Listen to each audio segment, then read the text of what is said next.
King Shifter and Queen Fae is Book 4 in the Wicked Fae series.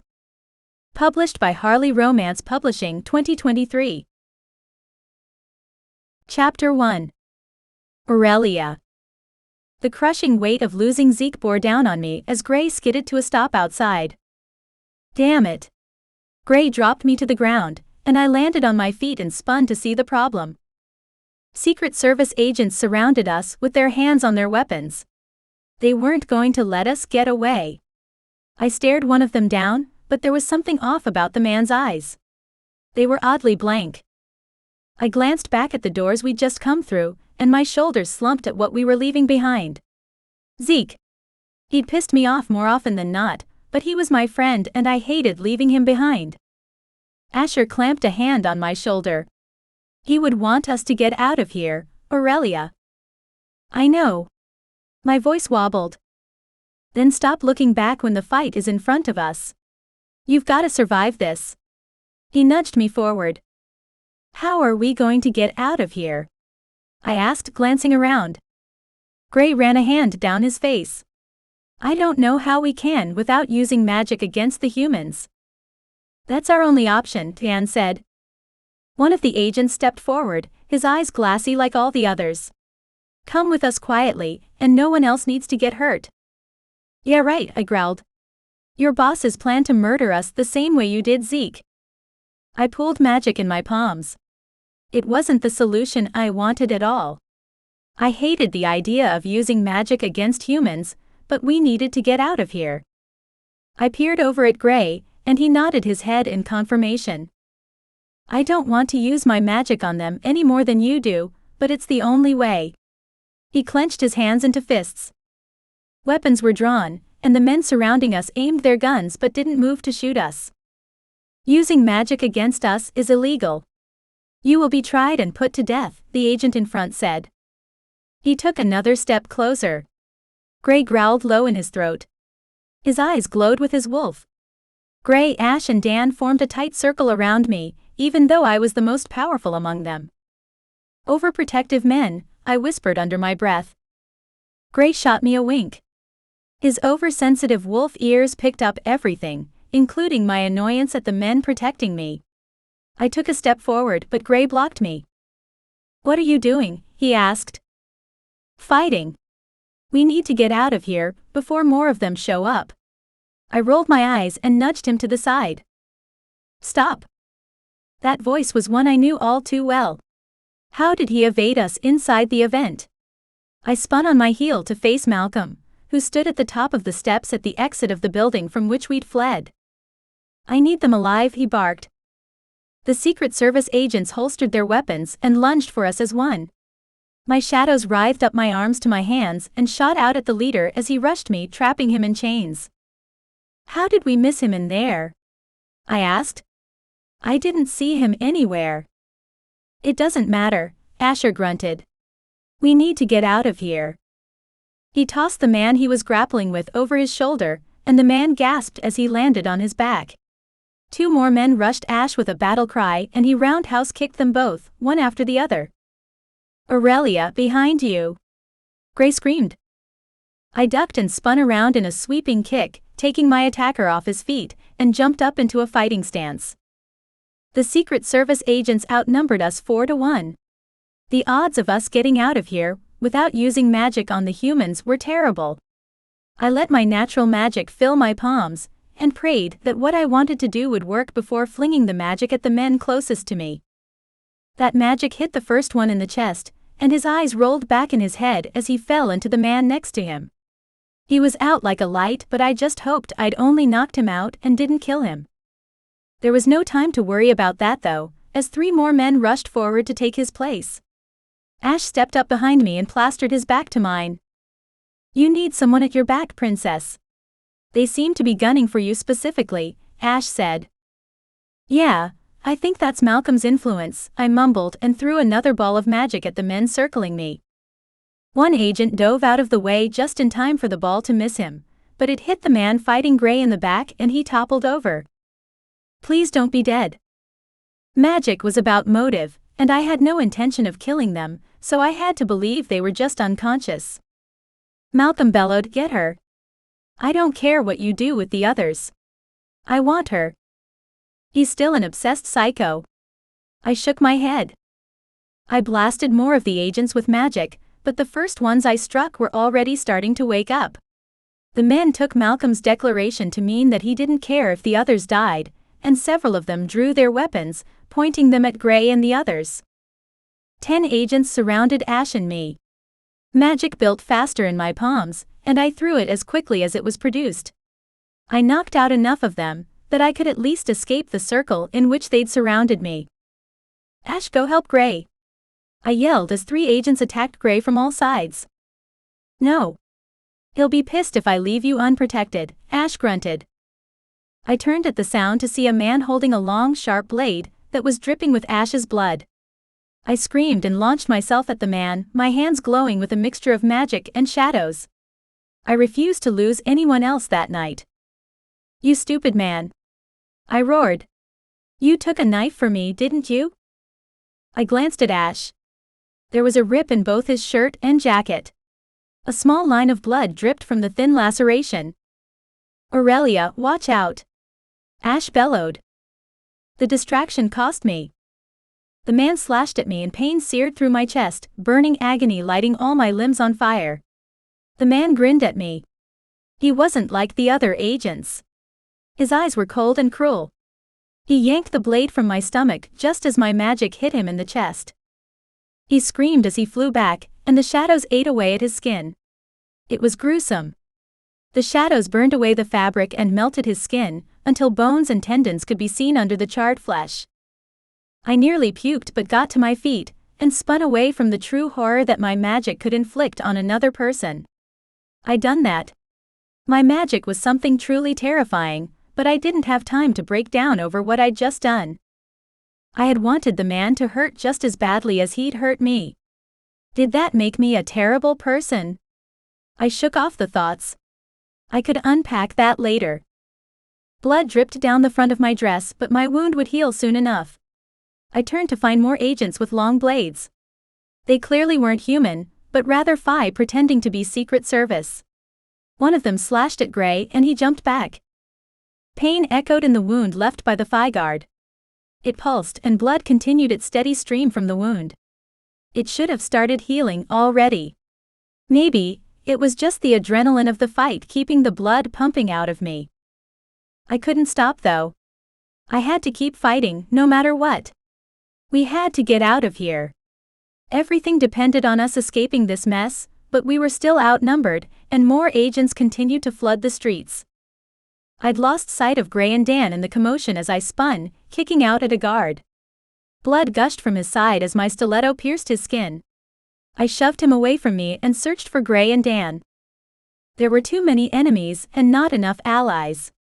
How the hell were we going to get out of this? Something hit me like a battering ram and shoved me to the side. I blinked up at Ash from where I'd landed on my ass. He punched an agent in the face, and a crack filled the air as the man's nose gushed blood and he fell to the ground limp. Ash reached a hand out to me. His knuckles were cracked and bleeding. He pulled me to my feet, and I nodded gratefully. A sharp pain sliced through my back and it arched as I screamed. More blood gushed from my back as I stumbled forward into Ash. He shoved me behind him, and disarmed the agent in a swift move before slicing the blade across the man's throat with a bellow of rage. Tears pricked at my eyes and I pressed a hand to the gash on my back. It came away wet with blood. I stumbled sideways. I wasn't healing as fast as I should have been. Why am I not healing? Arms banded around me from behind, locking my arms to my sides. Whoever had me lifted me from my feet, and I kicked back with the pointy heel of my shoe, catching him in the shin. Stop fighting, the man bellowed. I kicked him again and again as I thrashed in his hold. My shadows swirled along my arms and slid like tar onto the man where his arms were tight around me. He screamed as the shadows burned away the cloth on his suit jacket and melted his skin beneath. Aurelia! Gray roared as the man dropped me to the ground. The agent batted at the shadows as he continued to scream. I hated it. I hated having to use my magic that way. I stumbled back to my feet. Gray was fighting to get to me, but there were too many guards rushing toward me now. Dan appeared at my side with a blade in each hand. He must have stolen them from the agents he fought. He handed one to me. Thank you. I hate using my magic like that. I took the blade and held it out. I slashed at anything that came close to me, but the only agents who would even come near the blade were the ones with blank eyes. The others carefully kept their distance. My head spun suddenly and I jolted to the side, directly into Dan. What was happening to me? I blinked, but the ground was uneven and the night sky swirled around me. Aurelia, are you okay? Dan gripped my shoulders, steadying me. I'm dizzy. My words were slurred. Shit, you're not healing. Dan glanced down at the hole in my stomach, blood still flowing from it. Why am I not healing? I shook my head. You were stabbed. The blade might have something on it to stop the healing process. Twice, I said and stumbled again. What? Dan asked and searched my face. I was stabbed twice. I dropped to my knees. I was so tired. My legs couldn't hold me anymore. I fell to the side and my head smacked into the concrete, pain exploding behind my eyes. Gray! Dan roared. The princess is injured.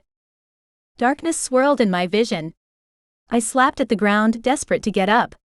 I needed to help them, but my limbs were so heavy. I was tired. My eyes blinked closed and darkness engulfed me. Chapter 2. Gray. Gray, the princess is injured. Dan's words hit me like a sledgehammer. I spun to him with a bellow. My wolf exploded out of me without my consent, ripping through the agents gleefully and without mercy as he raced to his mate. Aurelia was pale and her eyes were closed. My wolf nudged her with his nose. She was cool to the touch. I stood over her, snarling in my black wolf form. No one would get to my mate again. I wouldn't allow it.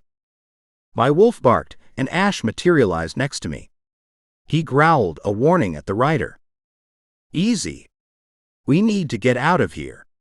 Let me carry her. Asher raised his hands in surrender. He's a friend. Let him help, I commanded my wolf. It went against everything my wolf stood for to let someone else touch his mate, but Ash had proven himself time and time again. My wolf nodded his furry head and snarled again at the encroaching agents. He crouched down, ready to pounce on anyone that got too close to us. Guns were drawn again and pointed at my wolf. Give up, Shifter King, Malcolm cackled from his spot on the stairs. You're surrounded. Shift back and they won't kill you all. Ash secured Aurelia in his arms and glanced down at me. You ready to mow them down? I nodded, since it was the only way I could communicate in my wolf form. My wolf howled and jumped up from his crouch, crashing into the first row of agents. Guns went off, but Ash's magic prevented the bullets from hitting us. He blew the bullets away on the breeze, as another gust of wind pushed back the second row of agents. They fell like dominoes into each other, giving us a small window to escape. No. Malcolm bellowed. Get up, you fools. They're getting away. Men scrambled and a hand grasped my leg. I tripped over my paw and stepped on the man's chest. A crunch sounded beneath me and the man screamed. My weight must have broken a rib, but his hand went slack and I bounded away from him. Where are we going? Dan asked through heaving breaths. We can't let them follow us back to the building. There are innocents there. Ash adjusted his hold on my mate. We need to get to the car so Gray can shift. Dan picked up his pace, jogging down a dark alley. We'd known going into this that it could end up this way, so we'd had a backup plan. We just needed to get to the SUV. Stomping steps came from behind us and my wolf growled low in my throat. They were following us. I'd known they would, but we had to move faster. I rammed my head into Asher's thigh and nudged him faster. Dan opened a door at the end of the alley and it creaked, the sound like a gunshot to my oversensitive ears. The humans were still pretty far away, so hopefully they wouldn't hear it. I bounded into the dark room, which was likely a storage closet. The four of us barely fit inside the small space, but we weren't staying there long. Dan closed the door quietly behind him and clicked the lock into place. The businesses in the alley had all been owned by shifters until we were outed to the world, and they had places that shifters or other supernaturals could go to hide if the need arose. We'd always had a contingency plan, until the Fae Council came along and ruined everything. We had never planned for this madness. Dan flicked on a light and threw a bundle of clothes at me. I shifted quickly and dressed to leave. We needed to get to our vehicle. There were agents following us. We need to get to the SUV. We can't risk everyone though. I ran a hand through my hair. This was all so fucked. I reached for Aurelia, still unconscious in Ash's arms. The only way I knew she was alive was the faint beating of her heart. What the fuck happened? I asked as I followed Dan out of a hidden door into what used to be a restaurant. Those knives the Fae had, they must have had something on them to prevent healing. Dan clicked the door shut behind him, and we followed him into the cool night air. We need to get her somewhere safe. She's lost too much blood. I pulled her closer to my chest. Ash sighed. The compound is heavily warded, and there's no one there, with my brothers helping at the syndicate. Okay, let's go. I gripped the door handle and pulled it open. I jumped in the back seat with Aurelia curled in my lap. I pressed my lips to her forehead, praying that we could figure out a way to save her in time. I needed her. The entire supernatural world needed her. Fuck! Dan yelled as a gunshot exploded in the air. He dove in the driver's seat and slammed the door quickly behind him as bullets pinged the metal. My SUVs were all bulletproof, which was why I insisted we bring one of them instead of the mission-ready SUVs the syndicate used. Drive! I shouted as bullets pinged off the metal. Dan sat up in his seat and pushed the button to start the vehicle and threw it into drive. We tore out of the abandoned parking lot as quickly as possible while men in suits chased after us, shooting the entire time. Take as many turns and side streets as you can before going into the woods east of Dallas, Ash instructed. Dan tore down alley after alley, but it was taking too long to get where we needed to go. Aurelia's respiration was getting lighter the longer we took to get to the rider's compound. We need to get there, now. I think we lost them. I pulled Aurelia's head on my shoulder, squeezing her tighter. Are you sure? Dan asked and glanced at Ash. Yeah, I think Gray is right. We lost them, and the princess needs healing. Ash clenched his fist. He glanced back at me holding her with a grimace. Dan's knuckles were white, he was gripping the steering wheel so tightly. There's just one problem. None of us are healers. Dan's eyes widened in the rearview mirror as he spoke. We'll worry about that when we get to the compound, Ash said, but he seemed scared himself. My mate inspired loyalty in nearly everyone she met. The gods couldn't take her from me. She had to survive these wounds. She had to. My wolf whimpered in my mind at the thought of losing his mate. His power was stronger than almost any other supernatural. If he lost his mate, I didn't know if I would be able to control him, or that I would even want to. The world would burn if she died, and I would light the match. Dan tore through the city streets, and in no time, we were driving down a dirt road into the forest. The road was bumpy, and I shielded Aurelia from it as best as I could. She didn't open her eyes, but she was still breathing at least. Ash pulled something from his pocket and hit a couple buttons when we got to the wrought iron gate that surrounded the compound. The gates creaked open too slowly for my liking, and I shifted in my seat. This was taking too damn long. How much blood had Aurelia lost? We needed to get her inside and get a healer there. Dan hit the gas as soon as the gate opened and followed the curved driveway to a state-of-the-art garage that was already open. As soon as the SUV was parked, I threw my door open. Get Fenric on the phone immediately. Got it, boss. Dan pulled his phone from his pocket. Ash ushered me through the door in the garage that led to the main house. I didn't even look at the place as I followed him down the long hallway. Dan was hot on our heels, barking orders into his phone. How's he going to get here? Dan asked as we turned a corner into a spare bedroom. I laid Aurelia on the bed as Ash spoke. The king has been here before. It was a very long time ago, but he should be able to sift to the gate. I ran my fingers through Aurelia's hair as the two men spoke quietly in the corner about Fenric. They would get him here. I knew they would. My wolf whined in my head to be let out, but I couldn't lose control right now. After she's healed. Once Fenric arrived and healed her, I could shift and sleep by her side. I didn't want to be apart from her any more than my wolf did. Fenric and the king will be here momentarily, Ash said. I glanced up from my mate, noticing that Dan was gone, and Ash had pulled a chair up on the other side of the bed. I peered back at Aurelia, not wanting to take my eyes off her for another second. Her heartbeat had slowed significantly, even though the bleeding had finally stopped. I think you need to get cleaned up, Gray. Ash grimaced.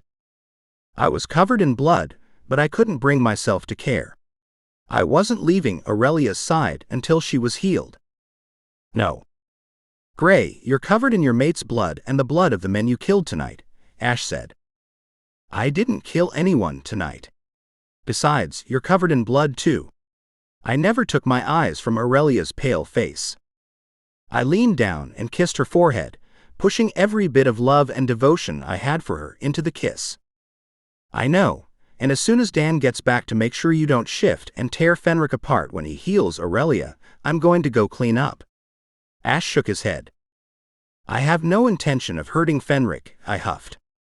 I know you don't, but your wolf nearly maimed me earlier for getting close to the princess.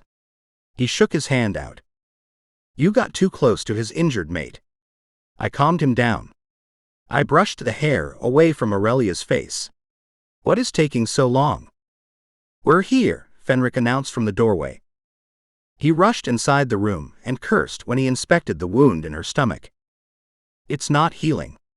I need you to heal her, I mumbled. What if he couldn't heal her? Was I about to lose my mate, no matter what? I'm going to try, Gray, but I need you to move. Fenric patted my shoulder. I can't. I have to stay close. My hand tightened around hers. Dan gripped my shoulder. Move, Gray. She needs a healer or she's going to die. I will move you myself if I have to. He was right.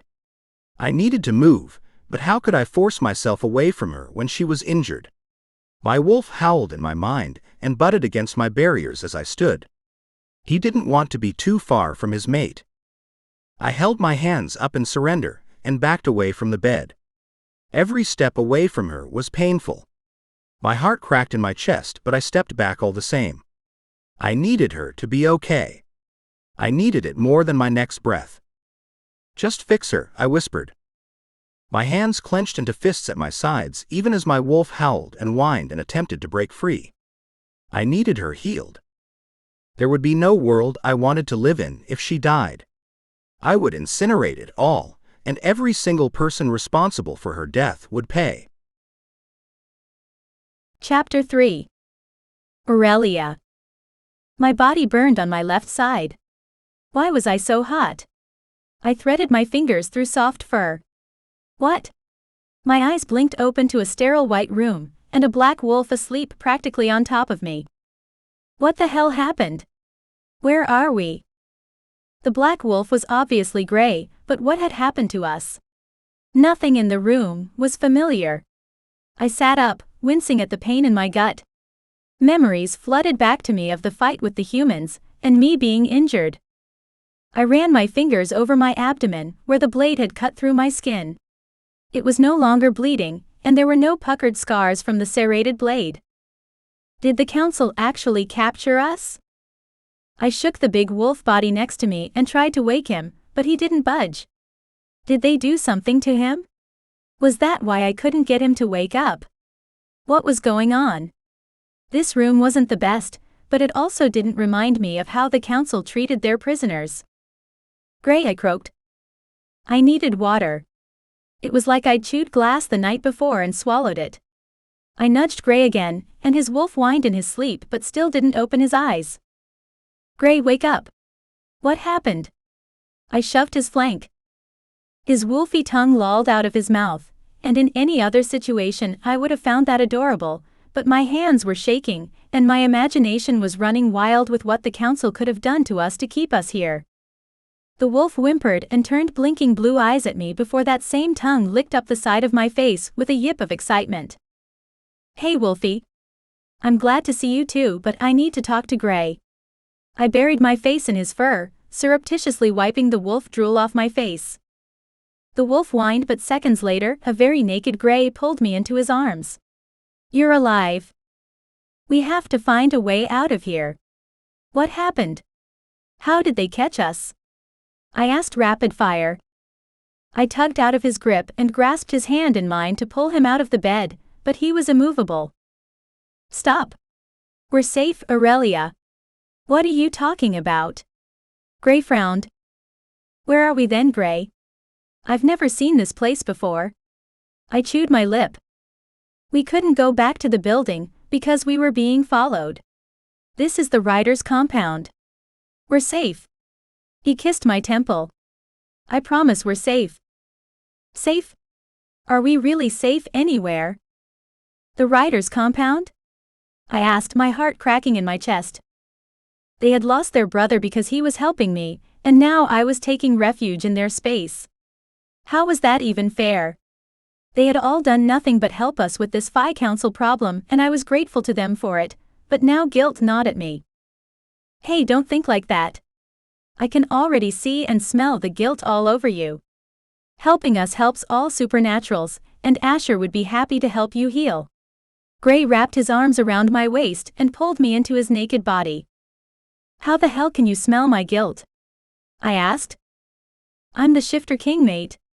My nose is better than anyone's." He rested his chin on the top of my head. "We're really safe and at the Rider's compound?" I asked. I trusted Gray with my life, but I needed confirmation with everything that had happened.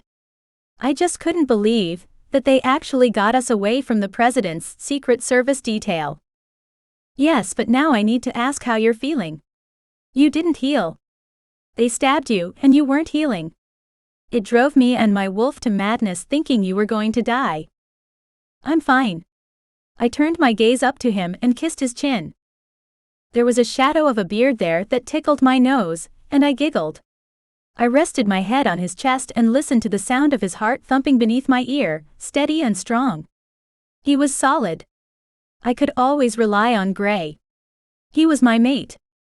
His fingers trailed over the line where the knife had sliced my stomach, but there was nothing there. Only the memory of that wound still existed between us. "Should we get dressed and figure out what our next steps are?"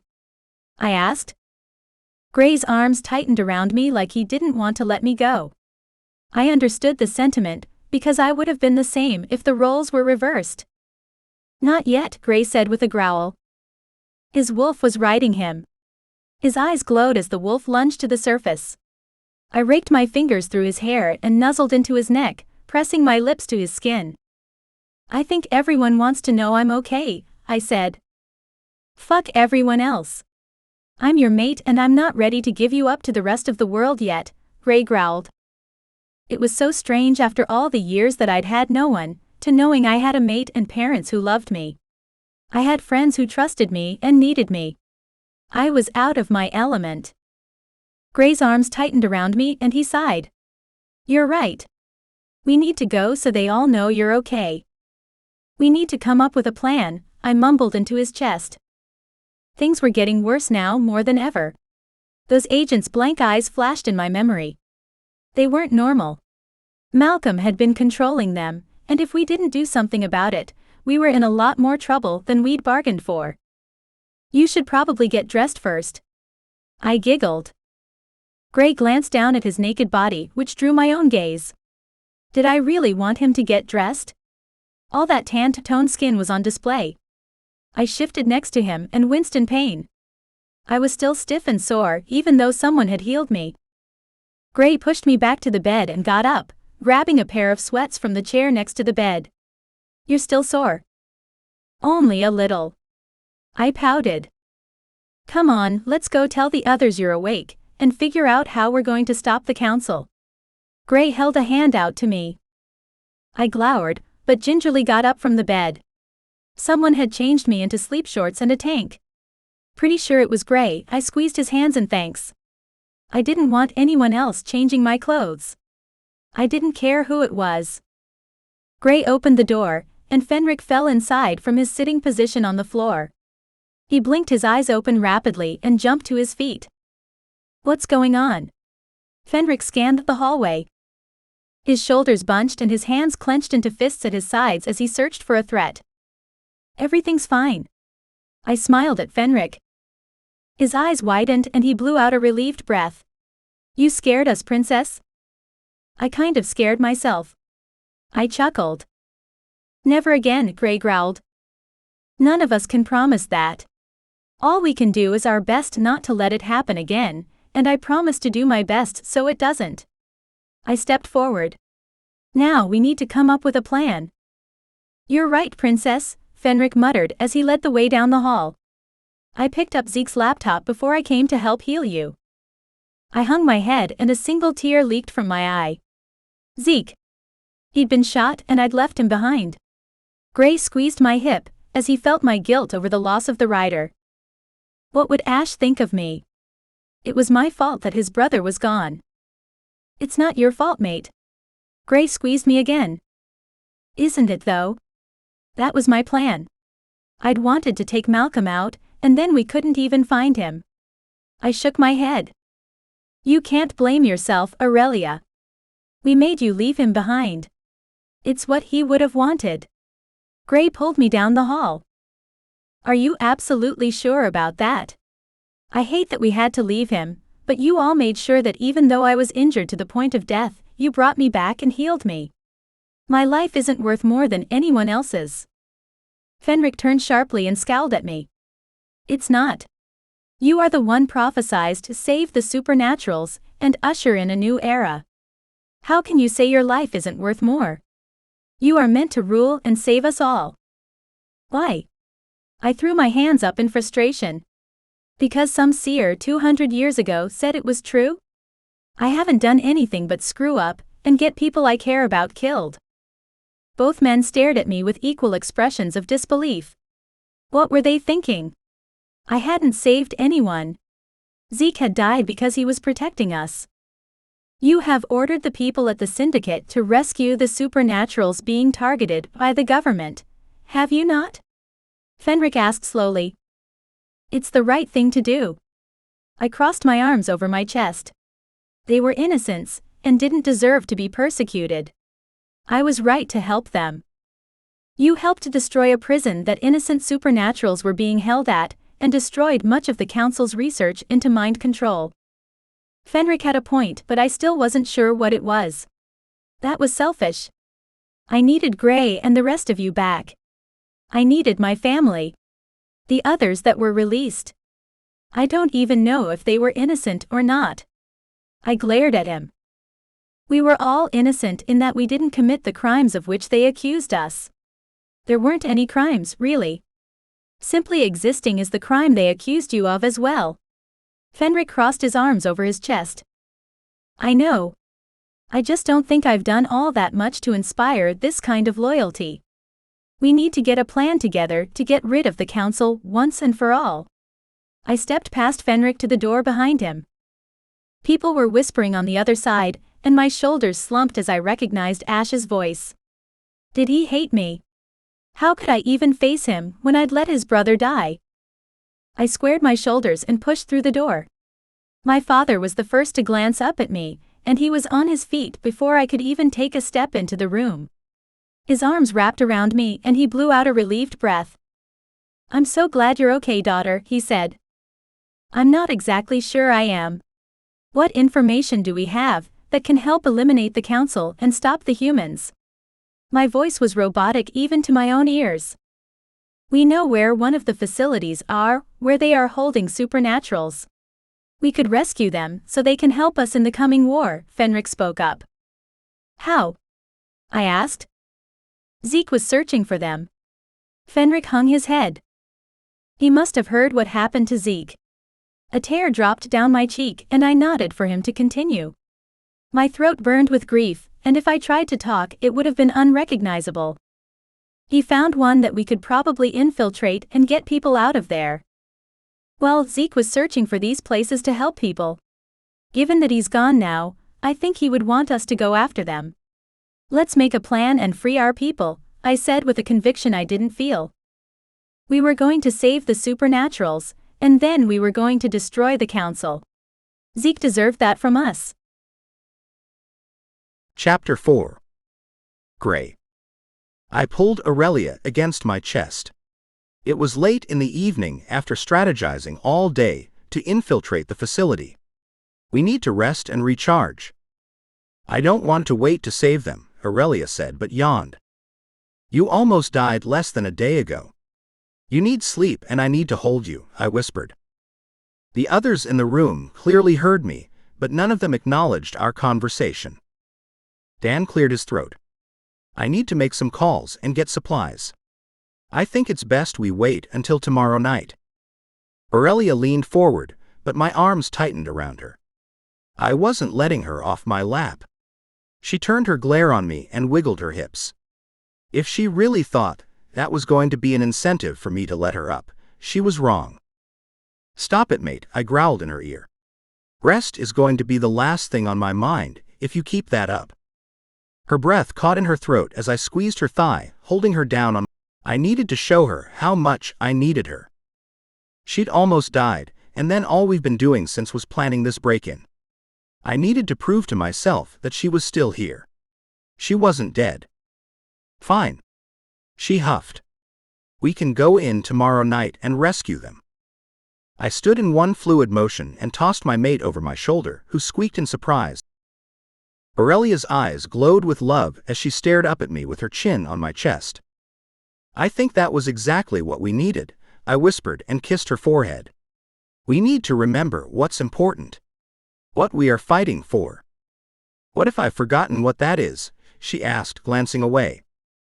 I gripped her chin and turned her back to face me. What do you think we're fighting for? Right now it feels a lot like vengeance, she said. We aren't fighting for vengeance. We're fighting for the right to live and be free. To love who we want without persecution, and we will defeat the council because they are fighting for greed, but our lives literally depend on it. Chapter 5. Aurelia. I was fidgeting. I knew it, and everyone else did too. Gray wrapped his hand around both of mine to stop me. The last break-in didn't go so well, I mumbled. The plans got changed last time. No one here is going to change the plans. Gray squeezed my hand. A million things could go wrong. I chewed my bottom lip. It could also go smoothly. You must have faith that we are exactly where we need to be. He leaned back in the driver's seat of his SUV as we waited for the signal. What about Dan and Fenric? They have to set it off. Ash patted my shoulder from the back seat. Stop worrying, princess. They're both skilled warriors. They won't fail you. He said it like they were doing this just for me, and not the good of all supernaturals, and I didn't know how I felt about that. I didn't want them to fail, but they wouldn't be failing me if they did. We were here for everyone, not just a few. Gray tensed, and I turned to him just as the explosion rattled the windows of the SUV. Fire and smoke rose behind the building we were watching, and I shoved open the door. We all scrambled from the vehicle, as Fenric appeared in front of us with a grin. Time to go. He placed a hand on my shoulder, the other on Gray's, and sifted us into the building. I stumbled slightly, and Gray's hand on my arm steadied me as we appeared in a dark room. Dan stood in front of us, his gaze far off as he stared at something I couldn't see. Dan? I asked. He spun around, his eyes wide, and I gasped at the glimpse I got from behind him. No, I said. What? Gray asked. He marched forward to peer around Dan. Fuck. What are they doing? The scene before me was like something out of a horror movie. The window Dan stood in front of was like a viewing window. Ultraviolet lights glowed in the room beyond. Beds lined the walls and supernaturals were unconscious with tubes coming out of them. IV bags pumped a bright blue liquid into their veins. What is going on? Is this a testing facility? I asked in shock. It is, but I never even imagined it would be like this though. They're killing them, Fenric growled. This is crazy. How are we supposed to get everyone out when they're hooked up to tubes? I planted my hands on my hips and hung my head. We didn't think this through. How could we do anything to rescue these people when we didn't have enough help? The facility is huge. Maybe the Shadow Warriors are in a different section. Fenric patted my shoulder. They're all shifters, Gray said, sniffing the air. They aren't going to last much longer. We need to get them out now. I squeezed Gray's hand in comfort. He could feel their torment as the Shifter King and their ultimate alpha. This had to be the hardest on him. Fenric, can you go sift and get my parents? We need as many Fae that are on our side to sift these people out. I glanced at my childhood protector. Fenric nodded and sifted from the room. Something wasn't sitting right with me. How were we able to sift in and out at all, let alone undetected? Is the council getting sloppy? I wondered. Why would you think that? Gray asked. Does this seem too easy to you? We sifted in undetected. Maybe they think the human government got to us first? Gray folded his arms over his chest. Fenric popped back in a minute later with both my parents and the Shadow Guardian that helped me get out of Fairy when I was trapped there. I sighed in relief. They were here to help get those people out of there. I rushed to the door next to the viewing window and wrenched it open, but a siren blared as soon as I stepped through the door. Fuck. We need to get them out of here, immediately. My parents and the Guardian jumped into action, unhooking the shifters as quickly as possible and sifting several of them out at once. Come on. Gray gripped my hand and dragged me through another door at the other end of the room. This room was more of the same, and I deflated. We had our work cut out for us. How on earth were we going to get everyone out of here with the sirens blaring and guards most likely bearing down on us? I spun in a circle, searching for someone who could help us get some of the people out. A man sat up in a bed at the other end of the room. His eyes glimmered with hope as he stared at me. Gray, the fire in this room. I ran to the man and pulled the wires from his arms and unbuckled the straps around his wrists and ankles. Can you walk? Princess Aurelia, I knew you would come. The man bowed his head to me. Less bowing and more getting the fuck out of here, I grumbled, still hating the bowing and scraping thing. Gray chuckled. She doesn't like that. We also don't have a lot of time. Is everyone here Fae? Yes. Mostly guards from the Shadow Kingdom who refuse to fall in line. The man jumped from the cot and stumbled slightly, holding his head. Easy. You've been tied to that bed for a while, I'm guessing. Gray reached out and gripped his arm. I've been here for a long time, the man grumbled. I just need a second. We may not have a second. Can you sift? I glanced back at the door. The sirens continued to wail and I scanned the room. I glanced at the ceiling and groaned. In each corner was a dome with a blinking red light on it. They were recording everything that happened in the room. We're being watched? They're probably waiting to ambush us any second. I straightened my spine. Gray rushed over to another gurney where another man was struggling and helped remove the tubes from his body. The man stood quickly, and the two of them went to work on the rest of the men in the room. We need to keep moving, or there's no way we'll get everyone out of here. Gray said, reaching for my arm. We moved through the room to another door, but this one was locked. I shoved against it, but it wouldn't budge. Step back, I said to Gray. I let a small trickle of magic fill my palm and flung it at the door. A deafening boom filled the space as Gray launched himself at me, tackling me to the floor. Debris sailed over our heads, and smoke billowed from the now open doorway. We could have thought of a better way, Aurelia, Gray chided. We don't have time for all that, I grunted beneath him. His big shifter body was heavy. He rolled to the side and hopped to his feet, reaching a hand down to me as Dan pushed through the main door with his eyes wild. What happened? Dan stared at the burning rubble that was once a door. That was me. I grinned. Gray grabbed the fire extinguisher and blasted the door with it until the flames died, and we could walk into the next room. More beds sat in the room with supernaturals lying in them. How many people did this awful place have? The door at the other end of the room flew open, and men flooded through it one by one. I backed up into Gray and turned to him, but his eyes were widened at the door we just come through. More council soldiers were blocking the exit, and we weren't any closer to getting the others out. There had to be hundreds of beds in this room. It was 10 times larger than the others. What are we going to do? I asked. None of us can sift. I would be able to sift eventually, but I had yet to learn how. Was this the time to experiment? Probably not, but if we couldn't figure something else out before we were captured, then I would have to try and pray to the gods it worked. The guards filed in with batons in their hands lit up with electricity. Fenric popped in and cursed before gripping onto 2 of the gurneys and sifting out again. We were on our own. Fuck, we were in so much trouble. What the hell were we going to do? I pulled magic in my palms and scanned the crowd of about 20 guards. There were only 3 of us, so the odds were stacked against us. You need to try to sift back, Aurelia.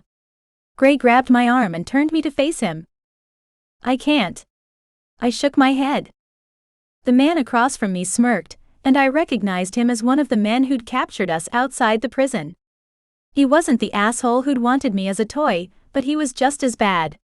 From what I'd heard, Gray killed the man who tried to own me. I wasn't losing sleep over that. He deserved to die for his crimes. I just wished I could have been there to see it. Maybe I was becoming a little bloodthirsty when it came to the council. Oh well. More magic pooled in my hands as I gazed around the room at all the supernaturals they were keeping in stasis.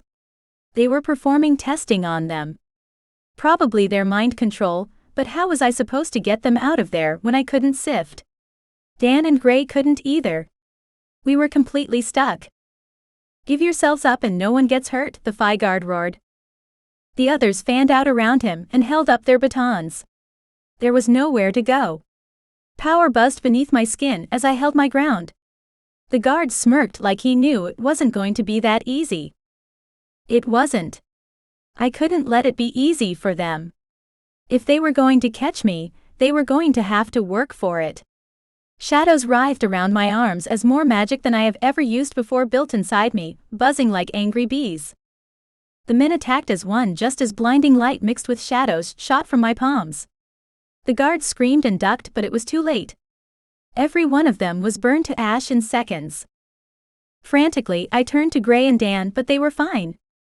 I breathed a sigh of relief, but the magic inside me was like a living thing. It knew we wouldn't actually be safe until we got everyone out of here. I closed my eyes tight and imagined the infirmary in the syndicate. I needed everyone out of this building and healing. Magic shot from me, and I swirled into time and space as I actually sifted for the first time. I stumbled as my feet hit solid ground and strong arms wrapped around me. You are truly incredible, Aurelia, Gray said, squeezing me to him. His eyes weren't on me though. They were on the 100 men that had been in beds in that facility. I slumped into Gray's chest, but the relief was short-lived as exhaustion took over. If Gray hadn't been holding me, I would have slumped to the ground and passed out. I passed out in his arms instead. Chapter 6. Gray. 100 warriors are great. I ran a hand down my face. But they still won't be enough. Aurelia was sleeping in my lap, from her overuse of magic. Fenric checked her to make sure she wasn't in distress or injured. I was thankful for the guardian. He cared about her almost as much as I did. They won't be well enough to march into battle for a couple days anyway, Fenric said. What are we going to do? The council soldiers still outnumber us. Dan tapped his index finger on the golden book. Did Aurelia find anything that could help get rid of them yet? My mate stirred in my arms and sighed, before laying her head back on my shoulder. Not yet. She's been looking, but hasn't found anything concrete. I shifted her so she was more comfortable. Aurelia's body stiffened, and she shot up in my lap, nearly headbutting my chin. Where are they? Did we get them all out? Easy, love. They're in the infirmary, recovering. I rubbed her back in soothing circles. You got everyone out and turned the guards to ash. Her shoulders slumped, and I wasn't sure if it was from relief or guilt for killing the guards. It was probably a bit of both, I suspected. What were you just discussing? Aurelia yawned. She was still exhausted, and I hated that she wouldn't take the time for a proper rest after expending so much magic. I didn't even suggest it, because I already knew what her answer would be. Even with the Shadow Warriors recovered from the facility, we don't have the manpower to take on the council. We need more help. I squeezed her hip. Shit. What do we do? We could break into the other facilities, but those people aren't warriors. They're civilians. She tapped my hand and moved to stand, but I held her in my lap. We need a plan. We need more help. A knock sounded on the door to the office, and I called out for whoever to come in. Everyone knew not to disturb us unless it was important, and by the scent from the other side of the door, I had to guess it was Magna with some kind of vision. Sure enough, Magna pushed through the door a second later with a glint in her eye. I've got a possible solution, but it's not going to be easy. When is anything ever easy? I asked. Do you want to know the solution, or are you going to just snark at me? Magna raised a brow. Sorry, yes. What's the plan? There is a group of rebels in Fae. Their numbers are growing every day. With the rebels' help, we will have enough people to take down the council. Magna sat heavily in the chair from which Dan had stood. Dan ran a hand through his hair. You want us to go to Fae? The two of us are needed here. Magna shook her head. You need to work with our little army some more to get them ready. Who do you see going to Fae? Aurelia asked, sitting up straighter. I wished like hell that she would stay behind where it was the safest, but I knew that would never happen. My strong-willed mate would never let us go off into danger and leave her behind. Your father must go, so that means that Fenric will volunteer as well. The two of you must go, so Asher will likely volunteer to go also, Magna said knowingly. She wasn't wrong. Ash had become attached to Aurelia. He protected her just like Zeke had. I'd never seen the riders of the hunt actually care about something other than their bikes and each other, but they cared about the princess. Ash crossed his arms over his chest. You would be right about that. I'm not letting the princess go back into enemy territory without me again. It turned out just fine last time, Ash. Aurelia grinned. You were lucky last time. This time you'll be protected at all costs. He glared down at her. I don't need a babysitter, but fine. If Magna says that she sees us all going together, I won't stop anyone from coming with us. Everyone go and grab what you need. Not more than you can carry. We will likely need to change into Fae clothes once we're there to blend anyway. I squeezed Aurelia and helped her stand. We were going back to Fae. What could go wrong? We didn't need to grab clothes, and Aurelia was a weapon in her own right, but I still grabbed a dagger and a weapon belt for her to wear while we were in Fae. Everyone there had magic, so having additional protection wouldn't hurt. Do I really need this? Aurelia asked as I clipped the belt around her waist. Better to have it and not need it than need it and not have it. I shrugged. The others met us in the garage not long after I got her situated. Are we ready to go? They all nodded. We raced out past the wards and Aurelia frowned. How did I sift us into the building? I don't know. I squeezed her shoulder. I guess you're more powerful than the wards. That's slightly terrifying. She groaned. Why? Ash asked next to me. It's a good thing you're powerful enough to take care of yourself. Power corrupts. Look at the council. I don't want to be corrupted like them. She shook her head. Just the fact that you're worried about it tells me something, mate. I glanced at her drawn features. What does it tell you? She asked. That you could never be corrupted, Ash answered before I could. I glared at him. That was my line. She could never be corrupt like the council. She was too pure, and the fact was that she was worrying about having too much power for good and honest reasons proved it.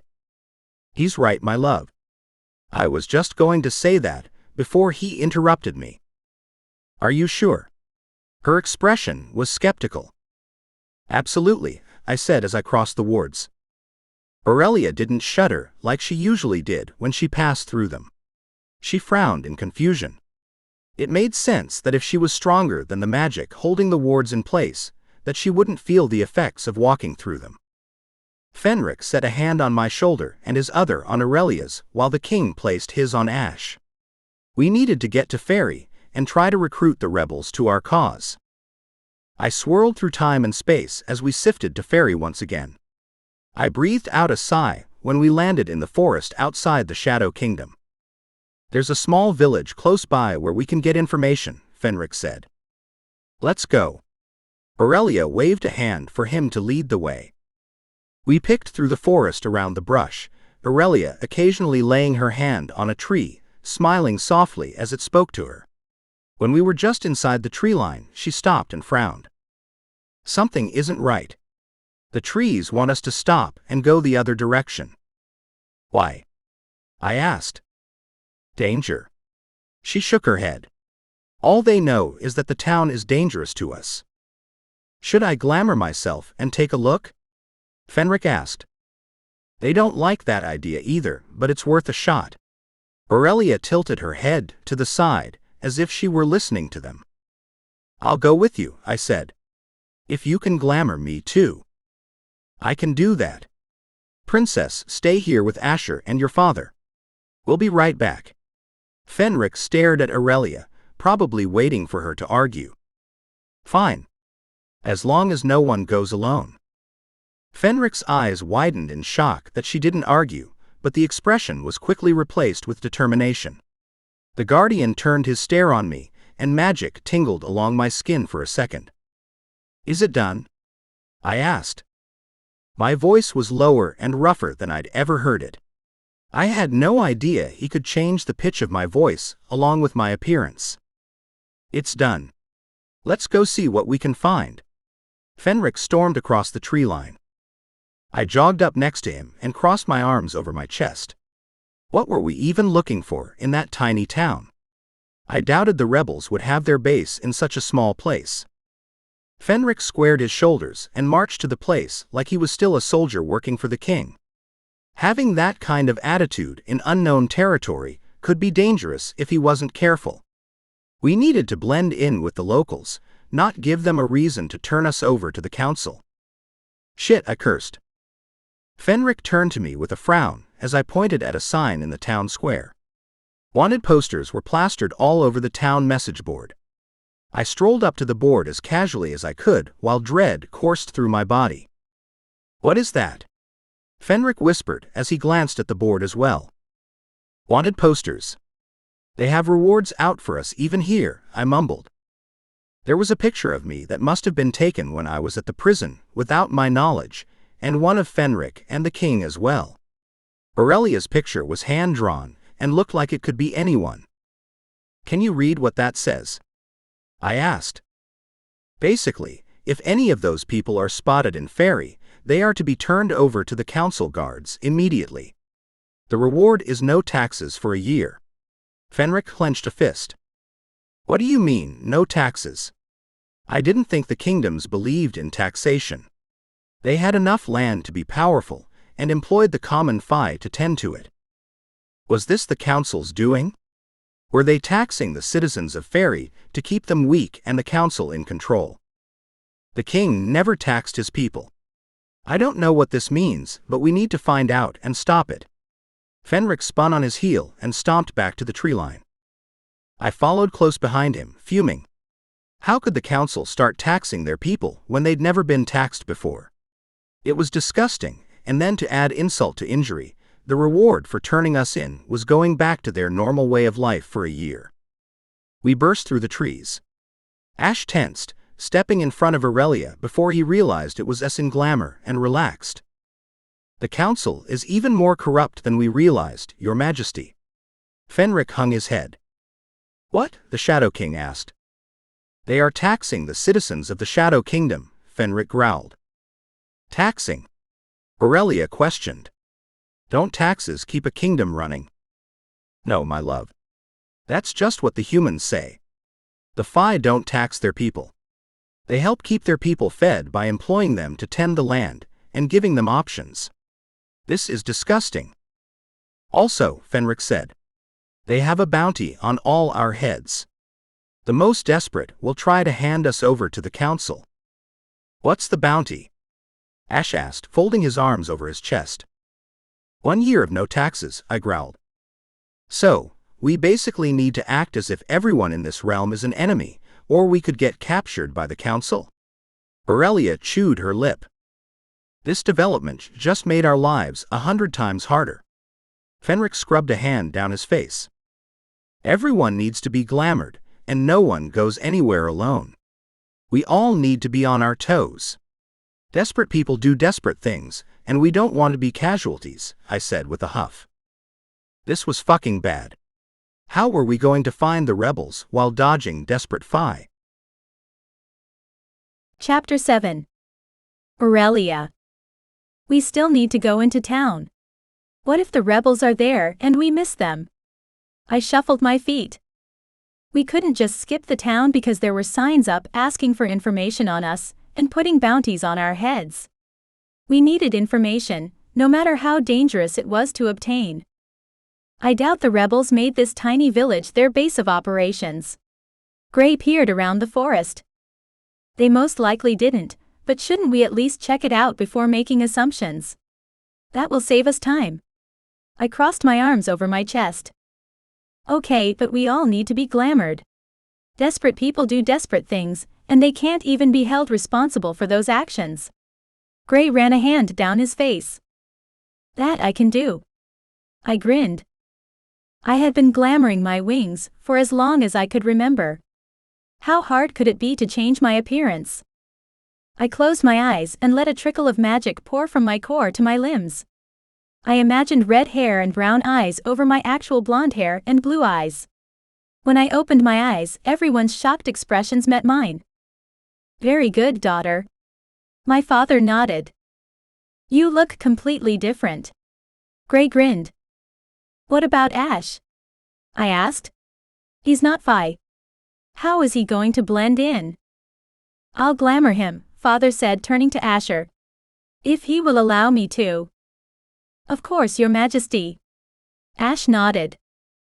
It was the first time I'd ever heard the rider show deference to my father as the Shadow King. He called me princess all the time, but I didn't remember him ever addressing my father that way. I glanced between the two of them with a shrug. Gray wrapped an arm around me, and we picked our way through the underbrush and crossed the tree line into the little village. This is mainly people who work the fields for the palace, Father said. And now they are doing what? I asked. I don't know.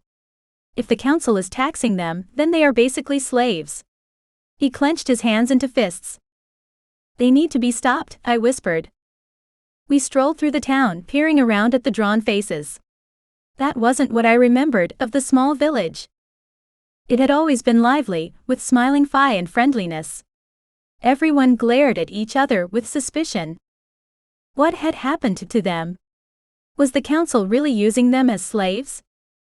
As we walked through the town, whispers followed us. The gazes of the townspeople were distrusting and accusatory. Shit, my father said behind me, and I turned my shocked gaze on him. What? I asked. He nodded to a man standing in a nearby doorway. Thomas can see through glamour. My king, the man mumbled. How could you abandon us? My father's shoulders slumped at the accusation. I didn't abandon you. Hold out hope, we are going to fix everything. There is no hope left. They are making us work your fields and giving us just enough to sustain one person, even those who have families. Everything else they take for their army. They take everything. We are going to stop them. I stepped toward Thomas. I'm sorry, my king, but I have to feed my family.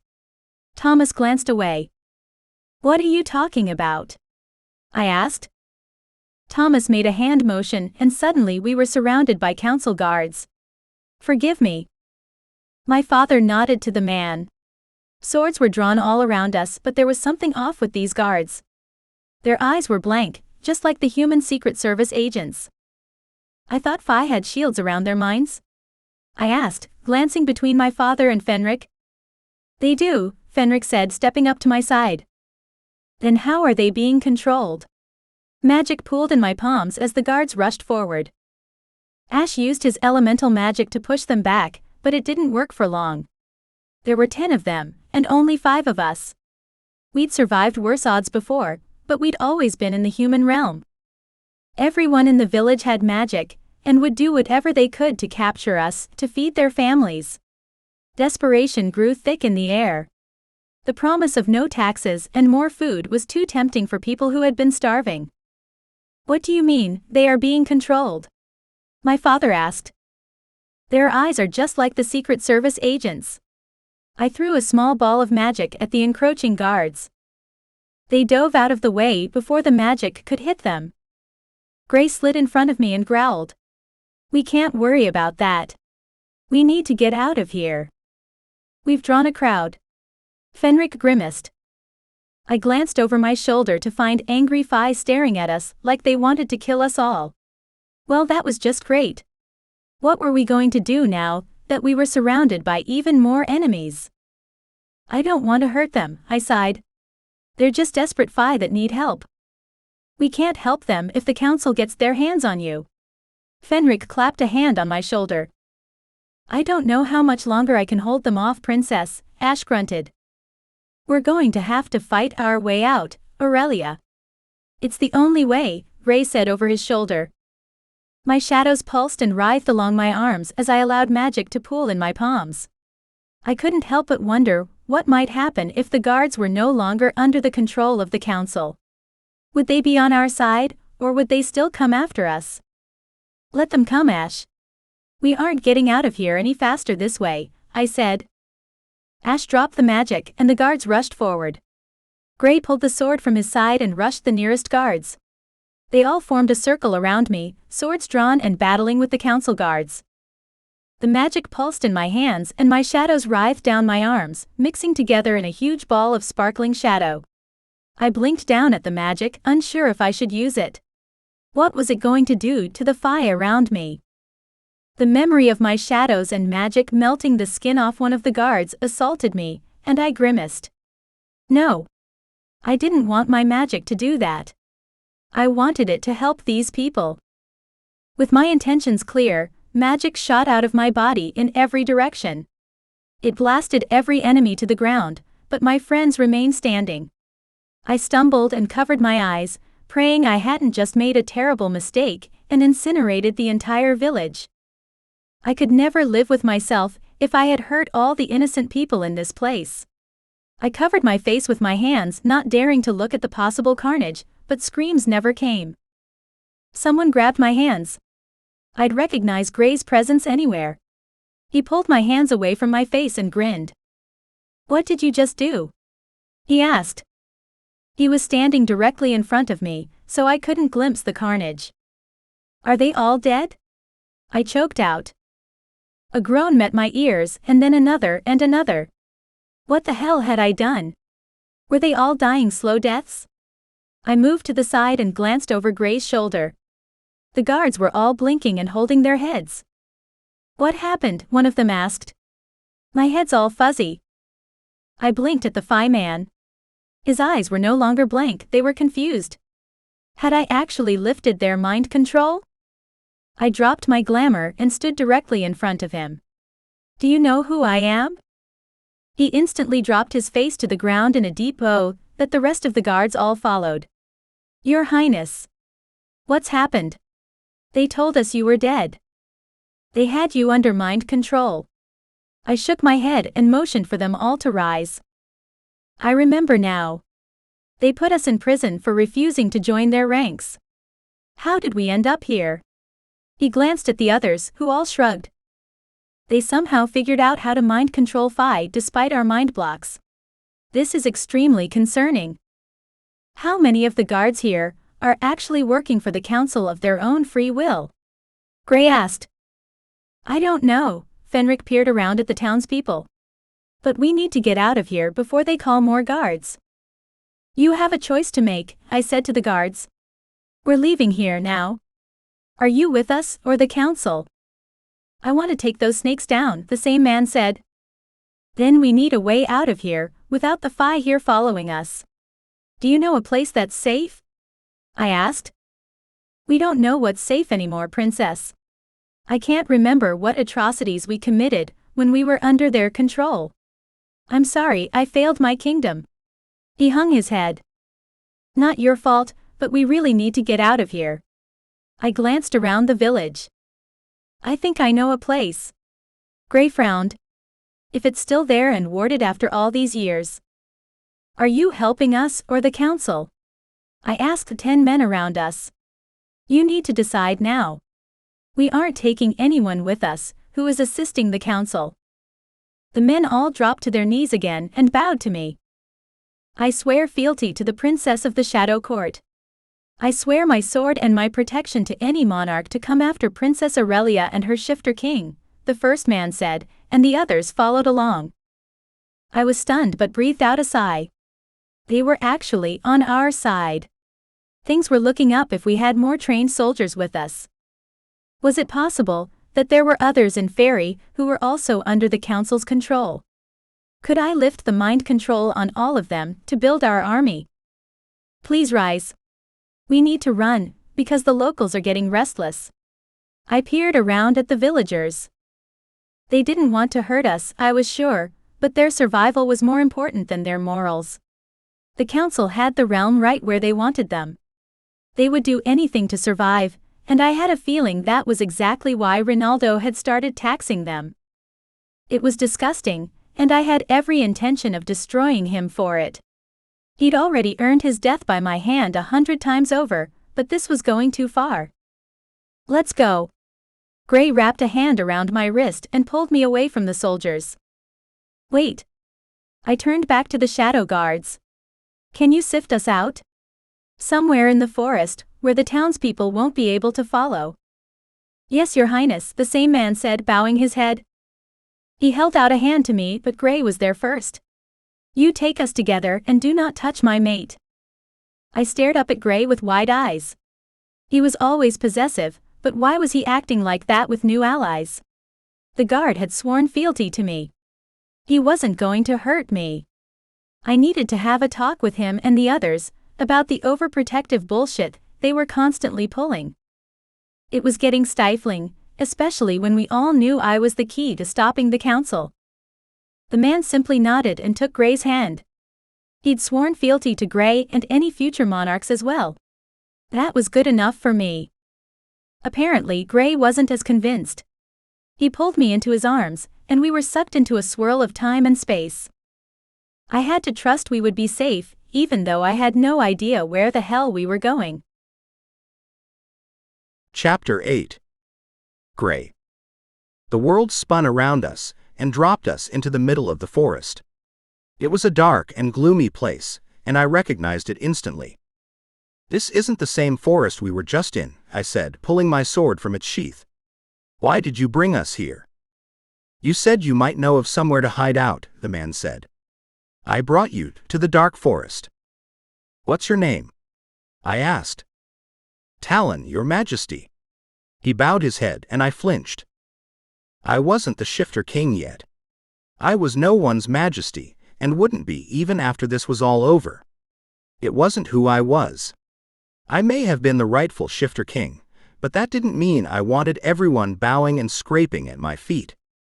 Talon, I'm Gray, and you will call me that. I do recognize the dark forest. It was just outside my home, but where are the others? I peered around the blackened, gnarled trees, but none of the others had sifted in yet. I didn't like this. I pulled Aurelia behind me, still not trusting the Fae even after his oath. It hadn't been made in blood, and I never trusted an oath not sealed with blood. We couldn't exactly spill blood in the village for an oath when we were running from the council, though. The others are right behind us, I'm sure, Talon said. I narrowed my eyes at him. How can you be sure? We have a mind link. The king made sure his men could communicate in battle, but when we were controlled by the council, I'm not sure if it worked or not. I'm hoping they got my message. So we're waiting here, hoping that the others got your message. I threw my hands up in frustration. Aurelia placed a calming hand on my back, and I took a cleansing breath. I still didn't like this, but at least we were close to Shifter territory and a place I could protect my mate.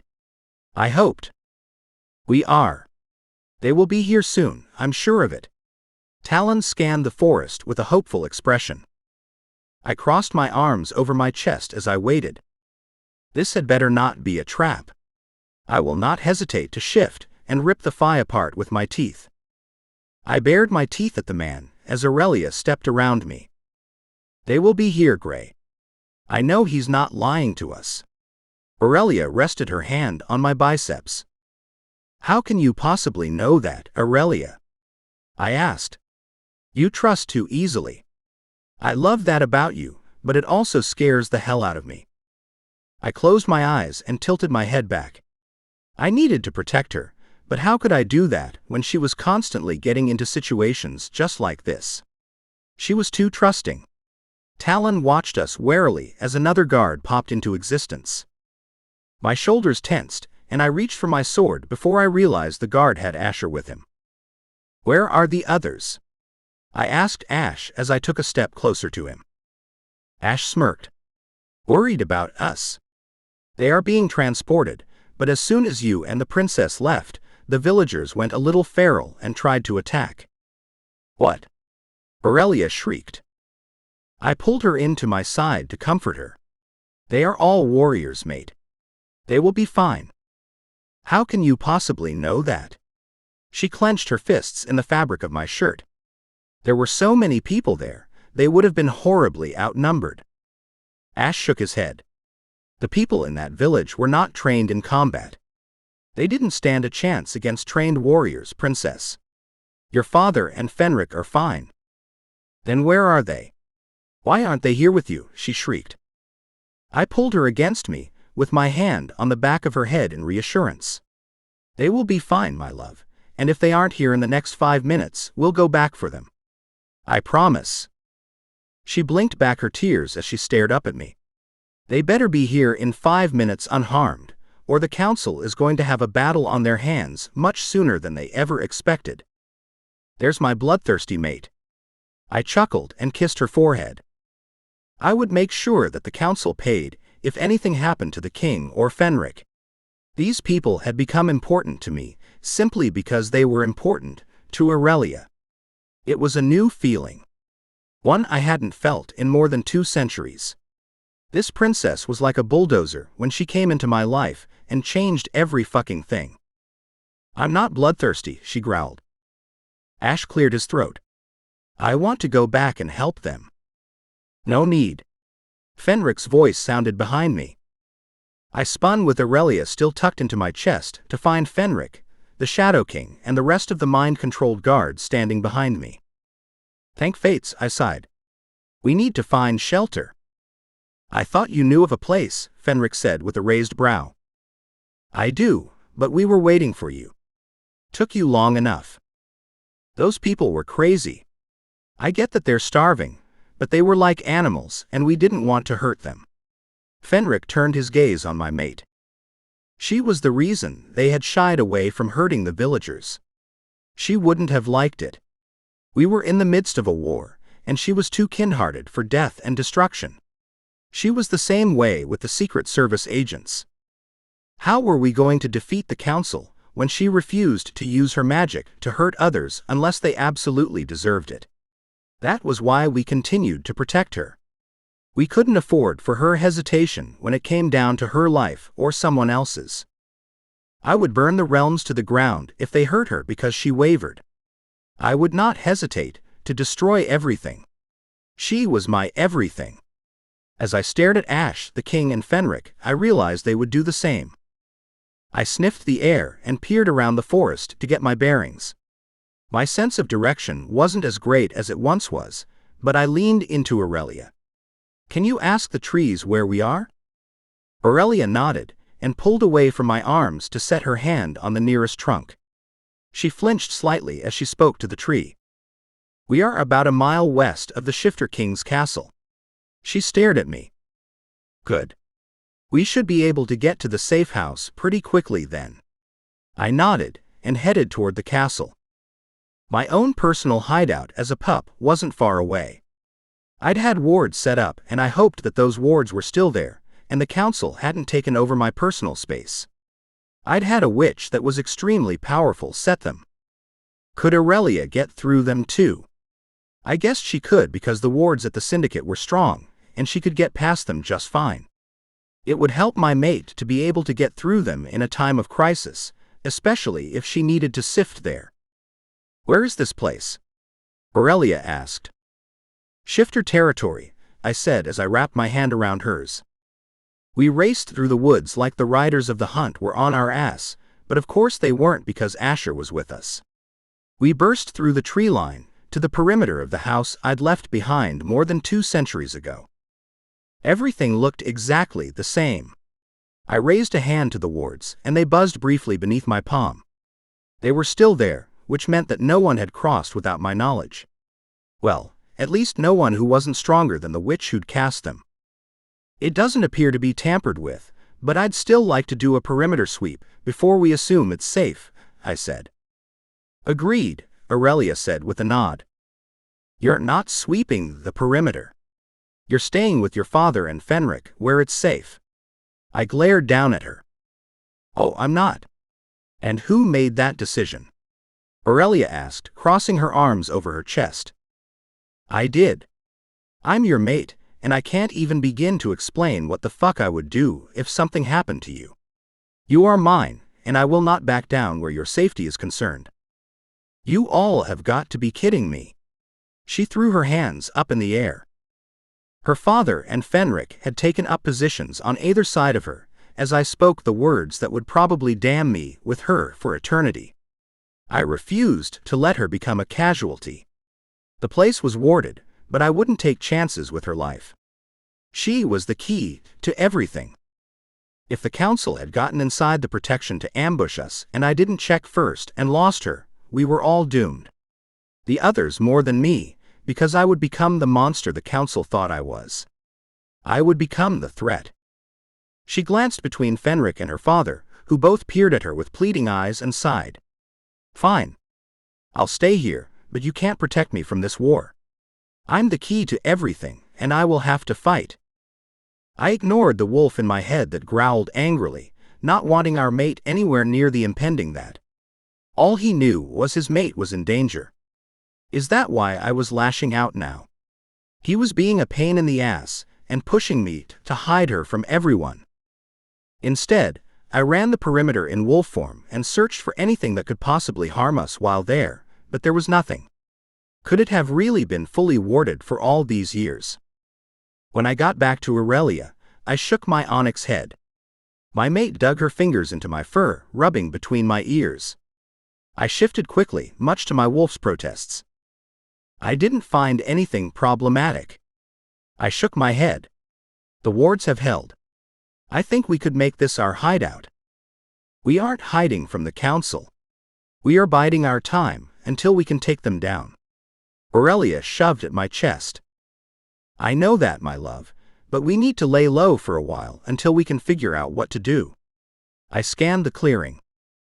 "You don't need to treat me like a liability, though." She crossed her arms over her chest and marched past the wards. She was walking away from all of us. I glanced at the others, and they shrugged. What the hell was going wrong? She wasn't being reasonable. She didn't even know the house she was walking into was safe. "You're not a liability, you're my life," I shouted at her back. Then maybe you should remember that I'm not a baby or a helpless female, she called back. You're neither of those things, I said as I stomped to the house. If she was going to be angry and walk away, I was going to follow her and make her realize what was really going on. I would do anything for her. Anything to keep her safe, no matter the consequences for the world. She was mine, and I didn't care how mad she got about my need to protect her. I would do it 1,000 times over, and she couldn't stop me. Aurelia, stop. I haven't checked the house. I yelled. No, she yelled back. I don't answer to you or anyone. We don't know if it's safe, I growled. I don't care, I'm strong. I can take care of myself and I need to crash, so leave me alone. She turned to me with a glare. Shit. Had I crossed too many lines with my mate? Was she done with me? I moved faster to her, ready to pull her into my arms, but was she right? Was I being an ass? We couldn't defeat the council if we were fighting among ourselves. I needed to get my mate to see there wasn't a problem. She needed to realize that I was on her side, no matter what. Chapter 9. Aurelia. I stormed into the beautiful old house fuming. Why did he act like that? What made him think I wasn't capable of taking care of myself? The anger bubbled up as I pushed through the double doors and stepped inside. Dust puffed up in my face and I coughed. Yes, it was old and had been sitting unused for centuries, but the amount of dust was slightly alarming. I waved a hand in front of my face and stepped further inside. It would be beautiful if it were cleaned up. There were worn sofas under vaulted ceilings, but there were no decorations of any kind. Aurelia, where are you going? Gray shouted behind me. I stomped through the house and down the hallway. I didn't want to be in the same room with the overbearing asshole right then. I'm going to find somewhere to sleep. Alone. I yelled back. Maybe I was being dramatic, but I was tired of everyone thinking I was helpless. I was the one who'd stopped the mind control on the guards outside, not any of them. We don't know if it's safe, Gray called again. And I'm the most powerful person in the room, so I will be fine. I waved a hand over my shoulder. At the end of the hall, there was a door that I shoved open. A huge bed sat against the back wall, and a bedside table was on each side. It was perfect for a nap. I crept inside, but the heat at my back let me know I wasn't alone. An angry shifter was right behind me. Great. He couldn't just give me a little time to myself? I spun on him and poked a finger into his chest. I said I wanted to be alone. And my father always taught me to never go to bed angry with your mate, so we're going to have this argument now. Gray crossed his arms over his chest and crowded closer. His woodsy scent filled my nose as I sucked in a breath. That wasn't going to help me stay mad at him. My shoulders slumped. What do you want, Gray? I'm tired. I shook my head. We need to check that it's safe before you sleep, he said. He reached for me, but I backed away. I was tired of proving myself and demonstrating I was different from everyone else, only to be coddled and treated like a child. Then check the house already. I need rest. Do you have any idea how exhausting that magic was? I shoved at his chest. It was the wrong move. I knew it the second I touched his sculpted pecs. He pushed forward and crowded me until my hands were pinned between us. Do you have any idea what I would do to the world if something happened to you? He cupped my cheek. I turned my face away so I couldn't see the fire in his eyes and did my best not to breathe through my nose as I glared at the floor. You are treating me like a helpless damsel in distress when we both know that I'm anything but. I saved you from the council prison. My gaze clashed with his. I would be the monster the council expects me to be if anything happened to you, Aurelia. I would burn the world and anyone who ever hurt you or looked at you wrong. Know that. You are mine. Mine to love and mine to fucking protect. I gasped at his words and the glowing intensity of his eyes. He was serious. He would destroy the world for me. Don't do that. I need you to see me as an equal. You and the others are constantly surrounding me in a fight, guarding me like I'm some kind of porcelain doll that needs protecting, or I might shatter.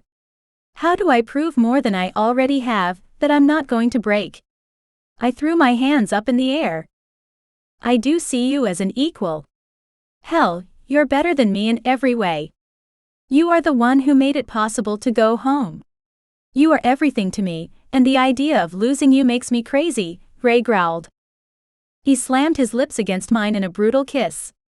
I tried to push his chest, but my fingers gripped the shirt he was wearing and pulled him closer instead. His hands rubbed soothing circles on my back as he kissed my forehead. It's not in my nature to let my mate jump headfirst into danger, my love. He rested his chin on the top of my head. But I'll try to stop being so overbearing and protective. We aren't going to have a choice soon, Gray. The council is coming for me, and I'm the only one who can stop them. Why would the fates rest this all firmly on my shoulders alone? It seemed like an impossible task, but one I had to face, no matter the consequences. Chapter 10. Gray. The house is secure, Fenric said as we walked out of the bedroom. Though there is 2 centuries worth of dust caked everywhere. That's to be expected. I shrugged. I still think we should look for more council guards that have been controlled by the council, Aurelia said, crossing her arms. I don't want you going after the council's guards, just to see if you can do to them what you did with your father's men. It feels like a risk. My wolf growled in my head in agreement. He was riding me hard to keep our mate protected, but after the conversation I just had with her, I knew that wasn't practical. She was part of this, whether I liked it or not. My wolf was just going to have to learn to get over the fact that his mate was stronger than him, and be done with it. I'm not going in without a plan, or setting myself up as bait, Gray. If you would just listen. She glared at me. Shit. I was fucking everything up. Sorry, my wolf is being a pain in my ass. It's fine. She sighed. I think the guards should go back to their posts and pretend they are still on the council's side. They can send word when they discover a new group of blank-eyed guards, so I can try to heal their minds. Ash stepped forward, grinning. That's a good tactical plan, that puts you in as little danger as possible, Princess. I like it. He wasn't wrong. The plan was solid, and while the guards were out searching for others, we could still track down the rebels. Fenric nodded. It makes sense. We could divide and conquer, with both groups looking for something different. If we succeed in both, we might actually stand a chance against the council. Agreed, I said, and Aurelia's gaze snapped to mine. You're agreeing. Even though we have no idea if I will be able to clear the others of mind control. Her gaze flicked back and forth between my eyes, searching for something. My love, we all know you'll be able to do it again. You're the only one unsure. We all believe in you. I wrapped my arms around her. Then why fight it, she asked. I thought you were planning to take unnecessary risks. You have a track record of doing that in the past. Only to save you, you big dumb wolf. She laid her head on my chest and my heart thumped harder. It scared the hell out of me and made me proud at the same time that she would risk herself for me. I leaned down and kissed the top of her head again. No more risking yourself, especially not for me, I whispered into her hair. I make no promises on that, wolf. Her words were muffled in my chest, but I still heard them. How could I make this woman see that there was no life for me without her in it? There was no life for anyone without her, well, none that anyone wanted. If the council won the upcoming battles, they would enslave everyone. We had to stop them before their greed won out and doomed us all. Let's get back to the plan, Ash said, clapping me on the back. He was right. This wasn't a conversation for mixed company. The guards peered at us with amusement, like watching their princess spar with the Shifter King was the highlight of their day. It probably was, since they couldn't remember most of it because of the mind control. Aurelia turned to the guards and straightened, rolling her shoulders back as she peered at every man in turn. Do you think you can do this? Can you pretend to be under their control? What about the villagers who saw you run off with us? The leader of the group stepped forward and bowed his head to us both in turn before he spoke. It would be our pleasure to deceive the council and save our fellow warriors from their mind control. We will gladly accept this task. What about the villagers? Aurelia chewed her bottom lip. We will tell them that we followed you to apprehend you, but you escaped us. He clasped his hands in front of him. It's a smart plan. Fenric nodded. Okay, but if the council finds out, I want you to get out of there immediately. I won't risk people. I can't. Aurelia wrung her hands together. On your order, princess. If we are found out, we will abort the mission. He bowed again and placed a fist over his heart. The men filed out and I wrapped my arms around my mate once more. You're going to be the best queen. Someday, but only if we can conquer the council. The only way to beat them is to find the rebels. Easier said than done. She sighed. There's a town, a little larger than the village we were in, on the other side of the dark forest. We should check there, Fenric said. Hopefully, there's no one who can see through glamour there. I rubbed my eyes. We'll need different disguises this time, since the council will probably be looking for those. Aurelia huffed. She stepped away from me and closed her eyes. She was so beautiful, she took my breath away at times. I still couldn't believe she was mine. That she forgave me for the mess with Dan and her foster mother. It was a miracle. We were all here. Her body transformed before my eyes, and I grinned at the black-haired beauty standing in front of me. Fenric gripped my shoulder, and cool magic washed over me in a wave as the glamour slid into place.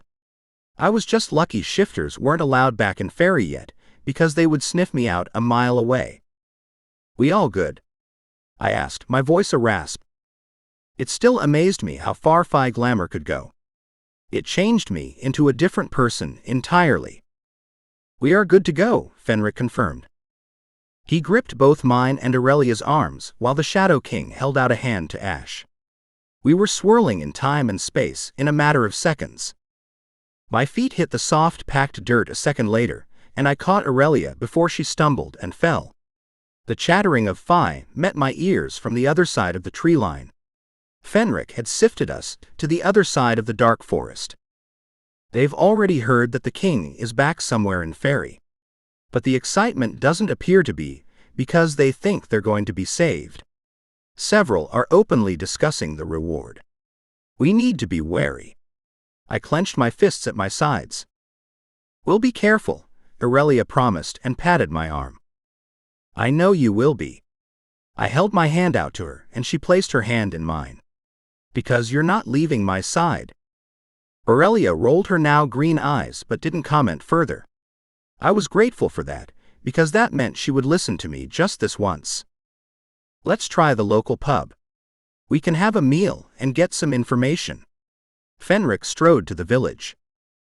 We followed along behind him, and I kept my hand in Aurelia's the whole way.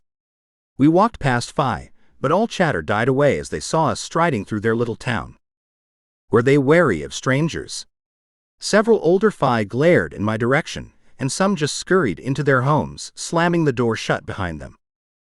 I'm not getting a welcoming vibe here, I whispered. They're scared, Aurelia said. The council is taking everything from them, and newcomers must be suspected now. The council has spies everywhere, Fenric agreed. Any strange people in town are suspicious. I get it, but it's going to make this twice as hard. The Shadow King squeezed Fenric's shoulder. That's why we're going to the pub. People get drunk and let things slip out in mixed company. Fenric's plan was solid, but as we rounded the corner to the pub, whispers floated to me. The word rebellion caught my attention and I flinched, stopping in my tracks. You all go ahead. I'm going to check something out real quick. I squeezed Aurelia's hand before I let go. I thought we were sticking together, she said. It's probably nothing, but I overheard a whispered conversation. I just want to check it out. I'll be inside in a few minutes. I strode away from the group and rounded the corner of the pub. Two men stood at the back of the stone building with their heads together, whispering about something I couldn't quite make out. "You're part of the rebellion," I whispered so only they could hear me. Both men flinched and spun on me, magic flaring in their hands. "There is no rebellion. What kind of nonsense are you speaking? I was told by a powerful seer to seek out the rebellion." "That's you, right?" I was still whispering so I didn't bring unwanted attention to the conversation, but the men before me had no such issues. "The powerful seer was wrong, or maybe you're a spy for the council," the same man spoke, crossing his arms over his chest, his bushy eyebrows pinched down in a scowl. "I'm the last thing from a council spy." I laughed. I couldn't help it, that was the farthest thing from the truth. The other man took a threatening step forward. "If you're not a spy, then you're working against them, and there's a hefty reward out for any council dissenters." "Give us one good reason why we shouldn't call the guards and have you arrested for questioning," bushy eyebrow guy said. "Because we both know it won't just be for questioning. The council is on a massive power trip." I planted my hands on my hips. "Plus, I could take you both down before you even opened your mouth to call for the guards." The men glanced at each other warily, and then back to me. I held my hands up in the air. "I don't want to do that. We're on the same side, I think, but I won't be taken by the council again, so take your pick." I clenched and unclenched my fists at my side. My wolf was snarling in my head. He wanted out and to prove who the Shifter King really was. I couldn't shift though, since it would blow my cover. "What do you want?" the bushy eyebrow guy asked. Magic filled his palms again. He didn't believe me, and was ready for a fight.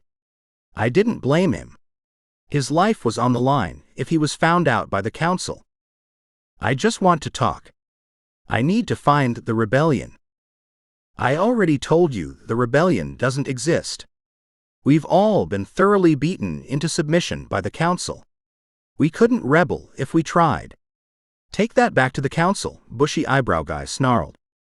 The other guy stepped forward, who also had magic pooling in his hands.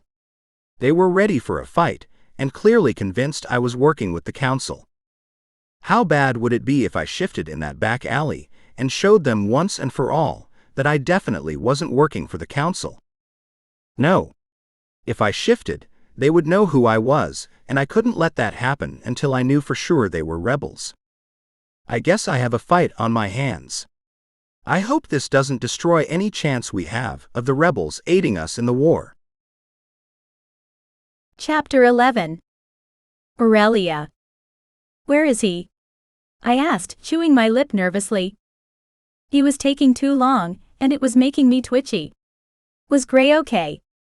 Maybe I should have gone with him. "He'll be fine, daughter."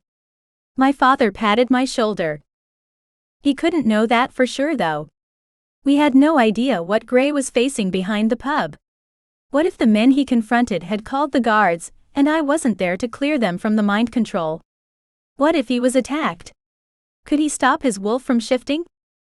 I shifted uncomfortably in my seat as a woman brought over 5 bowls of some kind of stew and drinks for us all, but Gray still wasn't back yet. "I need to go check on him," I grumbled. "You're not going anywhere alone." Ash gripped my arm lightly. "He'll have my ass if I let you go out there. You all are a bunch of cavemen." I threw my hands up. Why couldn't any of them stop this? "She's right," Fenric said with a sigh. "He's been gone too long. I think we need to check." "See?" I glared at Ash and my father. "Fenric and I will go check, and you two stay here." "No, we aren't splitting up again. We all go or none of us." Ash crossed his arms over his chest. "Fine, but what about the food?" I asked. "We still need to eat."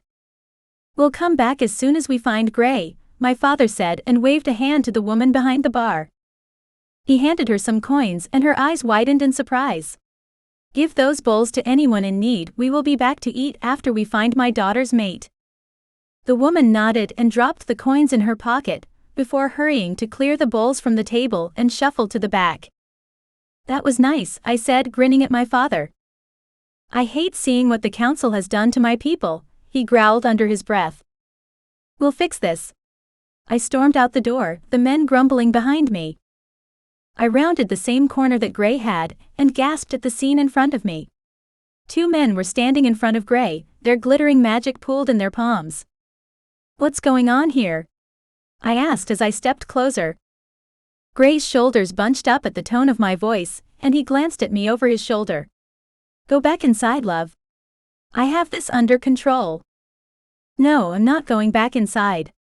They are threatening you. I took a step toward the men. My shadows appeared on my arms, writhing with anger. Their eyes widened in horror as they stepped back. You're a Shadow Fae? The one to the left with really big eyebrows whispered. I am. I grinned. Now, do you want to tell me what is going on here? You're in league with him. We'll tell the council that you're dissenters and we will be rewarded, he said loudly. My father gripped my arm and pulled me back. I glanced over my shoulder to see his head cocked to the side. Teo, is that you?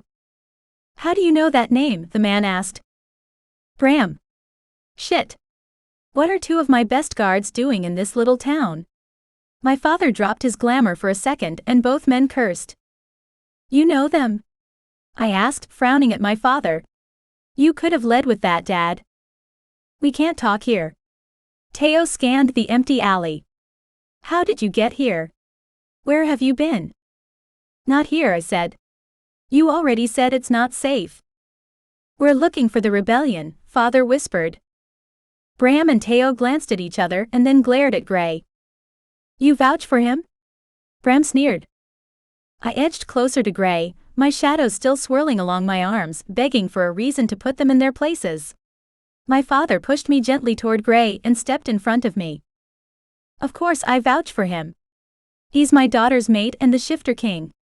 He raised a brow at the men, who both cursed and glanced at Gray with wide eyes. You're the princess? Shit, Bram said softly. We need get you out of here. The town is crawling with council guards. Teo waved for us to follow him further down the alley. Dad, are you sure about them? They threatened to take us to the council, I whispered. Yes, daughter.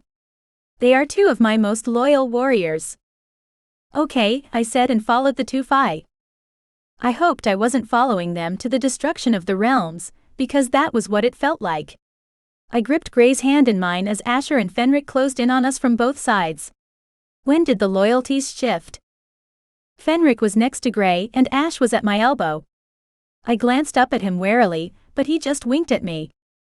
I take my promises seriously, princess. I will protect you, until the end of this war and until you stop requiring my protection. My magic could put you on your ass, you know. I raised a brow but a gust of wind hit me, and onyx hair flew into my face. Ash chuckled and called his magic back. I stuck my tongue out at him, and directed the shadows to shove him back. He stumbled but righted himself quickly. You play dirty. I like it.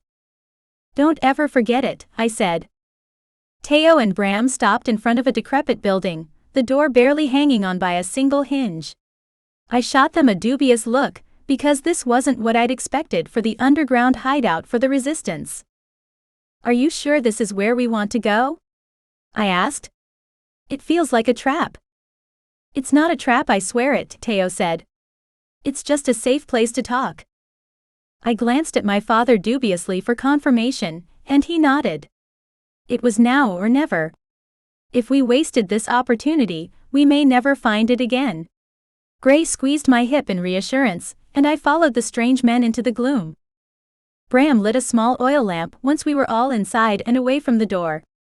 Teo walked around the room, his hands pointing to the walls as they glowed a soft yellow. Was he putting up wards? I needed to learn how to do that if Fae were able to. It's safe to speak now, Teo said as he took a seat next to Bram.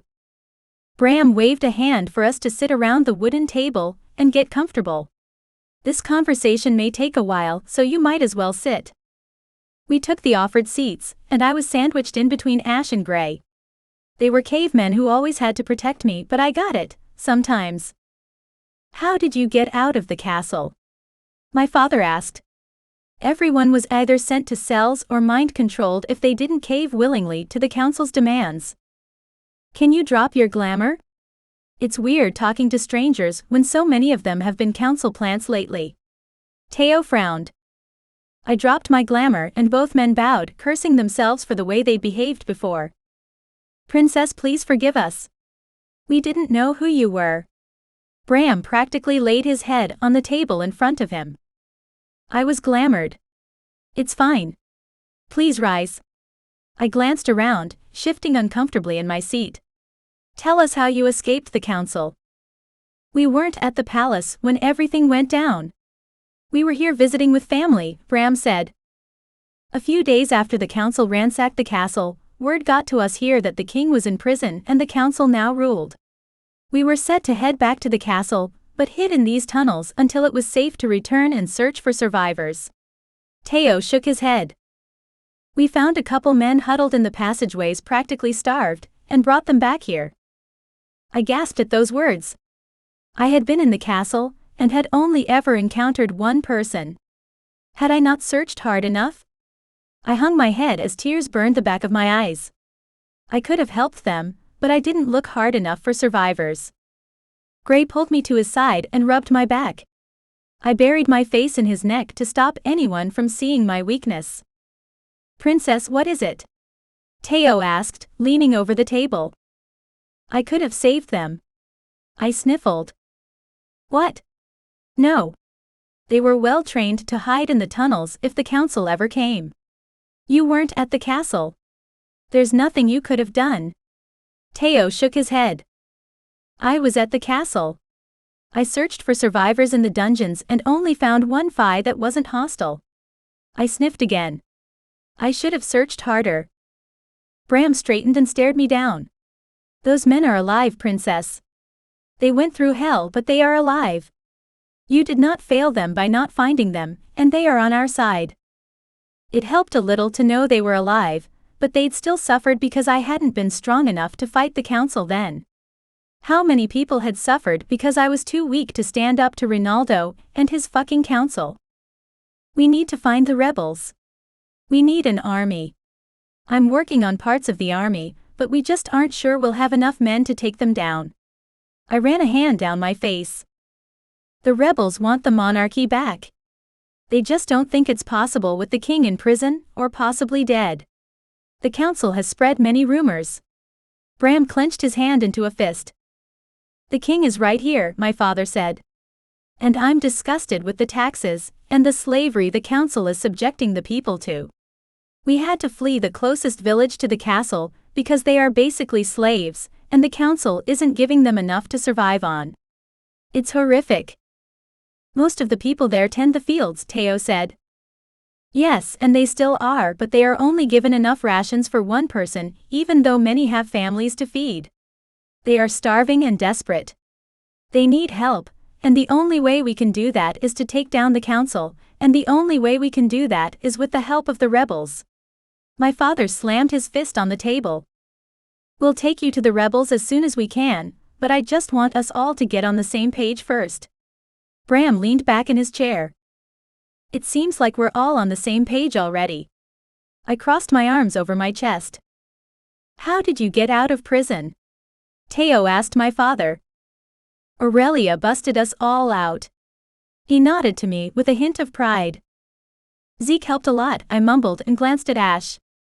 I hoped that I didn't bring up a bunch of bad shit for him. The night when Zeke was shot blasted through my memories without my consent, and my shoulders slumped. The loss was still too fresh.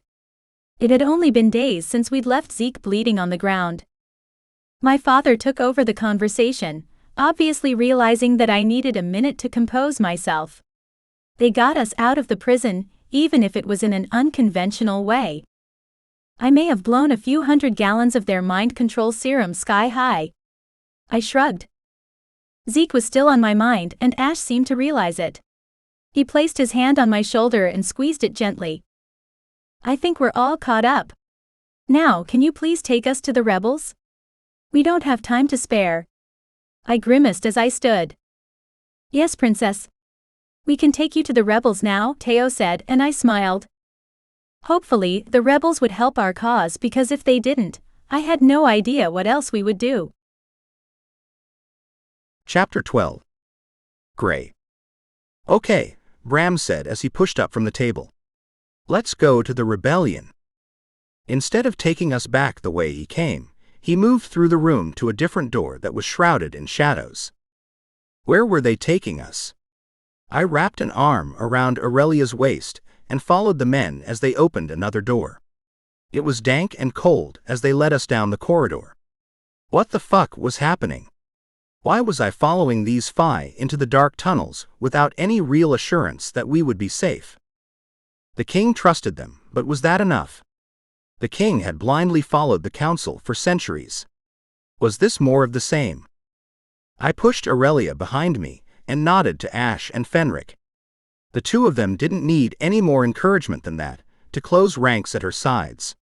Aurelia huffed, and I glanced back just in time to see her roll her eyes. Don't argue, I said under my breath. I have no intention of arguing, she said with a grin. Good. I nodded to Fenric and Ash to stay close, and continued to follow the two men who'd accosted me in the alley. They had been assholes, and I still didn't trust anywhere they planned to take us. No matter what the king said, I would have my guard up when it came to Aurelia's safety. Her safety always came first, and the king knew that as well as I did. We traveled through the tunnels to who knew where, and the longer we traveled, the more wary I was.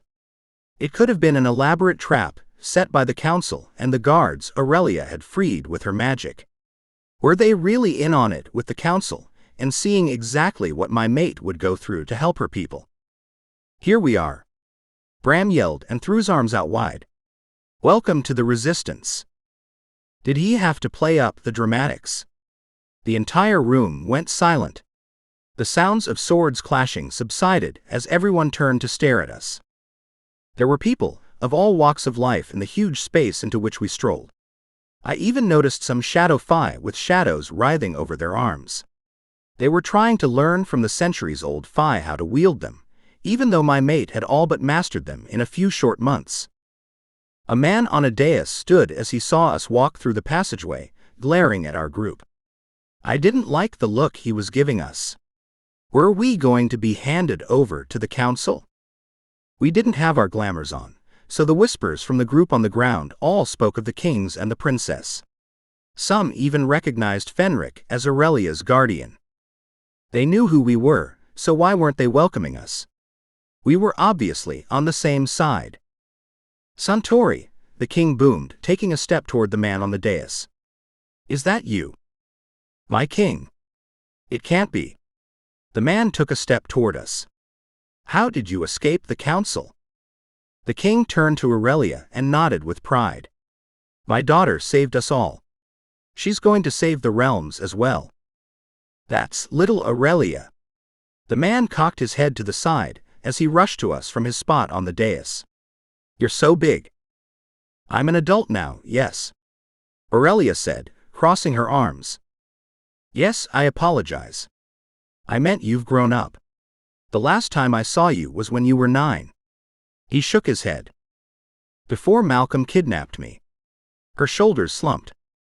I didn't know if that would ever stop being an issue for her. She'd lost out on so many memories as a child because of it. I pulled her closer to my side and kissed her temple. Things had to work out exactly as they had, or I never would have met her, and we never would have gone on this journey together to save the realms. Right, Centauri said. Malcolm. Has anyone taken that bastard's head yet? No. I growled. But I plan to, at the first opportunity. Centauri glanced at me and cocked his head to the side as if confused by what I was doing there. I rolled my shoulders back and stared the Fae down. He was one of the king's friends, but that didn't mean he wouldn't have the same bias as the other Fae.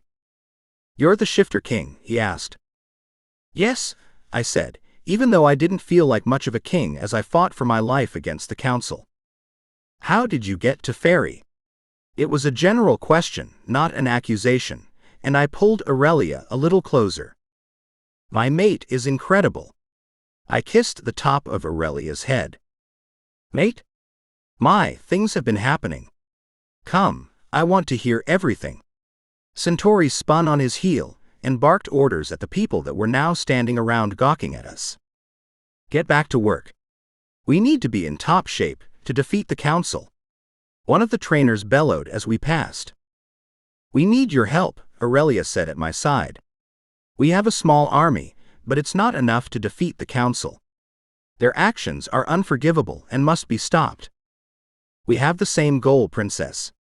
Let's go eat and discuss how we can help each other. Centauri grinned as he opened a door that led into more tunnels. It seemed that everything the rebels did was underground. It would drive my wolf mad to constantly be underground and not feel the sun on my skin. These were dark and dangerous times though, so I could understand the need to hide.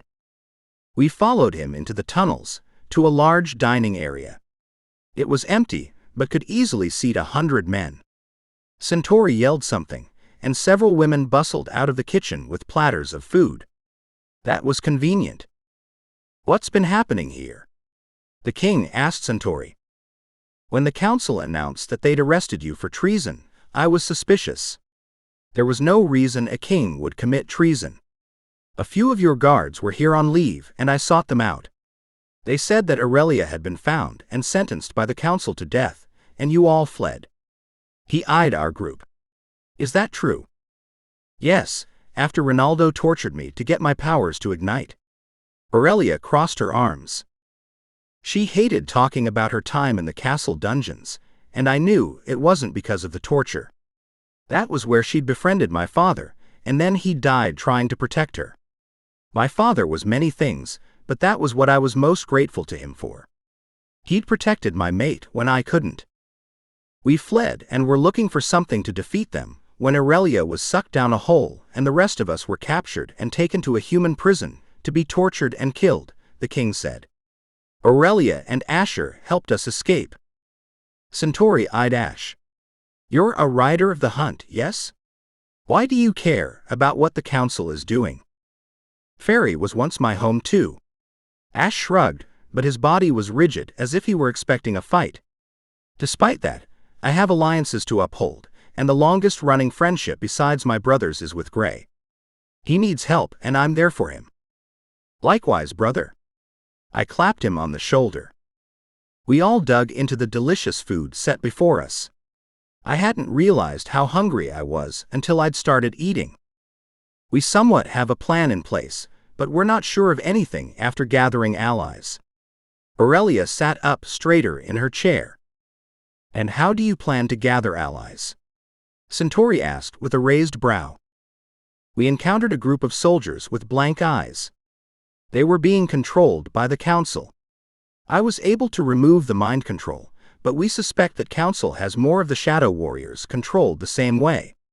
Those warriors are searching for more guards that the council has under their power, so I can remove the control from them as well. Centauri sat back in his chair and gripped his chin between two fingers. The soldiers only come out to police the people. If you want to find them, you're going to need bait. I stiffened at his words, not liking the sound of that at all. I glanced at Aurelia at my side and shook my head, already knowing what she was going to propose. No. You're not going to be bait. I clenched my hand into a fist. Not just me. Isn't there a bounty on all our heads? She grinned. I'll be bait then, and you stay here. I can't. I have to be the one to release them from the mind control, Gray. Aurelia crossed her arms and glared at me. She wasn't wrong, but I couldn't help my need to protect her. She was my mate.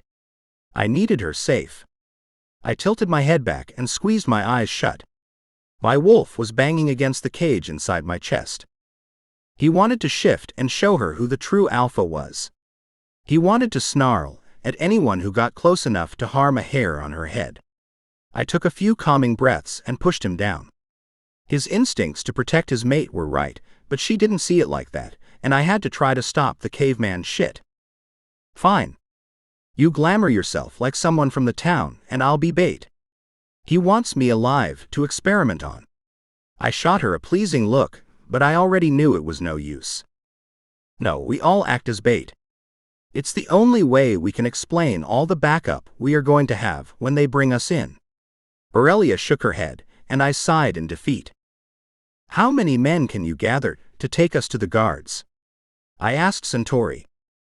There are 5 of you, so I would think 10 would suffice. He shrugged like this was no big deal.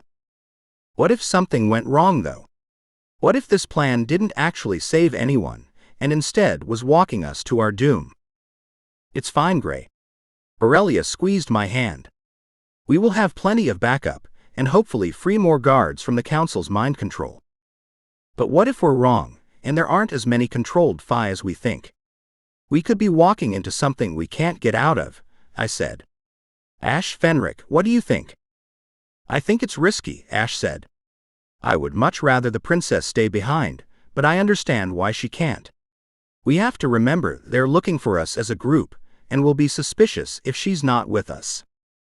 I clenched my hand into a fist. I hadn't thought of that.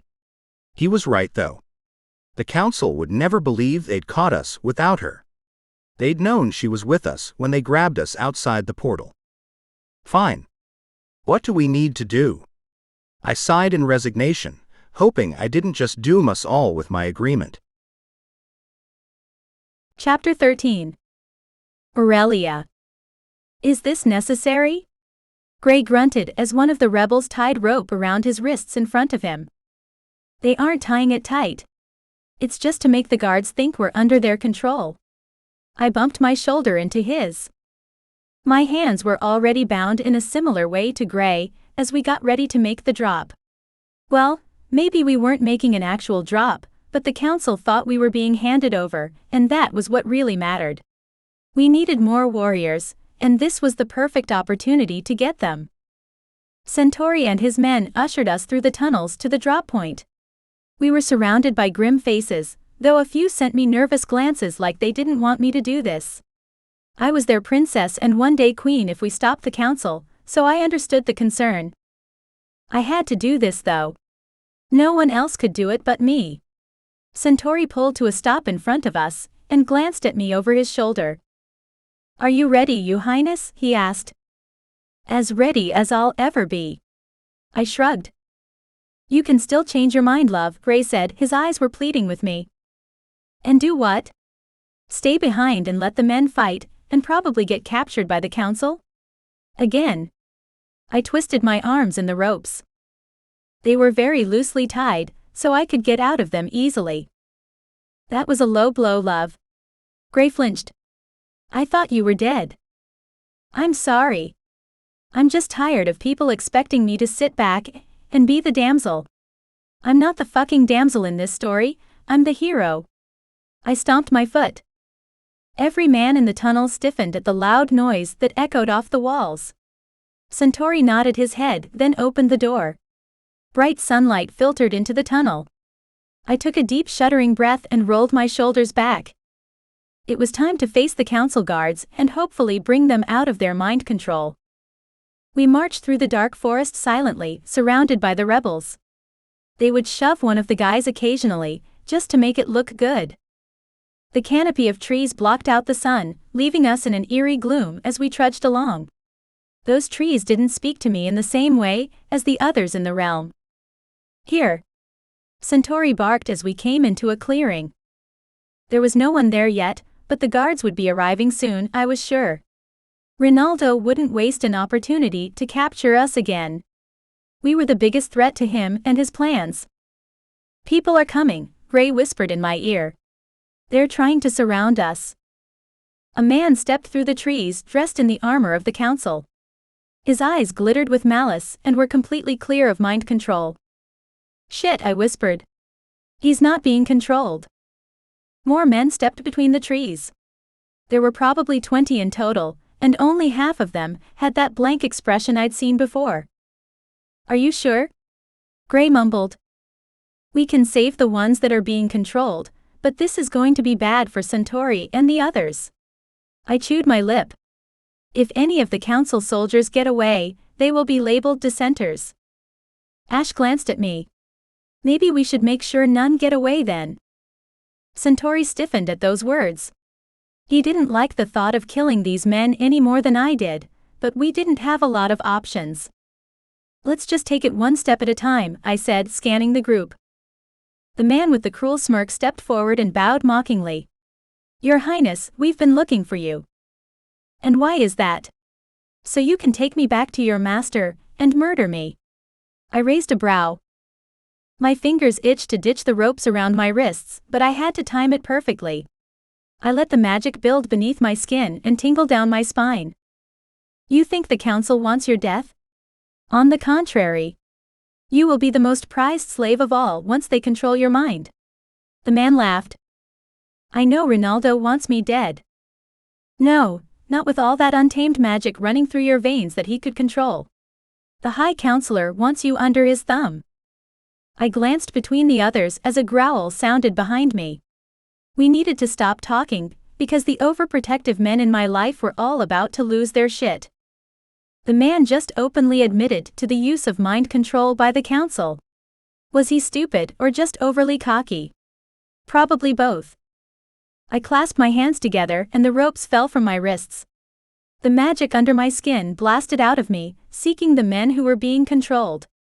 They all dropped to the ground holding their heads, and the man in charge laughed maniacally as he drew his blade.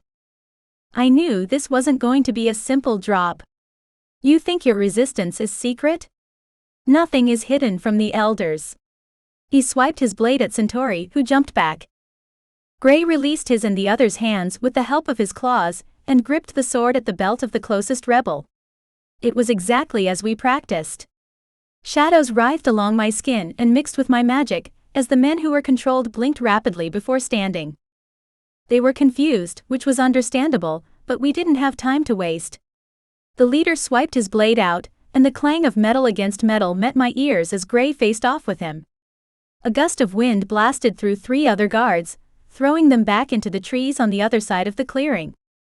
I turned to Ash and saw he was wielding his sword and his magic at the same time.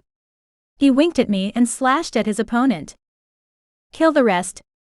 I need the princess alive," the asshole fighting Gray bellowed. My magic exploded out of me as he sliced into Gray's side with his sword. Gray grunted as he stumbled back. Someone was screaming, the shrill tone hurting my ears. It took me a second to realize it was me. The guards that were previously controlled jumped into action, forming a circle around me, but I shook my head. "Help him. My mate needs your help." The guards glanced at each other before peering at my father. "Your princess gave you a command. Do it." Father roared. He was fighting 2 of the council's guards at once, using his magic and a borrowed sword. "We need to get out of here," I yelled. One of the shadow guards we just saved turned in my direction. "Go, princess, we'll distract them." I didn't like the sound of that, but with Gray injured, there wasn't much choice. The rebels shouldn't have even been there, but they came to help me. We'd thought it would be easy. I would use my magic on the guards and they would all fall in line. We were terribly wrong. The guards unsheathed their swords in unison and attacked our enemies. The man who stabbed Gray took a step back as the one who spoke lashed out at him. "What? That's impossible." He scanned the group of Fae that were now on our side with wide eyes, and parried another blow from my new friend. "It's not impossible, and it's the very reason Ronaldo will never control me." I glared at the idiot as I rushed to Gray's side. The guard lunged at me, and I twirled to the side, throwing shadows in his face as I did. He grunted, but he swung again and again. I didn't have a sword, only the small dagger on my belt that Gray had insisted on. Oh gods, Gray. I hoped beyond hope he was okay. Fenric was next to me in a second. He slashed his sword at the guard and the man jumped back, a grin plastered on his face. "The traitor. Your head will bring me power with the council." He laughed mockingly. "You have never been a better swordsman than me, Malachi." Fenric held his borrowed weapon higher. "No. I think you're remembering things backward. I was chosen for the council's guard, and you were chosen to babysit a princess." Malachi laughed. "I was chosen for the highest honor of guarding our future monarch, while you were nothing but a cog in a corrupt machine. You were a grunt chosen to do the council's dirty work," Fenric snarled. I glanced over at Ash, who was still battling a guard, when 2 of the warriors I'd saved rushed to intercept the guard attacking him. What are we going to do, princess? We need to get out of here. I leaned down to inspect Gray's wound. Something didn't look quite right about the stab wound. I peered at Gray, but his skin was ashen and his breath rattled in his chest. I ran my fingers over his face, and he blinked up at me in confusion.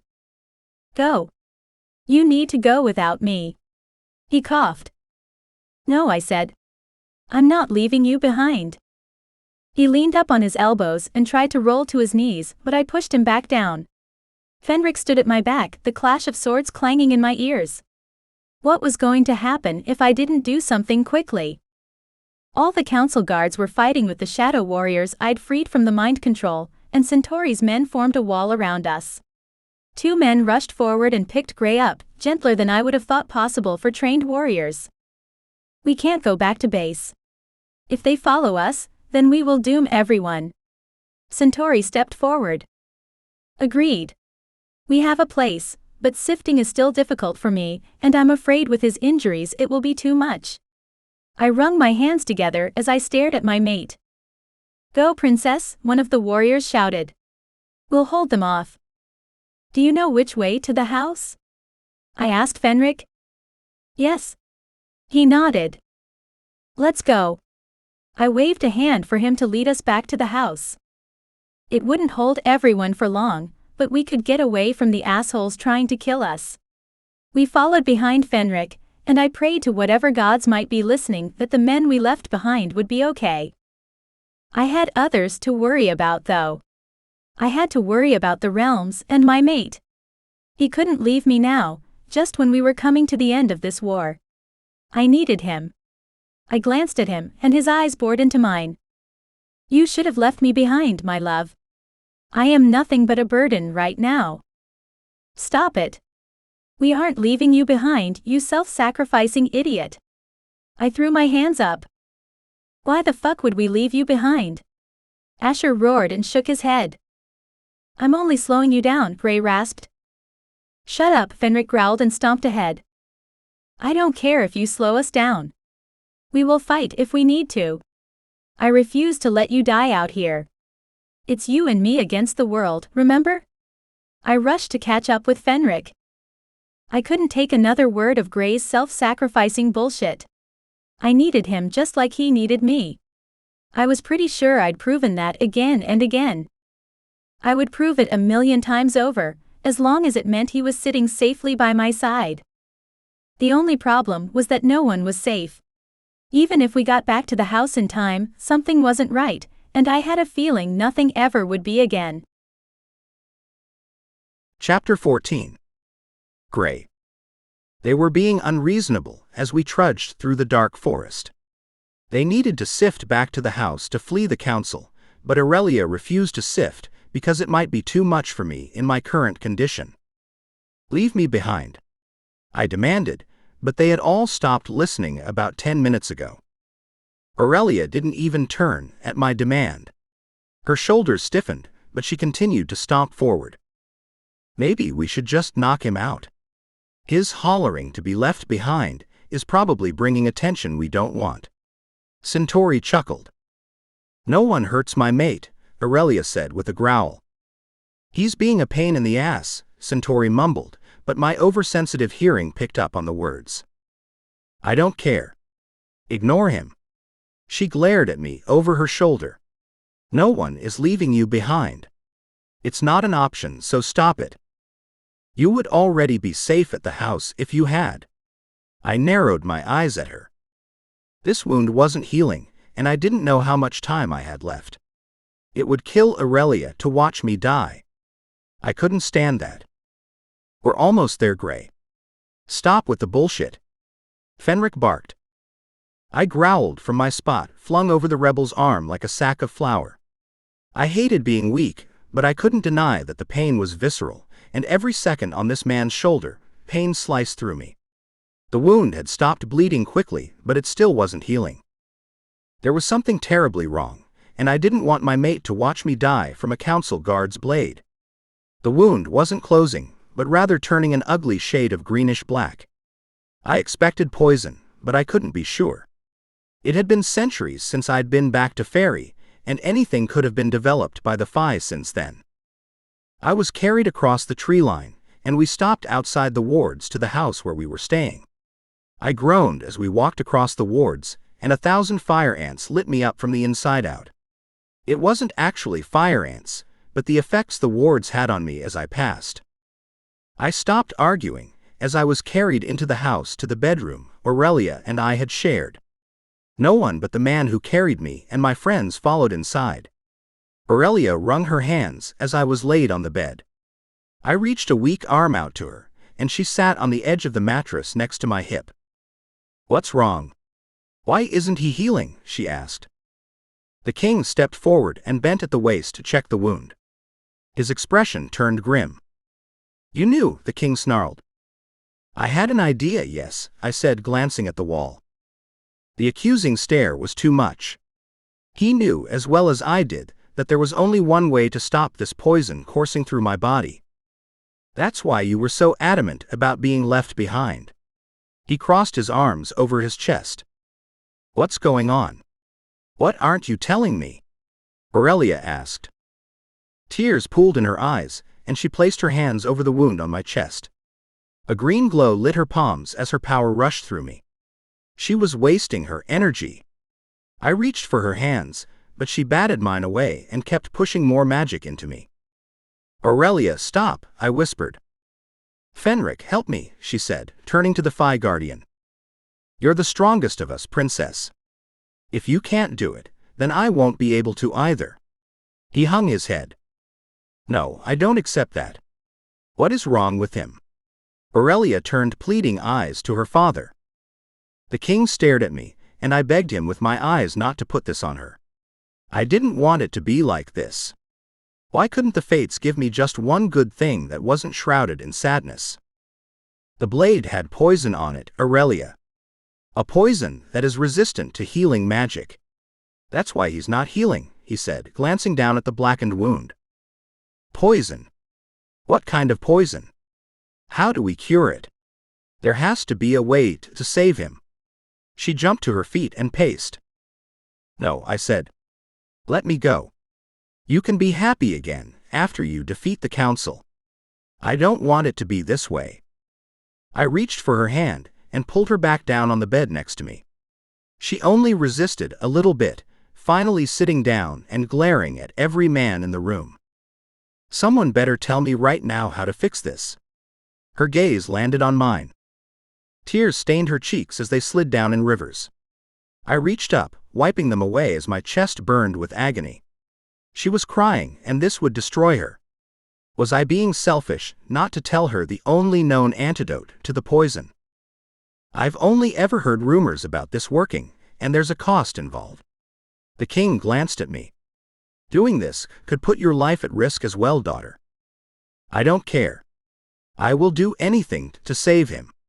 Tell me what I must do." She squeezed my hand. "It's all just rumors and speculation, but from what I have heard, the blood of a Fae is the only way to heal that poison. He would have to bite you and tie himself to you in a completed mate bond." "I won't do it. Not like this," I growled. "It will save your stubborn ass." Aurelia threw her hands up in frustration. "We don't know that," I growled. "He also didn't tell you this risk. If this rumor isn't true and your blood can't save me, then you will die with me. Everything will be for nothing if you die, and the council enslaves everyone." I winced as the blackness on my stomach spread a little more. Pain rushed through me, but the pain in my heart was worse. My chest cracked open at the thought of leaving Aurelia behind, but that was the fate I was dealt. "I don't care," she screamed. "I will not lose you. Let the fucking world burn for all I care." Her shadows pulsed and writhed angrily on her arms as she stared me down with a fire I didn't know she was capable of. In that moment, I saw her for who she could have been if the council and Malcolm hadn't gotten away with her kidnapping. She was fierce and angry and would let the council burn the world to the ground. "Aurelia, think about this," Fenric whispered. "I have thought about it." She rolled her shoulders back and pinned him with her stare. "I don't want to live in a world without him in it. Is that selfish? Maybe, but I have been running around the realms trying to stop the council for everyone else. Gray is mine. I think I'm allowed to be selfish this once." Fenric's shoulders slumped in defeat. He knew as well as I did that she wasn't going to budge on this.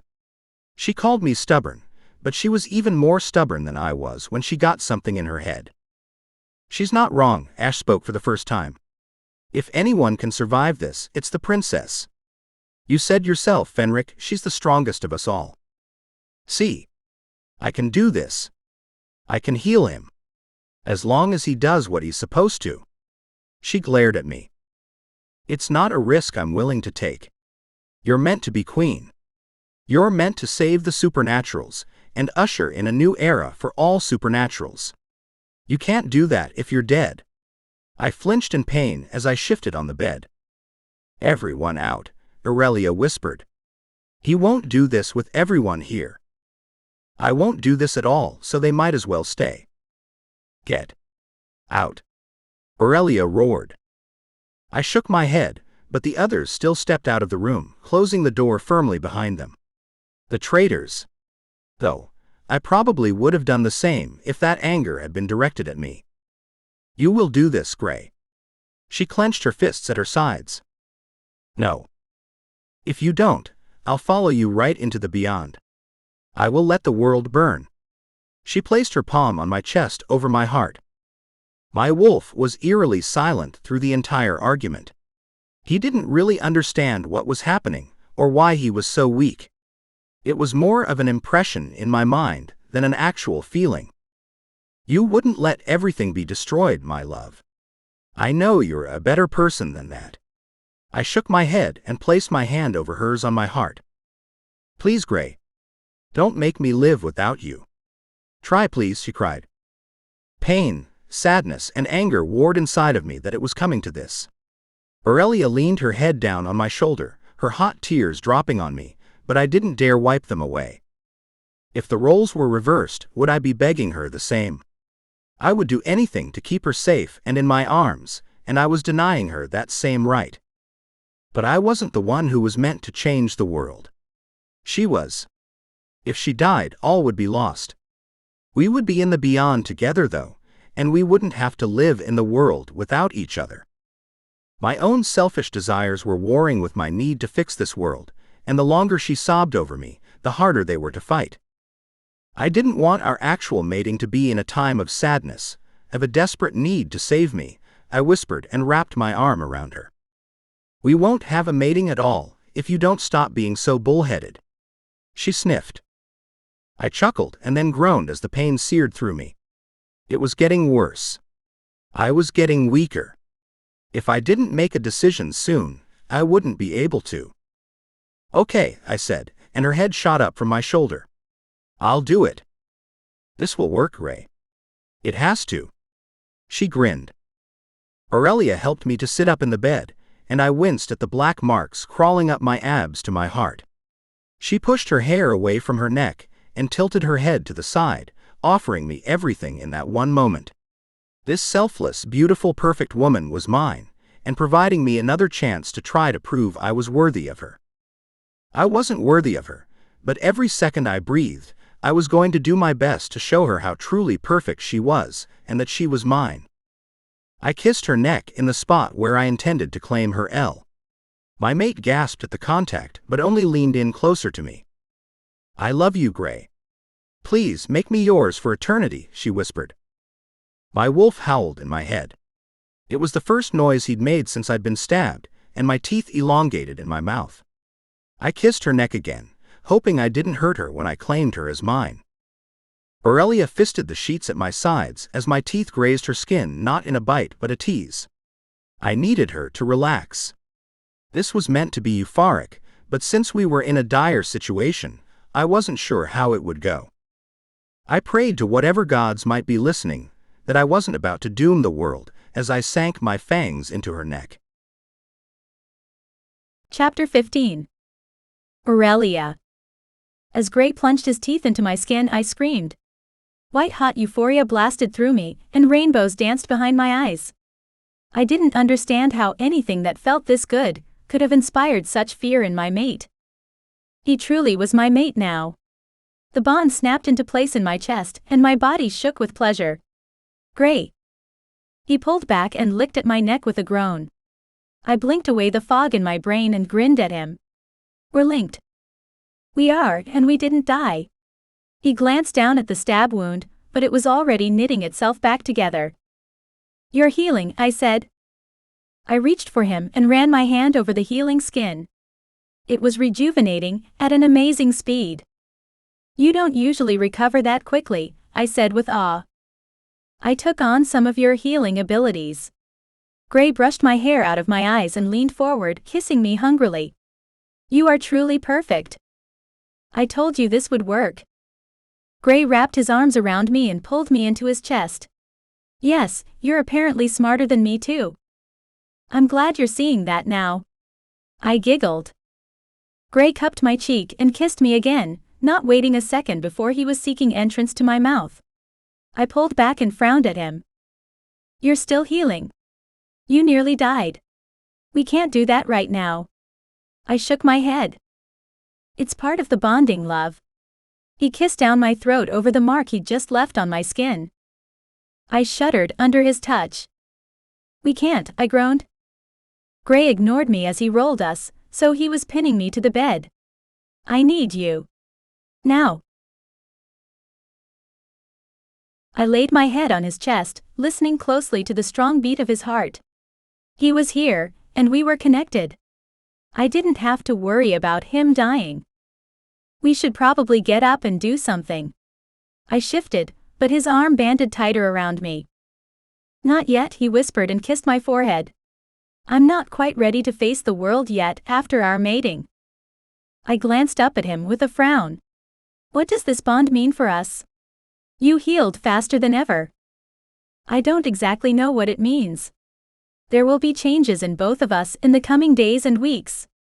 He peered down at me with so much adoration in his eyes that my heart swelled with love for the man holding me. He was worth the risk. I wished he realized that more than he did. I never wanted to have another argument like that again. He believed in his own mind that risking everything for me was acceptable, but me doing the same was not. I hope you understand now that we are in this together, no matter what. If you can risk your life for me, then I can do the same for you. I poked him in the chest. You are literally the only hope to save the realms. Excuse me if I don't want to jeopardize that along with your life, when we both owe Ronaldo a gruesome final death.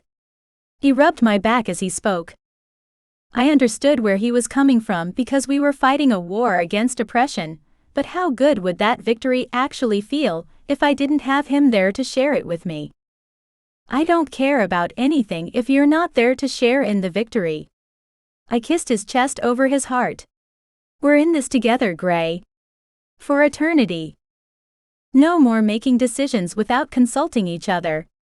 I will try to contain my wolf instincts, as long as we can try to come to a mutual agreement where your safety is concerned. We're linked now, Gray. Our life forces are tied together, so your safety matters just as much as mine. He opened his mouth to protest, but my hand covered his mouth. No arguments. I know you feel the connection as strongly as I do. If something were to happen to you, I would die too. No more risks for either of us. We need to be smart if we're going to win this war. Fine. But there's no way in this realm or any other that I won't always worry about your safety. I will protect you with my last breath, Gray said. Even if that means it's yours as well. Chapter 16. Gray. I think it's time to go back, Aurelia announced to the others. We need to start planning for war. Centauri ran a hand over his face. Are your supernaturals ready for war? They're some of the best trained fighters I've ever seen. I nodded. Some of those people had been with me since I opened the syndicate. They had been training for centuries to take down the council. They were ready. They had to be. What about your people? Aurelia asked. I saw many just learning how to use shadow magic. When the time comes, the rebels will use whatever they have at their disposal to take down the council, Centauri said. Fenric leaned forward in his seat, eyeing us all. Are we sure about this? What do you mean? I asked. We don't have a choice but to take them down. No. That's not what I'm asking. I'm just wondering if we are moving too quickly. We only have one shot at taking down the council, and I don't want to blow it because we weren't prepared. We're ready, and I think we need to move before any of their experiments are successful. Their mind control doesn't work on shifters currently. What if they figure it out, though? They could take over half our army during battle, and then all would be lost. What about the rest of the controlled warriors? Fenric drummed his fingers on the arm of his chair. They will be freed as soon as the council is gone. They might already be on to the fact that I can free their guards, Aurelia said. It depends on the possibility the mind-controlled guards that fought against those assholes in the forest let any of them get away. We have to operate under the assumption that the council knows what you can do. I squeezed Aurelia's hip. Okay then, when do you leave and how will you contact us? Centauri asked. The man was obviously ready for a fight. I didn't blame him. After seeing for myself the destruction the council was bringing to the Fae, I was ready for this battle as well. I glanced at my mate and nervousness tore through our bond. What would happen to us during this war? War was violent and there was never a real winner. People were lost on both sides and lives were changed forever. We were fighting for survival, though. Not just our own, but that of the entire supernatural population of the realms. We will leave as soon as possible, and if you could allow Fenric access to sift into the tunnels, he will send words when it's time to fight. Aurelia sat up straighter in her chair.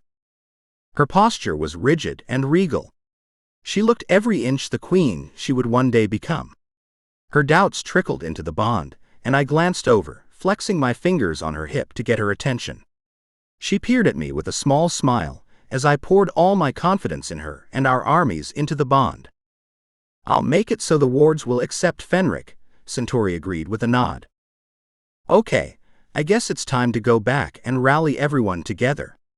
I stood, pulling Aurelia up at my side. I never liked going back to the human world once I'd been in Fairy, but hopefully once we defeated the council, that wouldn't be an issue. I scanned the house, imagining a whole different life for myself and my mate. One where we could make the place a home. It wasn't realistic. We were both royals, and the house wasn't well defended, but it would still be ours. Fenric clapped us both on the shoulders and grinned. Ready to get back? Let's go. The faster we do this, the faster we can end the council for good. We swirled through time and space, and the landing wasn't as difficult this time, as my feet crunched the gravel as I touched down. Aurelia didn't even stumble this time. Were we just getting used to sifting, or was it the bond that made things easier? I was stronger now, and power thrummed beneath my skin, but I didn't dare use it until I knew what it did. We landed outside the wards, but I stepped in front of Aurelia at the scene that played out before me. The wards to the building were surrounded by the human military. Guns were drawn when they caught sight of us, and blank eyes stared us down. Fuck. We're in trouble, I mumbled as Malcolm stepped out from the crowd. I can save them the same way I did the Fae guards, Aurelia whispered behind me. She didn't move to stand next to me. I was grateful for that. She was letting me protect her. They're just humans. What if you break their minds? I asked. Even the Fae had been affected by her breaking the control on their minds. It wasn't painless. What else can we do? She asked. We're greatly outnumbered. Ash and the Shadow King stepped up next to me with their swords drawn. We're going to have to fight, and let Aurelia at least try. Malcolm is mine, I growled. Aurelia spun me toward her and kissed me hard. I'm going to try to break the control, and then race across the wards to get help. That's a good plan. I nodded and turned back to the humans. If Dan grabbed some of the others who were trained to fight, then we could even the odds a bit. How long had they been outside my wards, waiting to ambush my people? Malcolm. I roared. Fight me. Why would I do that, when I could just have the humans kill you and bring the princess with me? Malcolm planted his hands on his hips. "You mean my bonded mate?" I asked with a grin. Malcolm's expression became murderous as his face turned red. "You lie." Malcolm unsheathed his sword. "Why would I lie about that?" I crouched into a fighting stance. He stalked forward, his face turning almost purple with rage. "You would lie to get out of death. You think I won't kill you if it means her death." He slashed his sword at me, and I jumped back, bringing up my own weapon to block the blow. We were evenly matched. We'd fought several times before, and the slippery bastard had always gotten away. I lunged forward and sliced at his midsection, but the clang of his sword meeting mine filled the air. Magic bubbled up inside me, begging me to unleash it. I didn't know how to use magic. I was a shifter, and the only thing I'd ever learned to do was shift. Malcolm swung his blade, and I parried with my own, as static electricity crawled up my arms and tingled at my fingertips.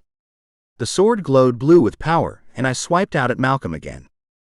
The electricity hit his blade, and he yelped, dropping the weapon. The scent of charred flesh burned in my nose as he glanced down at his blackened hand. "You really did bond with the princess," he said, and his good hand pooled with magic.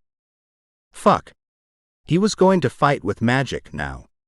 I didn't even know how I'd done that with the sword. The magic had a life of its own. I gripped the sword in both hands, unsure what I was going to do now as more and more magic built in his palm. "I told you I had." "You're the one who didn't want to believe it." I shrugged with a nonchalance I didn't feel. He threw the ball of magic at me with a battle cry, and I swung the blade at it, running on instinct alone. When the magic connected with the blade, it bounced off and hit Malcolm square in the chest.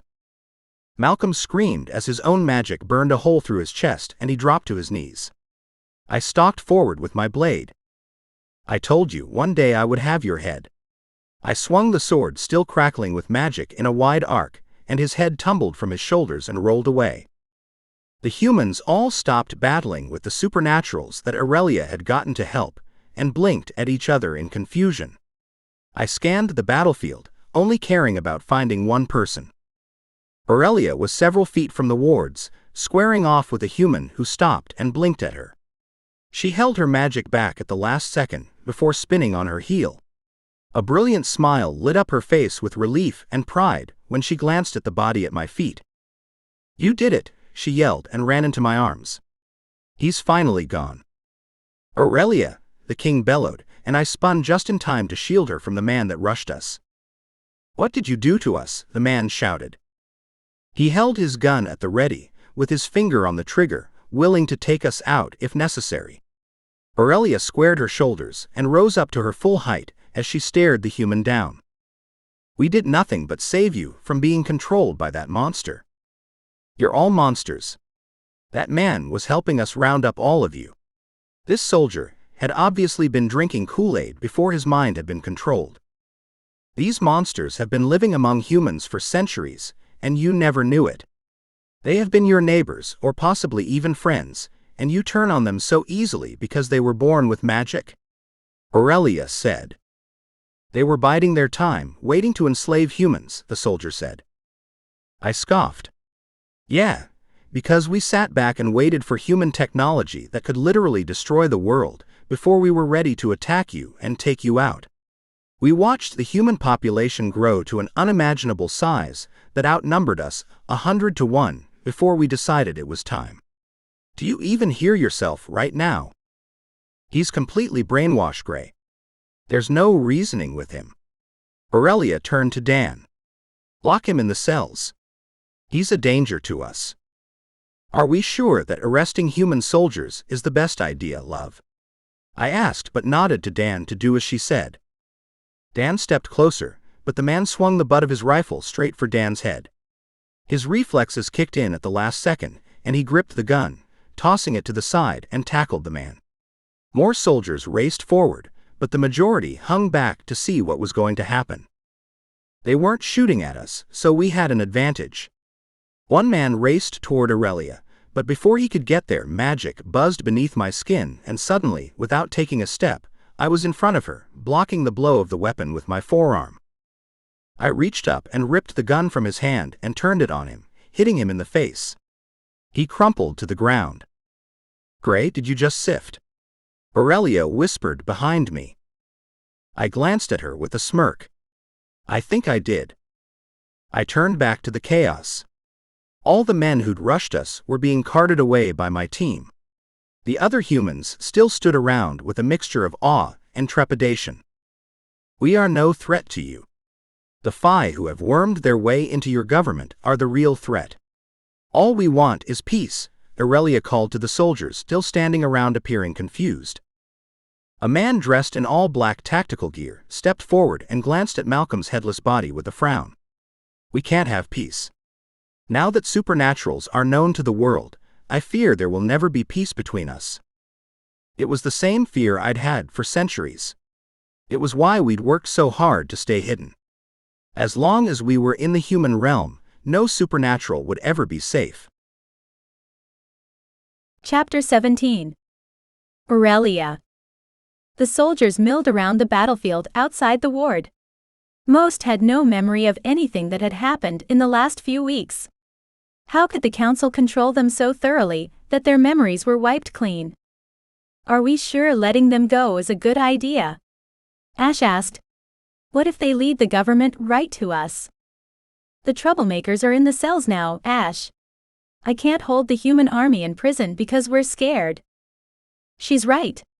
They will see it as an act of war," Gray said. He wrapped his arm around me. We hadn't had a chance yet to talk about the new powers he was displaying. He'd sifted right in front of me. I hadn't even learned to control that particular power yet. It only worked when my emotions were high. "We don't need a war with the humans." I sighed. "Once we defeat the council, everyone can return to Fairy and leave the humans alone." "It won't end there, love. The humans know we exist now. They will always be looking for us." Gray pulled me in close. The soldiers wandered away in groups, speaking frantically to each other in hushed tones, but at least they were leaving. All except the man in the tactical gear who'd spoken before. He stepped up to me with a nod. "You're the princess everyone is looking for," he said. "I am. I remember more than the others. I am a Secret Service agent. I'm not even supposed to be working with the army." He shook his head. "You were at the gala." Gray narrowed his eyes on the man. "Yes, I don't remember everything but most of it. I have some information you might need." "Is there somewhere private we can talk?" the man asked. I glanced at the building, unsure if I should even suggest it. He'd been the one to say we would never have peace, but now he was asking for a private place to give us intel. I wasn't sure if that was the best idea. "Why should we trust you?" Gray asked. "You said yourself that we will never have peace. The information I have is what you want, and I'm risking everything, including my life, to give it to you. I can't talk out in the open like this." He scanned the clearing, but all the soldiers had already left. "How important is this information?" I asked. "Is it life or death?" "It could be, for a lot of people." The man glanced between us. I didn't know if we could trust him, but he was sticking his neck on the chopping block just having the conversation with us. What if he left, and that intel could have ended the war in our favor? "I think we should go inside, Gray. We should hear him out." I chewed my lip. "Fine, but I hope you understand we'll need to take your weapons and you will be guarded the entire time you're inside the wards." Gray stepped forward, waving a hand. Dan and 2 other shifters stepped around the man. "I understand." The man held his arms up. "Search him. Take any weapons he has, or any kind of listening devices, and then we'll step into the building," Gray said to Dan. The man had an impressive arsenal of weapons strapped to his body. It was a little terrifying. I never would have checked some of the places where they'd found guns and knives. "Take off your boots," Dan ordered. He untied the laces and took them off one at a time. Dan pulled 2 small daggers and a handgun out of each. "They have compartments in the heels," the man told Dan and clicked a button. A blade shot from the back of the heel of the boot and I gasped. Dan wrenched it out of the heel and handed the boot back to the man before doing the same with the other. These aren't standard military issue, Dan grunted. I counted 15 weapons pulled from various places on the man's body, but they found no listening devices. Use your magic, Dan, Gray commanded. What magic? I asked as Dan's hands glowed a midnight blue. He can detect and disable electronics. So if there were any hidden devices on him, they won't be recording anymore. Gray crossed his arms over his chest. I told him where the blades in my boots were. Why would I do that if I was hiding listening devices? He shook his head. You may not even know they're hidden on you. You were being mind-controlled, remember, I said. He nodded, and allowed Dan to continue his search. I found something, Dan said with a growl. It doesn't matter now though, it's fried. Let's go. I stomped forward. I was too curious for my own good. What information did he have for us, and why would he give it to us in the first place? He was Secret Service, and the president wasn't the biggest fan of supernaturals. My shoulders slumped as I followed them to the garage. It was hard to think about the gala. We'd lost Zeke that night and had to leave him behind. We all got into the elevator, and Gray pushed the button for the interrogation floor. That was on the same floor we just had all the horrible humans sent. Are you sure that's a good idea? I asked. We need to make it look like he's on their side, and we're locking him up too. They will all be released to the authorities once we get a witch to wipe the memory of our location from their minds. Gray grasped my hand. You have a tactical mind. The man nodded. I appreciate you taking those steps to protect my life. Like I said before, we aren't the monsters we've been made out to be. I shuffled my feet as I waited for the ding of the elevator. The wait was torturous, even though it was probably only a minute. The elevator doors finally opened, and Dan shoved the man out into the room. Magical cells lined the walls, and Lydia screamed obscenities at us.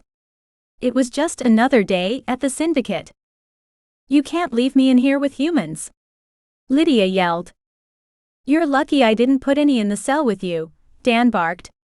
Now shut up before I cut your rations. Lydia closed her mouth and sat back against the wall, glaring at us. Well, she was glaring at me as usual.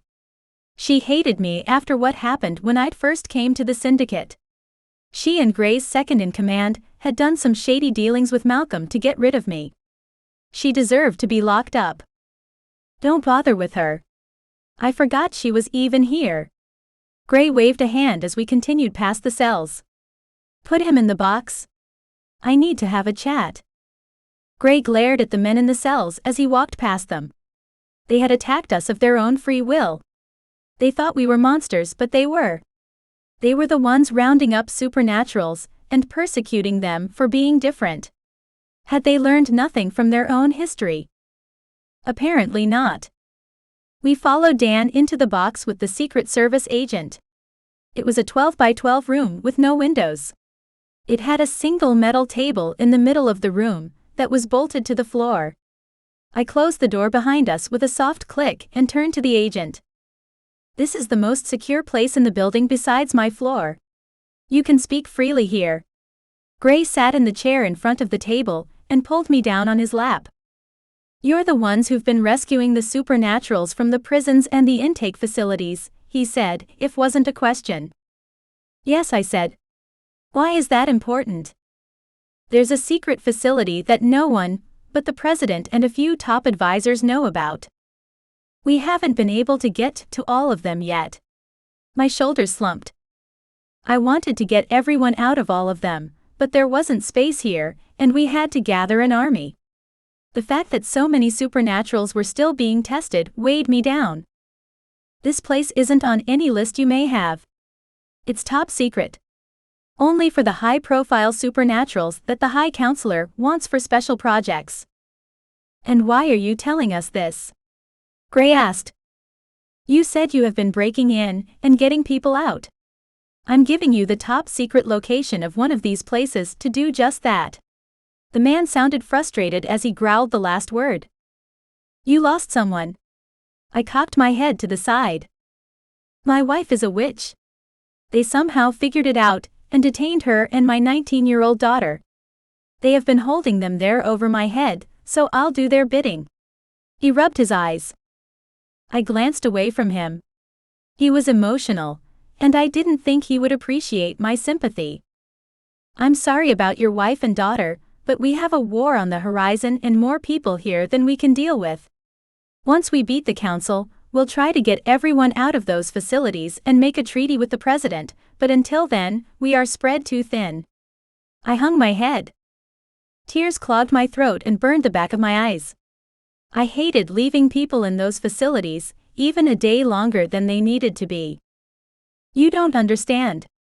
I'm not just asking for them. There's someone you love there as well." His eyes bored into mine. "What are you talking about?" I sat forward on Gray's lap with a frown.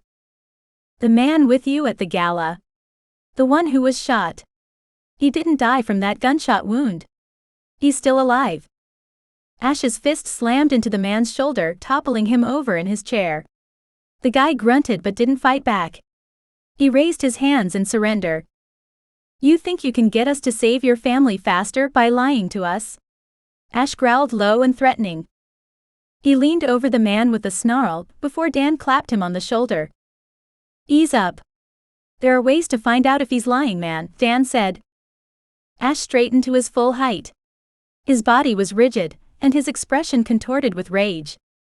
"I'm not lying.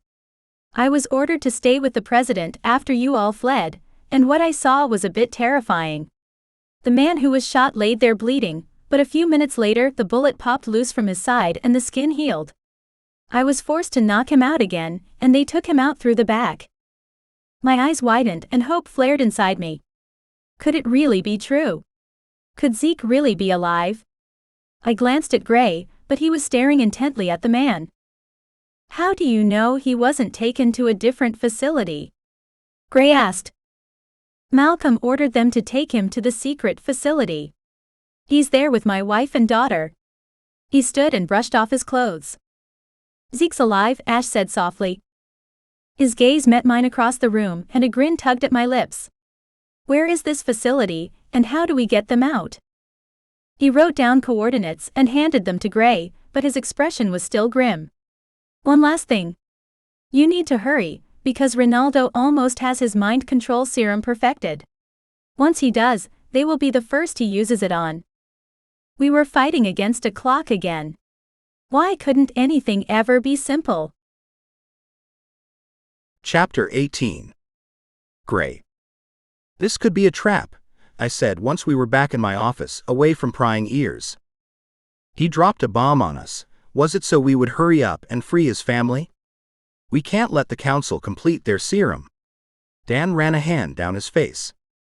Fenric pulled Zeke's laptop closer and powered it on, gripping the coordinates in his other hand. How did we even know if the place existed? The guy could have been lying through his teeth about everything to lure us to the government. "If Zeke's alive, we have to do something," Aurelia said. She held an insane amount of guilt bottled up inside for what had happened to Zeke. I wished I could take it away or soothe it somehow. "It's in the Nevada desert, but there's nothing there. Just sand." Fenric frowned at the screen. "Could they have them in a bunker of some kind?" Ash leaned over Fenric's shoulder. "It's possible." Fenric clicked a couple buttons. "There's no surveillance. It's also a no-fly zone." "What is that place?" "You have to be fucking kidding me," I said and rubbed my chin. "What?"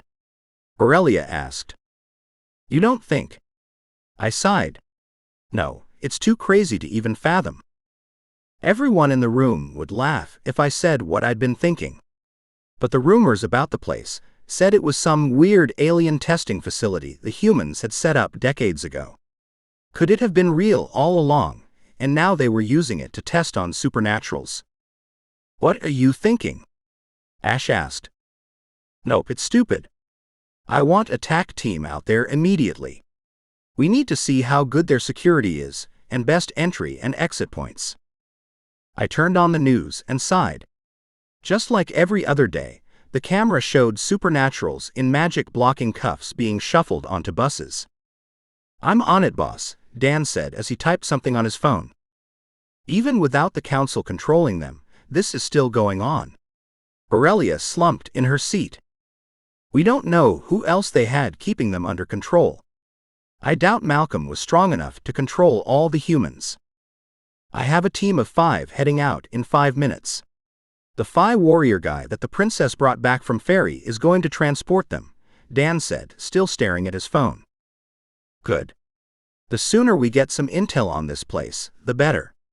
I refuse to go in blind and risk everyone." I squeezed Aurelia's hand. Her worry for Zeke flooded the bond, and I pulled her into my side. I was worried for the rider as well. I'd thought along with the rest of them that he was dead. It was a relief to find out he was alive, but was it all an act? Was the human government trying to draw us out? The news droned on in the background, like nothing else was going on in the world other than the supernatural infestation, as they called it. Other countries had followed the United States' lead and began global witch trials, locking up anyone with a drop of supernatural blood. "New developments in science today," the newscaster said brightly.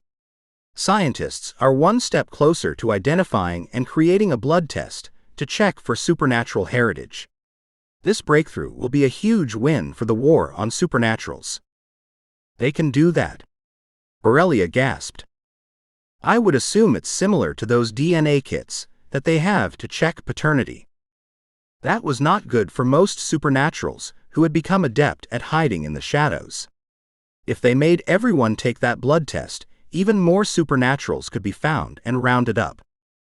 "We are well on our way to a national database for supernatural species. It's a huge victory, and to be honest, I can't wait to take this test to prove that I'm human. It will be a relief to have that piece of paper to show everyone that I'm not a monster." The newscaster flipped her hair over her shoulder. The man next to her put a finger to his ear and held up a hand. "We're getting word that the president is about to address the nation." "I wonder what this is about." I groaned. "It can't be anything good." Ash straightened. The camera flipped to the rose garden, where the president walked out to the podium, his expression grim. If this was about the new breakthrough, he wouldn't have looked like that. Dread pooled in my gut, but it wasn't all mine. Aurelia's feelings rushed down the bond as well. "Hello, America. I have a heavy burden to bear today. 10 American soldiers have been declared missing in action. Yesterday, they were sent to a supernatural stronghold to detain everyone in the building, but they were ambushed with magic. Some of the men who came back said they were knocked out and detained by these supernaturals." He paused to let that sink in. I had a feeling that was what this was about. Any word on a witch that can erase those humans' memories of where they have been? I asked Dan. "We don't have a witch here that can do it, and the ones from the outside I called didn't answer. I'm hoping they haven't been rounded up like the others." Dan hung his head. "These are dangerous criminals. There is body cam footage of a shifter beheading a trusted ally of the American people. He will be sorely missed." He paused again. "Not likely," I grumbled. "Did you check all the men in the cells for these body cams and listening devices?" "Of course. The good news is that I have been informed that these supernaturals are the same as the ones who blew up the Dallas prison, and we have a powerful alliance that will eradicate them. We are also only weeks away from a federal mandate that will make testing for supernatural blood mandatory for every American." The crowd around the president all started shouting questions at once. He held up a hand, but it didn't do a thing to stop them all from yelling. Mandatory testing was a controversial topic, apparently. "We have to do something. There's no space here, but we can't just leave people in those testing facilities." Aurelia clenched her hands into fists on the table. "There has to be something we can do other than sit here and watch this vitriol," Ash grumbled. He was itching to get Zeke back just as much as we were, probably more. They were riders of the hunt and had been brothers for millennia. "There isn't much we can do but research the other facilities." You all don't have to be the ones who go into every single one of them to rescue people. I can send tactical teams, Dan said. No, we need to keep everyone we can here. We need them training and ready for war. I only sent one TAC team out to scout that place for a reason, I said. Fenric peered closer at the computer screen. We can still do the research for after the war. I don't think humans are going to stop persecuting supernaturals just because we win this war. I agree, Aurelia said. She was still staring at the TV, where more and more lines of supernaturals were being herded like cattle onto buses. I wanted to turn the thing off but couldn't. We needed to keep tabs on what was happening in the world. Don't watch it, love. It's only upsetting you more. I rubbed her back in soothing circles. I can't just turn a blind eye to it. I have to watch it. If I don't see how the people are suffering, how can I hope to be a leader that will end that suffering for them? But it's hurting you. I can feel through the bond how much. My chest ached with the pain she was feeling. My mate was going to be an amazing queen because of her empathy. I'm sorry, I don't know how that works. I can't shut it off. She frowned. I don't want you to turn it off. I like knowing how you're feeling, I said. It's hurting you, though. She glanced at me with watery eyes. Only because you're hurting, love. I'm strong. I can handle it. Gray. Fenric frowned. I think there's some truth to what the agent said. Why? What did you find? I got up from the table and raced around to look at what he'd come across. I hacked into the database for one of the testing facilities we have yet to hit and found some videos of test subjects. Aurelia rounded the table and was at my side in a second. What is it? Don't look, princess. Some are pretty gruesome. Fenric shuddered. I have to look. I have to know. I already told you all not to try to shield me from this. She crossed her arms. Fenric glanced up at me and I shrugged. I wasn't here to tell her what to do. As far as I was concerned, we were equals except when it came to her safety. Fenric turned back to the keyboard and typed a couple commands before a video played on the screen. This is test subject 77, and we may just have a breakthrough today, the scientist on the screen said almost giddily. The woman on the bed was blonde and had cat-like features. She must have been some kind of cat shifter. Her eyes were closed, but her face was contorted in pain as her body convulsed on the bed. The scientist turned to her, and a look of horror crossed his face as he screamed. Foam bubbled from her mouth as the convulsions became even worse than before. She was dying. It resembled a human overdose. How much of that damn serum had they given that poor woman? Pain sliced through my chest as her hands shifted into black claws and then back. She was a jaguar shifter, and they were rare. I wished I had known she was out in the world. I would have brought her to the syndicate to train. That's why I had started the syndicate.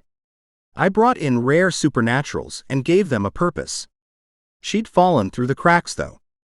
The machines hooked to her flatlined, and the scientist screamed as he grabbed some paddles to try to restart her heart.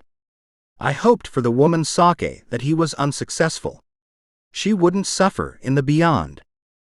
That poor woman, Aurelia whispered. We have to stop this. They are killing supernaturals in the name of science. There's more, Fenric said as he clicked another video. After the unfortunate incident yesterday, the scientist started speaking. We are going to try something different today. Do I even want to know? I asked. Probably not. Fenric shuddered. This is test subject 82. She is a known witch, and we are going to practice transference. What the hell? Is that what it sounds like? Are they trying to remove her magic? I stared at Fenric. The brunette was tied to a table with tubes and electrodes all over her frail frame. The scientist flipped a switch, and the woman gasped as electricity flowed into her and magic pooled at her fingertips. The giddy scientist brought over some kind of suction thing and attempted to suck the magic into a canister connected to it, but it wouldn't work. Release your power to me and the pain stops, the scientist barked at the girl, but no matter how hard he tried, he couldn't suck away her magic. This is disgusting. I don't need to see any more to know we have to do something, but the question is, what? Chapter 19. Aurelia. Sit down, Ash. I glared at him, but my face softened when I saw the worry in his eyes. We'd all seen the horrific videos of the testing facility. I shuddered as I remembered the witch dying on the table, as the scientist lost his temper and turned up the voltage.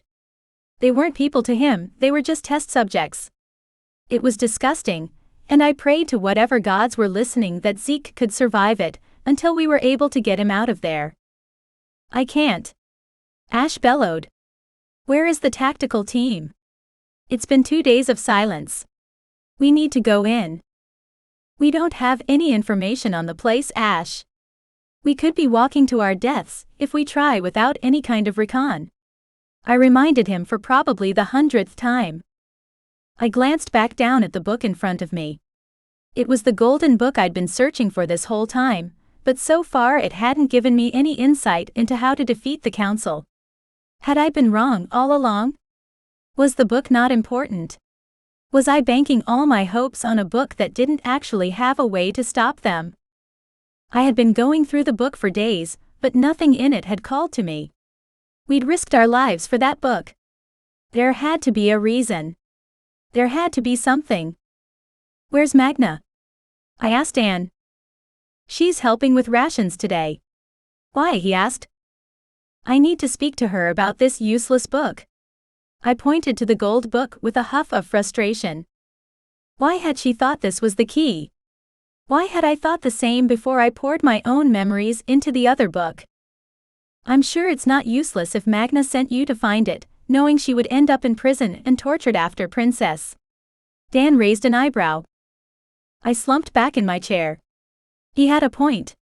Magna was a powerful seer, so she would have known what would happen when we went to get the book, but the sneaky woman never told us all the facts. It could mess up the future. She told us that all the time. The news played in the background as I continued flipping pages.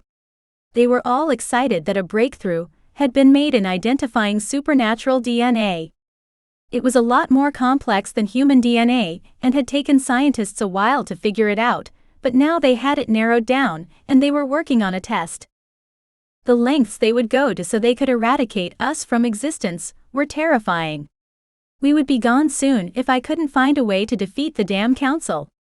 I glanced back at the book and continued flipping through the pages. Magna will be here soon. Don't be harsh with her. She has a heavy burden to bear. She also went through hell in that prison. Dan sat next to me at the table. I would never be harsh with her. Magna is my friend even if she is cryptic half the time. I flipped another page, but I was barely paying attention. You asked to see me, Princess? Magna said as she glided into the room. What's with the princess shit?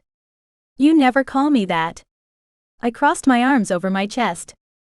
I figured I should get used to calling you by your title.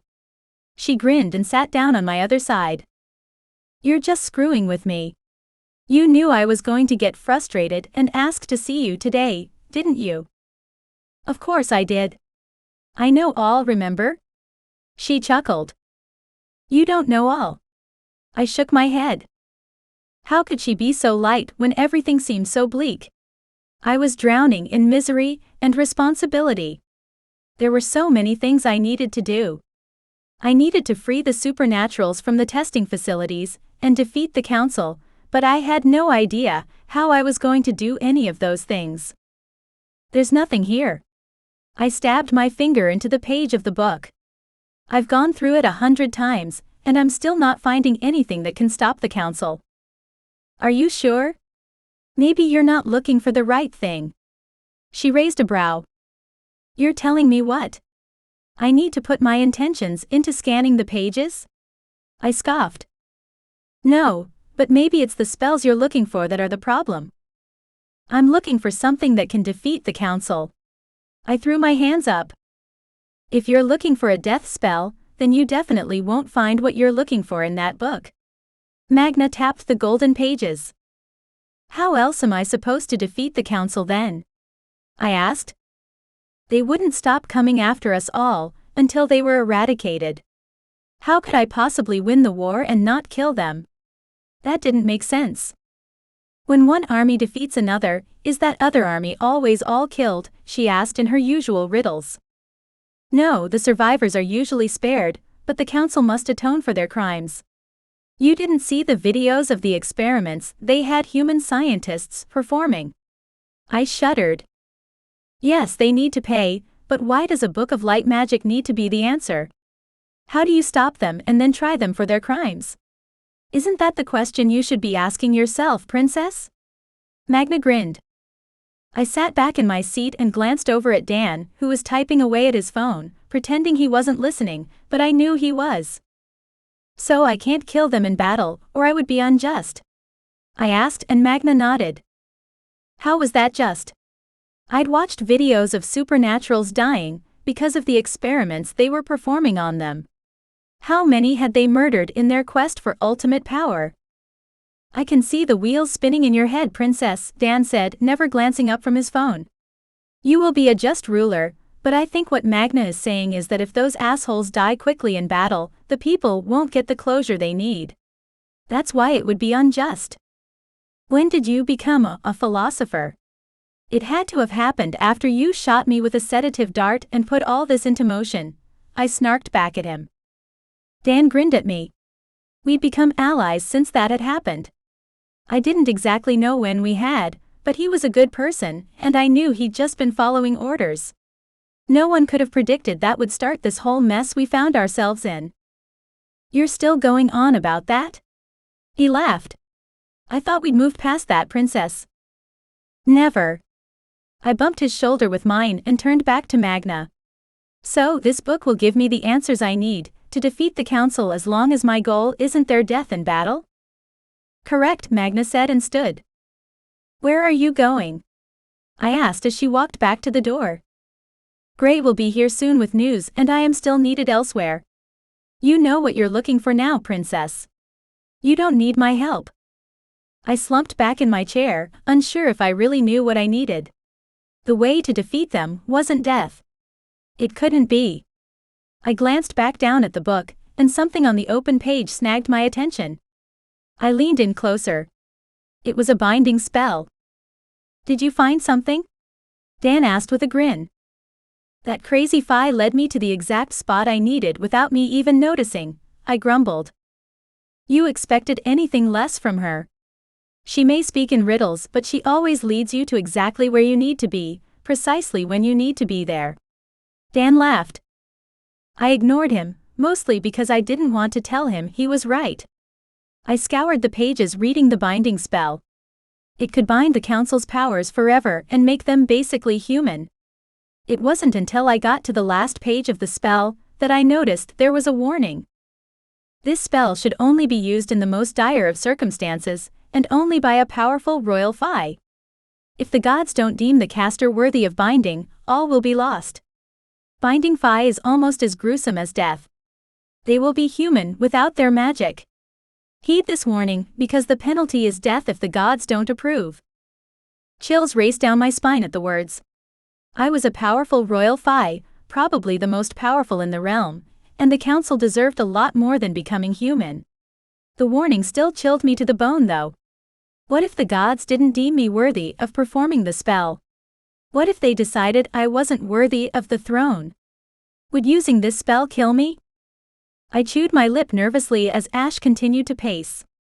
I stared at him as he walked back and forth across the room with glassy, unfocused eyes. He hadn't paid any attention to the conversation we'd just had, so he wouldn't know that the spell I'd just found was dangerous. I decided then and there that I couldn't tell anyone about the warning in the book. I had to keep it to myself, or they would stop me from using it. What did you find? Dan asked with a raised brow. Something that could turn the tide in this war with the council, but if I told you, I would have to kill you. I closed the book so no one could see the page I was on.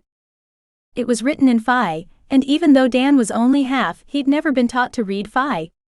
My secret was safe from him, but I didn't want my father or Fenric seeing the page it had been opened to. They would tell Gray in a heartbeat and all would be lost. Just as Magna had said, Gray came rushing into the office a moment later, his eyes wide with worry and anger. "What is it?" I jumped from the chair and rushed to his side. The expression on his face was grim as he glanced between the three of us. "The scouts are back and the news isn't good at all." "What do you mean? What happened?" I asked and wrung my hands together. "Please don't tell me they're all dead. Please don't tell me we're too late to save Zeke. It was my fault he was taken. If I had fought harder against Gray and Ash, we would have seen he wasn't dead. We could have dragged him out of that gala. He never would have been in that place at all." The place was fortified and guarded to the extreme. "The scouts barely made it out with their lives," Gray said as he wrapped his arms around me. "Did they get inside?" Ash asked. "No, it was exactly as I'd thought. The humans have been using that base for years, but everyone thought it was an urban legend." "What are you talking about?" I asked with a frown.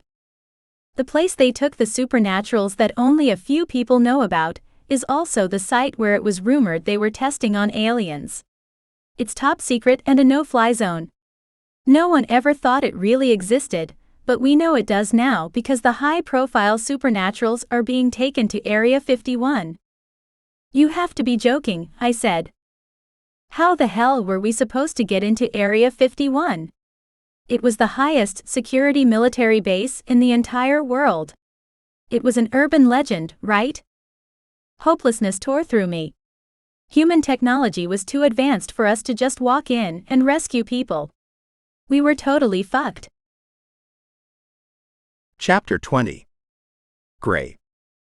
I grabbed Aurelia's hand, and we rushed to the elevator.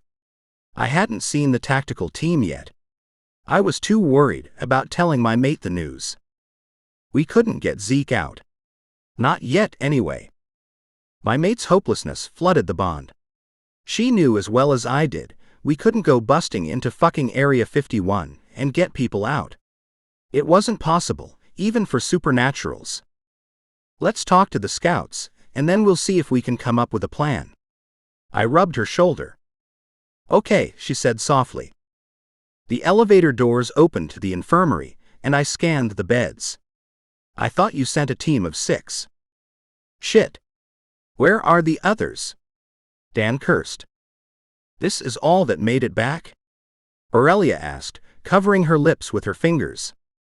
She walked over to the bed nearest us, and I recognized the Fae warrior she'd brought back from the castle. He was beaten and bloody, barely conscious. "Ambush," he said. "It was a trap.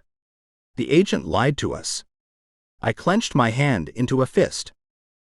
Anger pulsed through me, and I wanted to go down to the cells and beat him bloody. The warrior pushed himself to sit. I don't know if he lied, or if they were just ready for any possibility. We were scouting the area for an entire day before we were ambushed by the military. There are definitely people being taken there, though. "Did you get close enough to see any entry or exit points?" I asked. Even though we weren't going to be able to go in and get them now, that didn't mean all the information we could gather wouldn't be useful.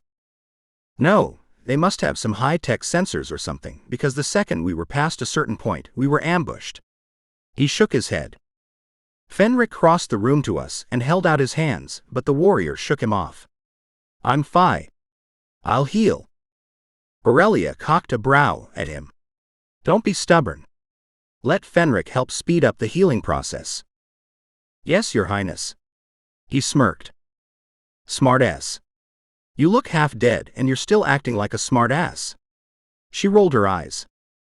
"You saw them bringing people in?" I asked, getting us back on track. "I did. The same buses that have been all over the news were coming and going that first day." Dan stepped up next to me. "Where is the rest of the team?" "Either dead or captured.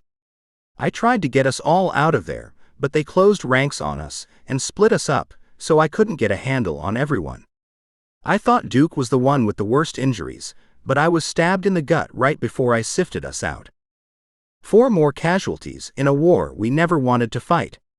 If they were in the testing facility there, we were definitely going to have to get in and free our people. I just didn't know how. Is there a chance they're still fighting or we're left out there to die? Dan ran a hand down his face. I tried to go back, but before I could, the scouts at the wards brought me in. I don't think I could have done much anyway. I passed out the second we got inside. No, you did good, I said, clapping him on the shoulder. We need to speed up the timeline on this war. Aurelia sat in the chair next to the bed.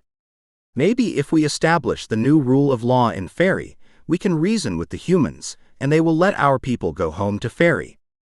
You think that's possible? Dan asked.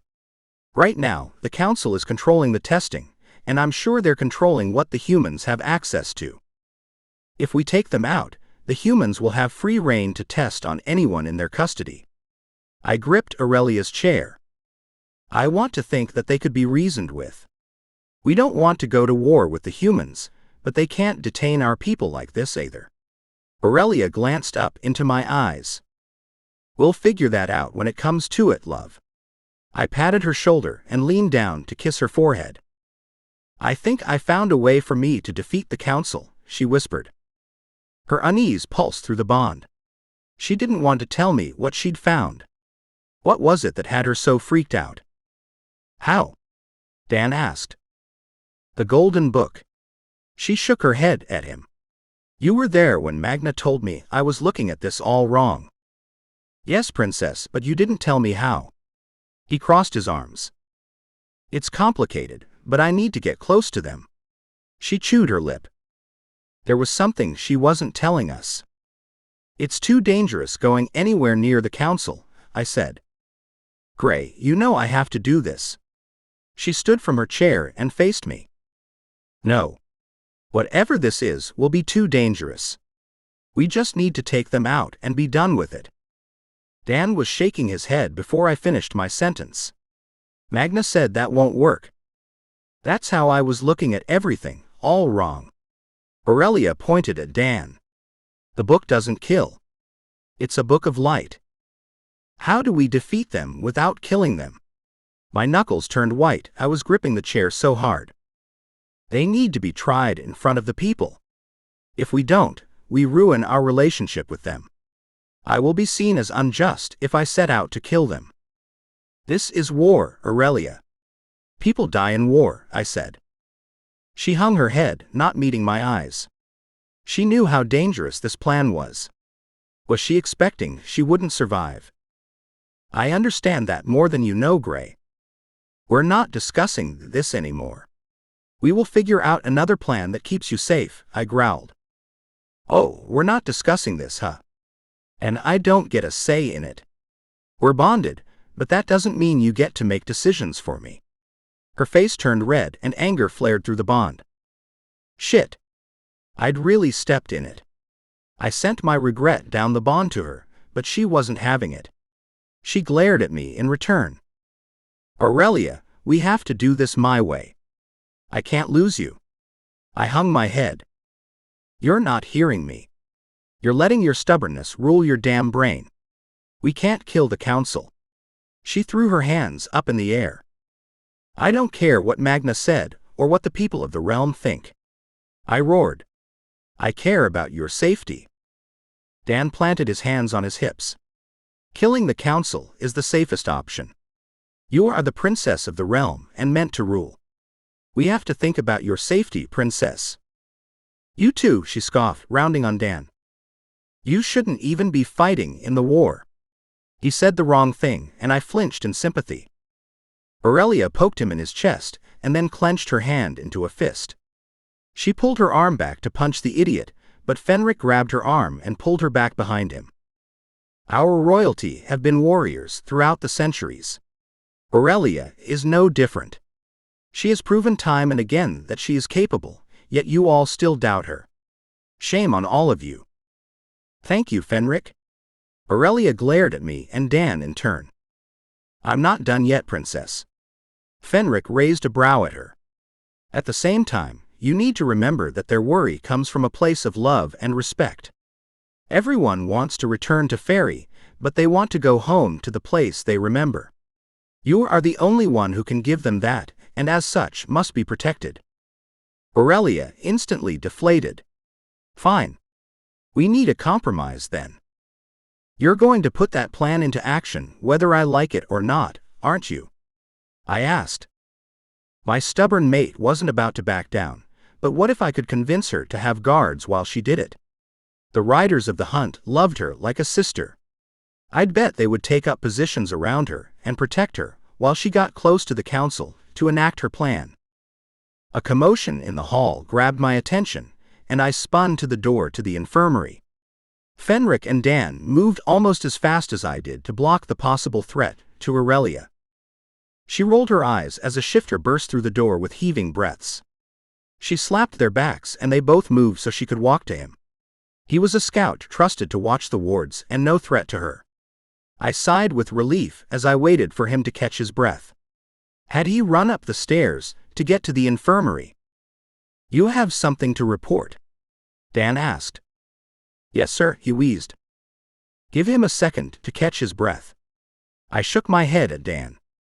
If it's so important that he ran all the way here, we may not have time for that, Dan said.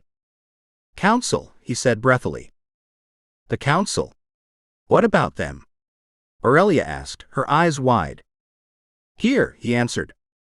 Are you telling me the council is inside the building? I growled. No wards. Shit. They found us. I asked. The man nodded, and I grabbed the remote for the TVs and switched it to the surveillance footage from outside the building. They were bringing their attack to us. Half the people in that room were on the council's most wanted list, and we were out of time. How did they find us? Dan asked, but didn't appear to expect an answer. Were you followed? I asked the warrior still in the bed. It's possible. I have heard that the council has the power to follow the signature when sifting, but I thought it was just a rumor. It's not, Fenric confirmed. But the person has to be in close proximity during the sift to follow it, so there were Fae there when you sifted out, and they alerted the council to our location. Fuck, the warrior said, hanging his head. It's not your fault. You couldn't have known, Aurelia said with determination. We wanted to move up the timeline, so we could get our people out of the testing facilities. This just gave us what we already wanted. I glanced at my mate warily. Her determined glare ate away at something inside me. She wasn't going to listen to reason, and that announcement had gotten us out of our argument without a solution. I glared at the TV. The council had their entire army at our wards, using magic to try to get past them. They couldn't, which gave me a small bit of relief. Aurelia was stronger than them, but she wasn't as experienced. We need to sound the alarm. War has come for us, I said. Aurelia turned to the scout with a frown. Get all civilians to a safe place now. Everyone else needs to get to the garage. The man glanced at Dan, who nodded to do as she said. Aurelia growled low in her throat. Dan caught on to her displeasure and glared at the scout. Do not defer to me when the princess of our realm gives you an order. She outranks me. A deafening boom rocked the ward and I stumbled.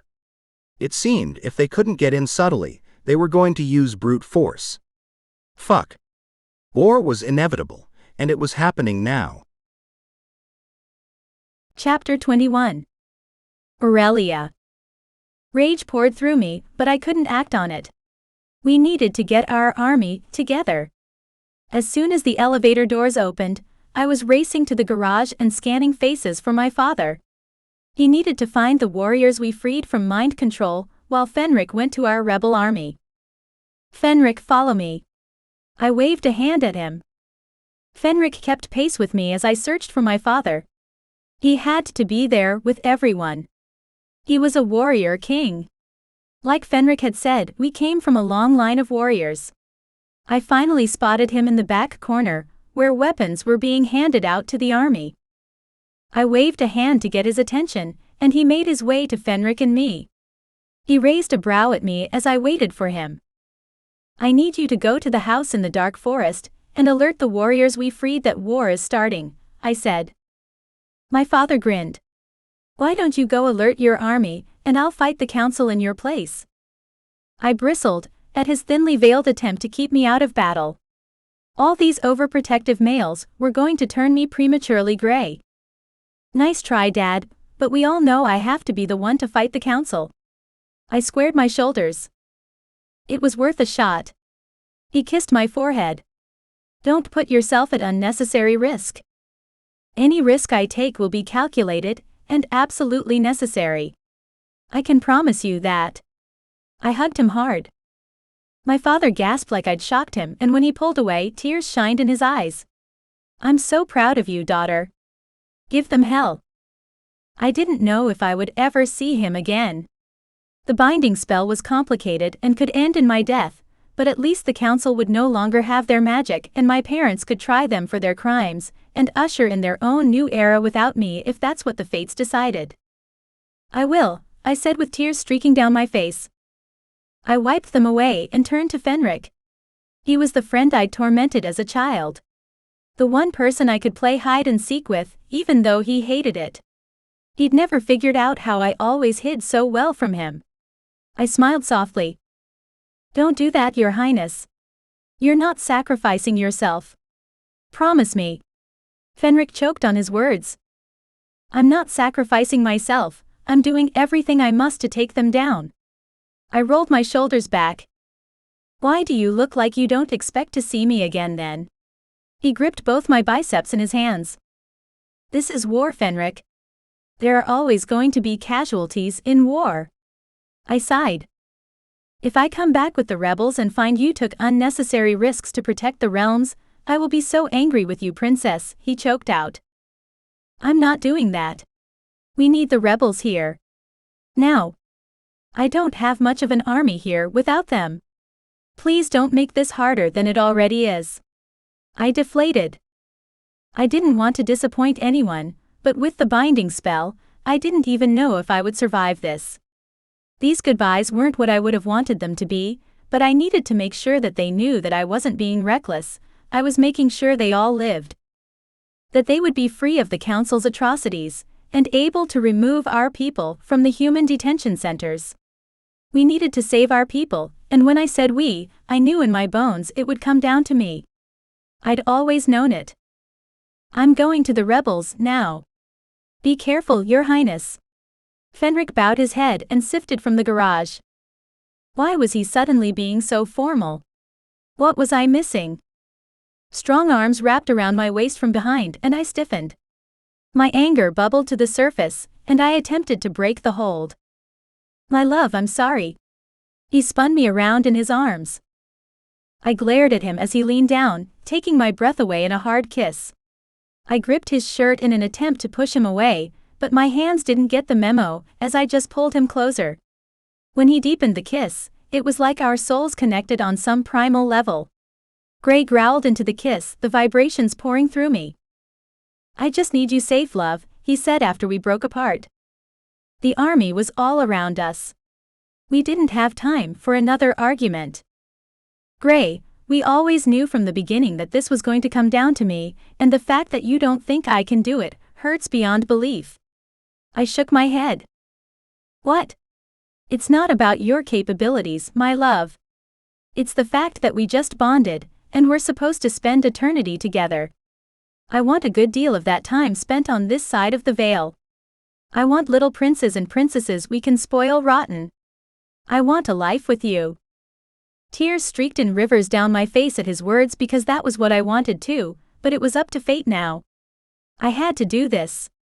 I had to defeat the council and try them for their crimes. The only way to do that was with the binding spell. "No, love, don't cry." He leaned his forehead against mine. "If the gods deem it so, then that's what we'll have. It's everything I want for our lives, but the realm needs to be safe first, and the only way to make it safe is to win this war and defeat the council my way." I stared directly into his eyes, hoping he would listen finally. "Fine, but not alone," Gray said. "I will be leading the army, and you will hang back until you can get a look at the council and do your thing." I just sent my father and Fenric to get our allies in Fairy. They can surround the council guards and we can win this fight faster than we thought possible. Especially if my plan works. It had to work. The book wouldn't have opened to that page randomly without it being the only way. Magna had said I needed an option that wouldn't kill.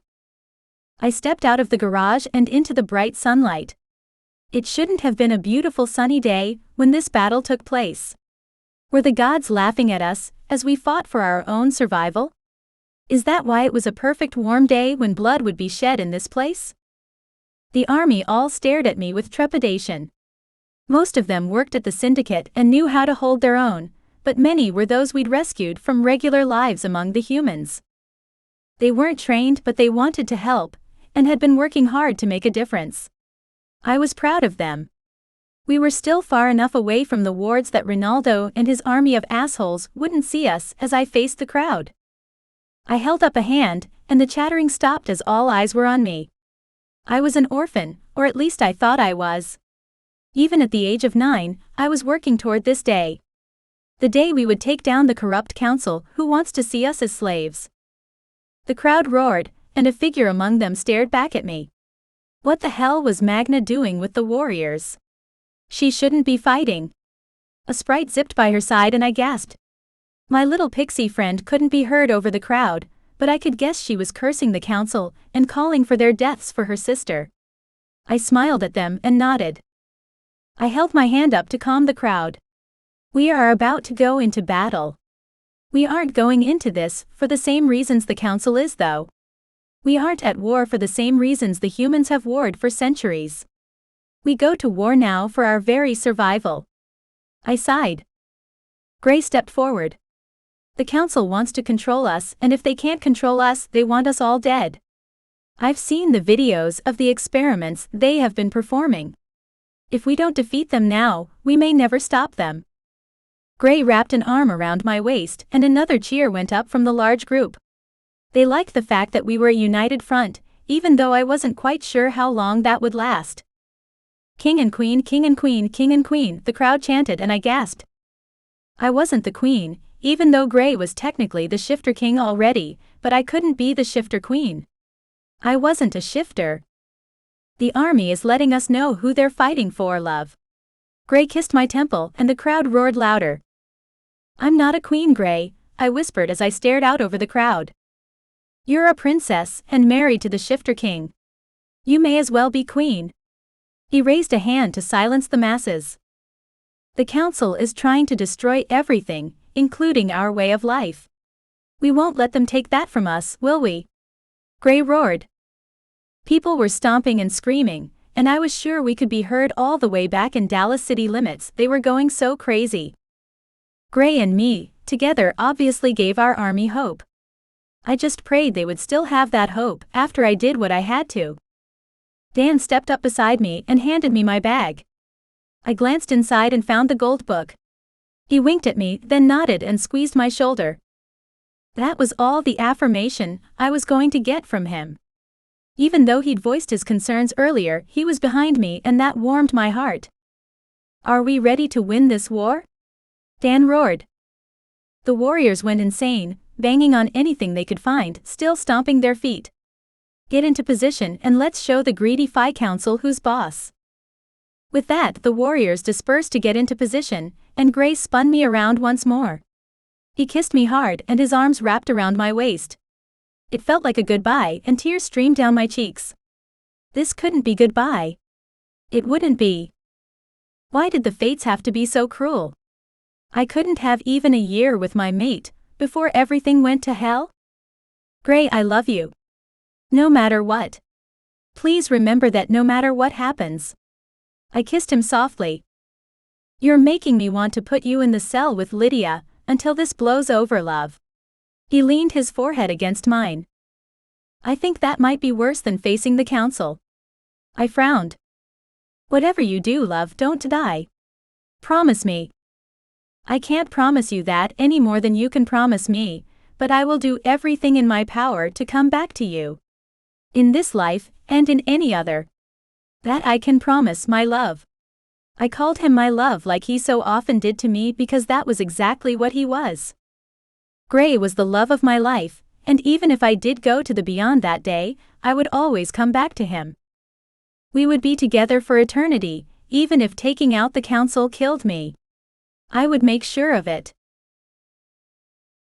Chapter 22. Gray. As I pulled away from Aurelia, her words didn't sit well with me. Was she planning on dying in this ward?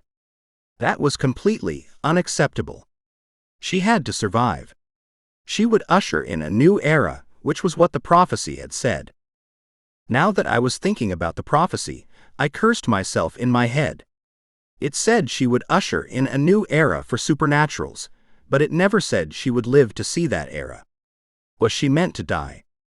I couldn't bear the thought. She'd promised not to take unnecessary risks, but what was the spell she'd found in the book? I turned her in my arms and cupped her cheeks. I need you to promise me you'll stay back a safe distance to complete the spell on the council. I need to know you're at least somewhat safe. I will stay back as far as I can to complete the spell, she said and nodded. I have to do this, Gray. I must complete this spell. I know, love. Just be safe and come back to me, I said and spotted Magna. I wanted to have a conversation with the seer before we went to war. I tore myself away from my mate and beelined to Magna. What is she about to do? I asked. I don't know what you're talking about, Gray, she said too casually. Yes, you do. What is she planning? You told her that we couldn't kill the council in this war, and I want to know what you showed her, I growled. The Book of Light doesn't have death spells. She was searching in earnest for something that wasn't the correct answer. I pointed her in the right direction. Does the right direction end in her death? I asked, crossing my arms. If Magna said yes, then I didn't know what I was going to do. We'd been allies for centuries on Earth, but if she lost me my mate, I would never forgive her. Every decision that immortals make shows me a different timeline, Gray. You know this. We have discussed it many times. I cannot be sure if this time the decision to use the spell will end in her death, but the depth of your love for her and the love of those closest to her makes it highly improbable. That's not good enough for me. I knew you were going to say that, Gray. We have had this same conversation in my head 100 times. Magna smirked. You need to trust in your mate and your family. That's the way to make sure you both survive this battle. Family. I scoffed. I have no family, Magna, and you know it. You don't, she asked, hurt lacing her tone. So the found family that you have been working with for centuries doesn't count? That's not what I meant, and you know it, Mags. I'm sorry. I'm just lost and confused. I need direct answers, not riddles. I sighed. It's not riddles. Trust your gut and the people closest to you. They won't let you down. They would rather die than see the princess fall. Trust us. Ash and the other riders were huddled in the corner, watching Aurelia like they knew something was up. I nodded to Magna. I trust you all with my life, but I would give that up for her to live. Trust that we all know that and would do the same. I wouldn't have helped her if it wasn't the only way. Magna lowered her head. How many futures have you seen, and how many does she die in? I asked. I have seen infinite futures and some more terrible than others, but out of those where she enacts this plan, there's more that end with her alive than her death, Gray. Trust your people and trust yourself. She nodded and then walked away. What the fuck was I supposed to do with that? There were more riddles than truth. Magna hadn't told me exactly what the plan was, but the odds were higher this way that my mate would live. Only if the right decisions were made, though. I stalked toward the riders. They were a somber bunch, now that Zeke was possibly locked in a bunker in Nevada. I stared at Asher, and he broke off from the group of his brothers. You love Aurelia like a sister, I said. Is that even a question? Asher asked. No, it was a statement. She agreed to hang back and take down the council. I need to be at the front line to lead our troops. I need someone to protect her. I don't know exactly what she's planning, but I know there's a chance she won't survive it. How do you know that? Ash asked. His tone was angry, like the thought of Aurelia not surviving this battle made him murderous. I felt the same. She had to survive, and if I couldn't be there to make sure of it, there was no one else I wanted at her back to ensure her safety. Magna said there is a chance that she might not survive, but free will and decisions made always have a hand in fate. She said to trust myself and trust my family, so I'm trusting in my brothers. The riders of the hunt will protect her even from herself. You have my word as a rider that I will do everything in my power to keep the princess safe, Gray. I would have done it even if you hadn't asked. She is our hope for a new world. Ash shook his head and held out his hand. I took his hand in mine and nodded. Relief flooded me. I trusted Ash with her life. He'd protected Aurelia on numerous occasions, even from me when that was what she needed. He would watch out for her, and my focus wouldn't be divided in this battle. We would come out victorious, even if the council thought they had us cornered. War was bloody, and we would have casualties, but in the end, the council would fall. I would make sure of it. I raced out of the garage to the front lines of our warriors. They were beating swords against shields, and many had already shifted into their animals. My gaze followed Ash and his brothers as they made their way to Aurelia and circled around her. Aurelia's irritation flared through the bond as she said something to him that I couldn't hear at that distance. Ash shrugged and pointed in my direction. Fucking traitor. He was selling me out to my mate, but I didn't have time to think about that as Ronaldo's high-pitched squeak of a laugh grated on my ears. You think you can defeat my army that has been fighting for centuries with that group? Ronaldo laughed again. We have something they don't. I roared to my warriors. And what is that? Ronaldo asked mockingly. We are fighting for our right to live. We're fighting for our families and for our children, so they aren't oppressed or sent to testing facilities to be lab rats and casualties in the Council's quest for ultimate power over all the realms. They are fighting for greed, but us. We are fighting for our lives, and that makes us far more dangerous. I screamed. The crowd in front of me roared, and I could even spot Aurelia's whoop in the back of the throng. She had riders of the hunt surrounding her, and her irritation flooded the bond at that fact, but she was also inspired by my speech. For life, I bellowed, as I turned and raced for the wards with my army at my back. How long would it be before Fenric and the king were back with reinforcements? We needed them surrounded to win this thing, and I'd hoped that mine and Aurelia's speeches would have given me enough time.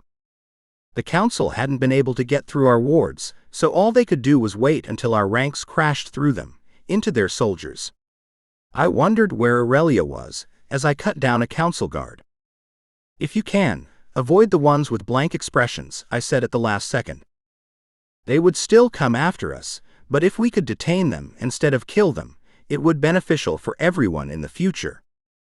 I pulled my sword from my sheath, but several shifted warriors stepped in front of me and took out the guards with teeth and claws. I recognized them as shifters from the prison. They had as much of a vendetta against the council as I did. They hadn't been experimented on, but the only reason they weren't was because of my mate. They were loyal, but I was fighting this battle too. I didn't need to be protected. I flinched at the thought. Aurelia had said something similar, and now I was getting angry that I was being protected. I was the Shifter King. I needed to realize people would try to protect me, above all else. Just like I expected my mate to understand. Shit. I'd been an ass. How could I expect people not to protect me, but get mad when she felt the same? I sent apologies down the bond to her, but nothing came back. Terror flooded me, as I couldn't get a read on my mate's emotions. What was she doing, that she wasn't pouring her feelings down the bond? She didn't know how to shut them off. I roared out a battle cry, and my sword sliced through a council guard. His eyes were clear. He agreed with their greed. Did he think they would be on the winning side? If so, he was sorely mistaken. My army had nothing else. If the council won, we would be eradicated. This was our final stand, and we would make sure it counted. My sword clanged against a guard with blank eyes, and I spun around him and hit him in the back of the head with the hilt of my dagger. He wasn't there of his own free will. He was just as much of a victim as the rest of us. I wished I had Aurelia's power to release them from the mind control. My fingers tingled along with my spine as I had the thought. Was it possible I had that power too? I didn't even know how magic worked, or what happened when a Fae mated with a shifter. It rarely happened. I brought a hand up, and the next blank-eyed warrior I came across, I let the magic fly. It hit him on the forehead, and he crumpled to the ground with a groan. What happened? The man blinked up at me. Whose side are you on? I asked as I pointed my sword at his throat. What do you mean? Are you at war with the Shadow King? The man was confused. You were fighting with the council a second ago, against the Shadow Kingdom and the rest of the supernaturals, I growled. So whose side are you on? The man's eyes widened and he shook his head. My allegiance is to the Shadow Kingdom. I told the council to go fuck themselves. Good, I said, and helped the man up. He pushed me out of the way, just in time to block another sword at my back. Fuck, that had been close. I grinned at the man before we stood back to back. There were both clear-eyed guards and mind-controlled guards circling us. Did you get me out of whatever they did to me? The guy asked in awe. I did, I said. Do it for them. We can turn the tide. He pointed to the others around us. I don't know if I can do it again, I admitted. I wasn't even sure I did it to you when I fixed you. You need to try or we're all screwed and even more people will die, he said, and I had to admit he was right, but how could I do it? Would I be dooming our entire army, or was Aurelia going to help us get out of this yet again? I'll do what I can, but I can't make any promises. Chapter 23. Aurelia. Where are you going, princess? Ash grabbed my biceps and pulled me back. I'm going to find the council.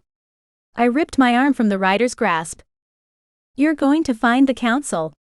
Princess, you realize what a bad idea that is, right? He asked. I have to end this before too many people die. I turned to leave, but Asher's brothers were all blocking me. You're going to get close to the council, and do what? I was asked not to leave your side, and I need to know what we're getting into here. Ash crossed his arms. I gripped the book in my hand as I scanned the battlefield for a place I could start the spell. I don't need to be super close to them, but close enough that I can see them and perform the spell. Fine, but I want you out of the way of the fighting. We'll protect you, even if we have to protect you from yourself. Thank you. I flipped the book open to the page I needed, as I ran behind the riders of the hunt. One by one they broke off from the group as council guards attacked them with their swords. I glanced up at the clanging of metal, and into the blank eyes of a council guard.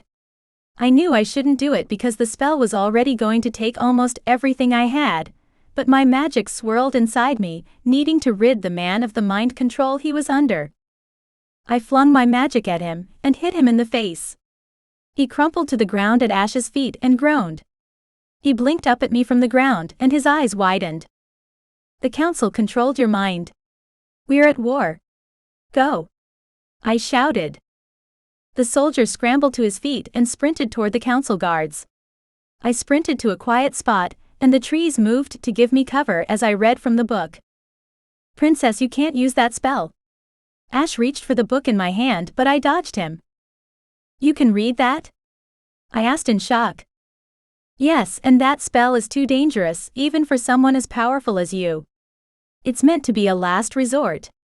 It's meant to require everything the caster has. I know that. This is our last resort, Ash, don't you see that? We don't have any other options. I scoured this book for something to help us, and this is the only way. I shook my head. Ash deflated. I had him. He knew this was what I had to do. The battle raged around us, and more council guards poured into our forest by the second. I couldn't use my power on the ones that were being controlled. I just needed to bide my time until the spell was complete. A battle cry filled the space and I glanced up. Fenric and Centauri were there. They charged the enemy from the back of their ranks with a roar. Our reinforcements had arrived. Thank the gods they'd arrived in time. Our people from the syndicate were good, but they'd been outnumbered at least 2-1. The battle raged on, supernaturals fighting against each other for the very right to live in peace. I hated that it had come to this. War was always messy. You're not going to let me talk you out of this, are you? Does Gray know? Ash placed a hand on my shoulder as he leaned down to read more of the spell. He knows I have something that will stop the council, but he doesn't know what it is. We fought over it earlier. I glanced away. I scanned the battlefield for any glimpse of Gray, but he was in the thick of the fight. I couldn't see him anywhere. I sent up a prayer to the gods that he would be okay, and live up to the title of Shifter King for a long time to come, before I turned back to Ash. I'm doing this. If I don't, then all is lost and the council continues their tyranny. Ash snapped the book closed in my hands. Not if I take this from you, princess. You didn't tell Gray what a dangerous spell this was. I don't have to run everything past him because he's my mate. We have all known from the beginning that defeating them was going to fall completely on my shoulders. Well, it has, and I must do this. A scream tore through the battlefield that could be heard over the clanging of metal. I turned to see a shifter in their tiger form, tearing through an enemy soldier. There was so much blood and death. I was the only one who could stop the carnage. I had to do something. I had to say something to convince Ash to let me do this. His hand still trapped mine around the book. He wasn't letting go, no matter how hard I tugged on it. Don't make me waste my magic on you, Ash. I must do this. We both know my magic might not be enough. This has to work, I said, glaring at the writer. Ash sighed and hung his head, but he finally released the book and stepped away.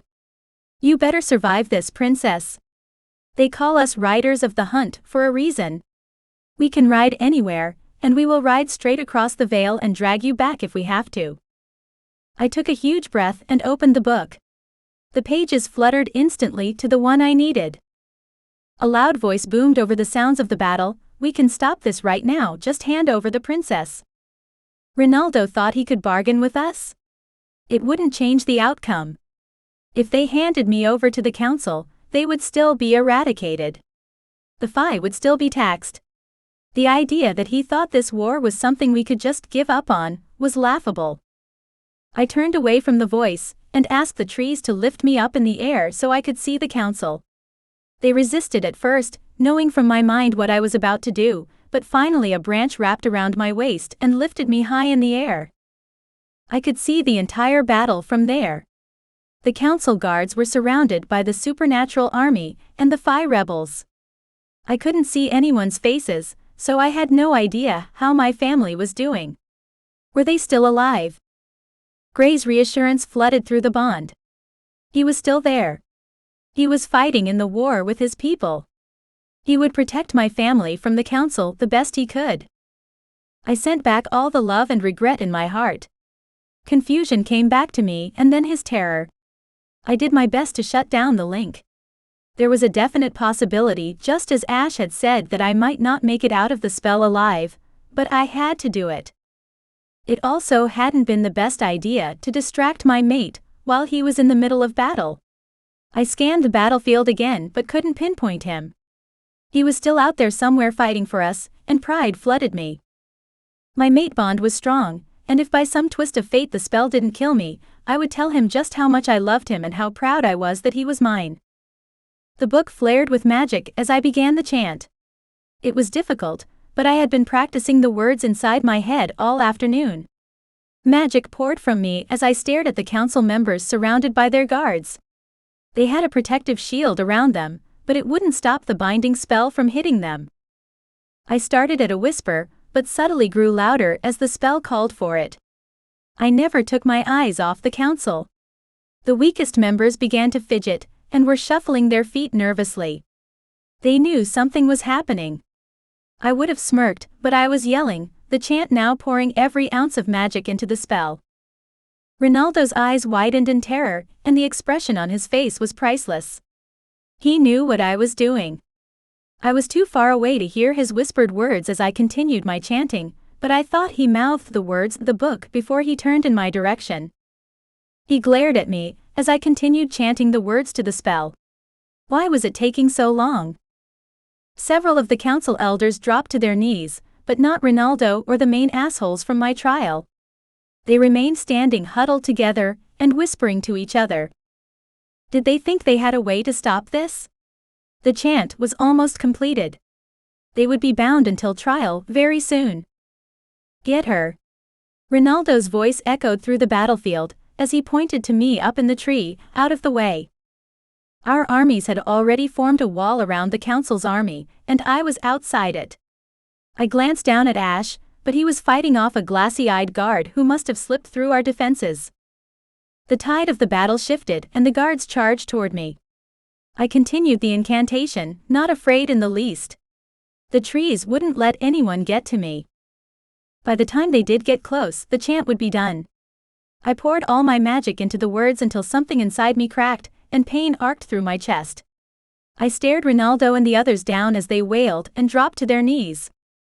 I leaned into the trunk of the tree and slumped to my ass on the branch. I placed a hand on the trunk, but didn't hear anything. I couldn't talk to the trees anymore. That was disappointing, but I'd finished the spell to stop the council. I blinked, but I couldn't keep my eyes open. They were too heavy. The pain in my chest was gone as well. I floated away into the clouds and closed my eyes again. I was content in the knowledge that I'd done it. I'd stopped the council once and for all.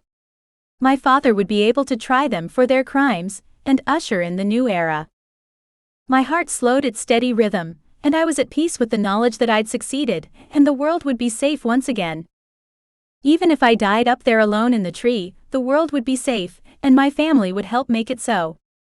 I closed my eyes and let unconsciousness take me even as a smile tugged at the corners of my lips. We'd done it. It was over. Chapter 24. Gray. A council warrior lunged for me, but stopped before his sword hit mine and crumpled to his knees, holding his head. All around me warriors were doing the same. Ronaldo screamed, and I wasn't sure if it was from pain or fury. Why did they all suddenly fall? The few council guards that were left ran, closing ranks around the council, but it was no use. One by one, the men on the ground got up and turned on the council. Did Aurelia do that? Was that the spell? If it was a waste because we still had to fight the council themselves. She could release the warriors from mind control without the spell though, so that couldn't be all she did. I stalked toward the council as their warriors realized something was wrong and sifted out, fleeing to let the council deal with this alone. My magic. She stole my magic. Ronaldo roared. He held out his hands to blast me, but nothing happened. Aurelia had done that. She'd somehow left the council powerless. I grinned as Fenric strolled up next to me. My mate is a badass. I clapped him on the shoulder. That she is. Where is the princess? He glanced around. Ash is with her. We need to arrest these assholes. Dan rushed over and tossed me a backpack. That should hold them until we can get them in the cells. I opened the bag to find several sets of magic binding cuffs inside. It was probably overkill, considering they had no magic, but I didn't want to take any chances. The mind-controlled warriors all had their swords out, surrounding the council as they waited for orders. I've got this. I stepped in front of Ronaldo, the absolute worst of all the council members, and shoved him to his knees. I should kill you here and now for all the atrocities you've committed. Do it then, Ronaldo goaded me, his head still high even while he was on his knees. The very least I should do is kill you for the imprisonment and torture of my father for centuries, but my mate is right. The people deserve justice more than anything. That's why you're under arrest. I clapped cuffs on his wrists behind his back, and Fenric grabbed another set of cuffs and clapped them on another man. Those are useless. Ronaldo laughed. Your mate probably died binding our magic with that book. I hit Ronaldo in the back of the head, and he fell to the ground with his face in the dirt. I reached for the bond, but it was quiet. It hadn't been silent since we'd formed that bond. I scanned the battlefield for any sign of her, but she was nowhere to be found. She couldn't be dead. She wouldn't have performed that spell knowing it might kill her, right? Where is she? I asked Fenric. Do you see her? There were wounded everywhere from both sides, but I couldn't think about them. I needed to find my mate. Get cuffs on the council members and get them to the cells, I ordered Dan as I stomped away. I passed a group of shifters standing over a Fae warrior. He had a slash through his side, and they were trying to help him stop the bleeding. Now that the war was over, my people were helping the wounded without discrimination. That was what I liked to see. I stomped past them, toward a larger group of supernaturals. Have any of you seen Aurelia? They shook their heads but parted, and I rushed over to them. The king lay wounded on the ground. I dropped to my knees next to him. His breath was rattling. Poison, he whispered. The blade was poisoned. Shit. Where's the queen? I turned to the group of shifters. She stayed back to keep the young ones calm, one of the witches said. Someone get her now. I barked. Emotions clogged my throat. The king couldn't die. Aurelia would be devastated. She would be, because she was alive. There was no other explanation. She had to be alive. I gripped the king's hand as one of the men shifted and ran back to the building to do as I'd commanded. Where's Aurelia? The king coughed. Blood stained his lips and I wiped them clean. He was really dying. What the hell would we do without the king? I don't know. I was looking for her when I came across you. I rubbed my forehead. Ash is with her. He'll keep her safe. I had to believe that. No other outcome was acceptable to me. She had to be alive. You two will have to rule, the king whispered. He was fading fast. Fenric rushed to me and dropped to his knees. What happened? Poison, I said. The council must have ordered the king's death and sent an assassin into the battle to take him out with poison. Fuck, Fenric growled. Where's the queen? Sent a shifter to get her from the bunker, but I'm not sure she's going to make it in time. I covered my face with my hands. Showing any kind of emotion was difficult, but losing the king like this hurt. It was going to devastate my mate. The queen ran toward us screaming with tears streaming down her face. I turned away and coughed to disguise the lump building in my throat. The king had become a friend. Was this how Aurelia had felt when my father died in front of her? The crushing despair racked me. Tears burned the backs of my eyes. The queen wailed as she fell to the ground at the king's side. His eyes cracked open and he smiled. I couldn't take any more of this. It felt too personal to watch their final goodbye. I stood up and scanned the battlefield again. Many of the mind-controlled Fae were leaning over supernaturals, using their healing abilities to help the wounded. I still couldn't find Aurelia. Where the hell is she? I rushed back to the wards. She was back behind the battle lines. I'd made sure she wouldn't get close enough to the council, but did she listen? A crowd had formed at the wards, and I prayed to whatever gods that were listening that they weren't crowded around my mate's body. I grabbed a supernatural that was running past me. He stopped in his tracks and bowed his head to me. Have you seen the princess? I asked. No, my king. I haven't seen her since before the battle. He glanced down at my hand and I released him. I spun back toward the crowd and stomped to them, but the mass parted and a somber Ash was in front of me. My body buzzed with electricity, and my wolf whimpered and howled in my head. I glanced down at the bundle he carried gently in his arms. The world spun around me, and I bellowed with rage as I dropped to the ground. What had she done? No, this couldn't be the outcome. It couldn't. Magic pulsed beneath my skin. We were bonded. If she died, I was supposed to be taken with her.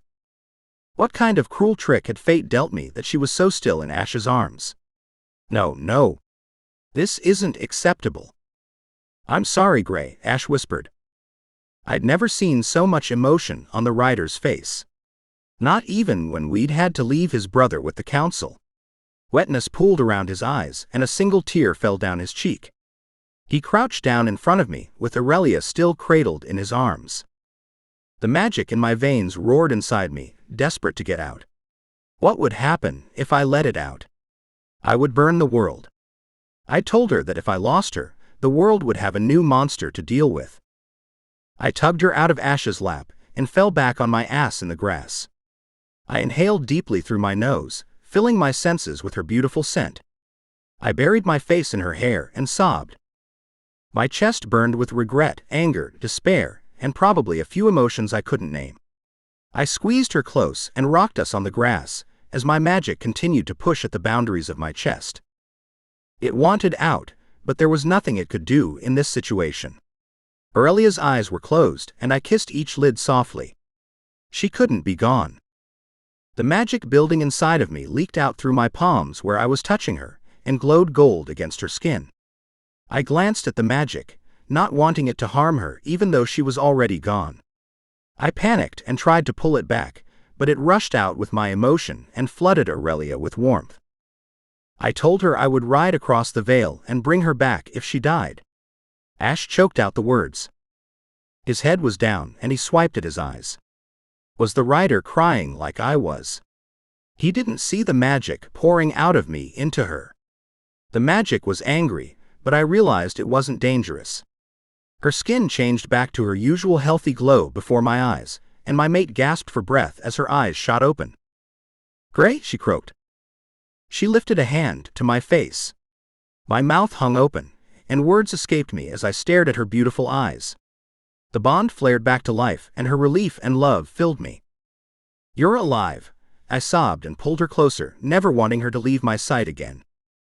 That was too much to bear. How the hell did I save her? Magic couldn't bring people back from the dead. My magic hadn't even reacted to the king's death. Why did it react so violently to hers? What happened? She asked as she laid her head on my shoulder. Did we win? Yes, Princess, Ash chuckled and swiped at his tears. But if you ever do that again, I'll lock you in a padded room for the rest of your days. Agreed. I'll help, I said as I nuzzled her neck where my mate mark was displayed. It worked? The council's magic is bound, and you brought me back. Aurelia cupped my cheek. How? I don't know. I was lost in my grief and my magic flared. It poured into you, and then you woke up.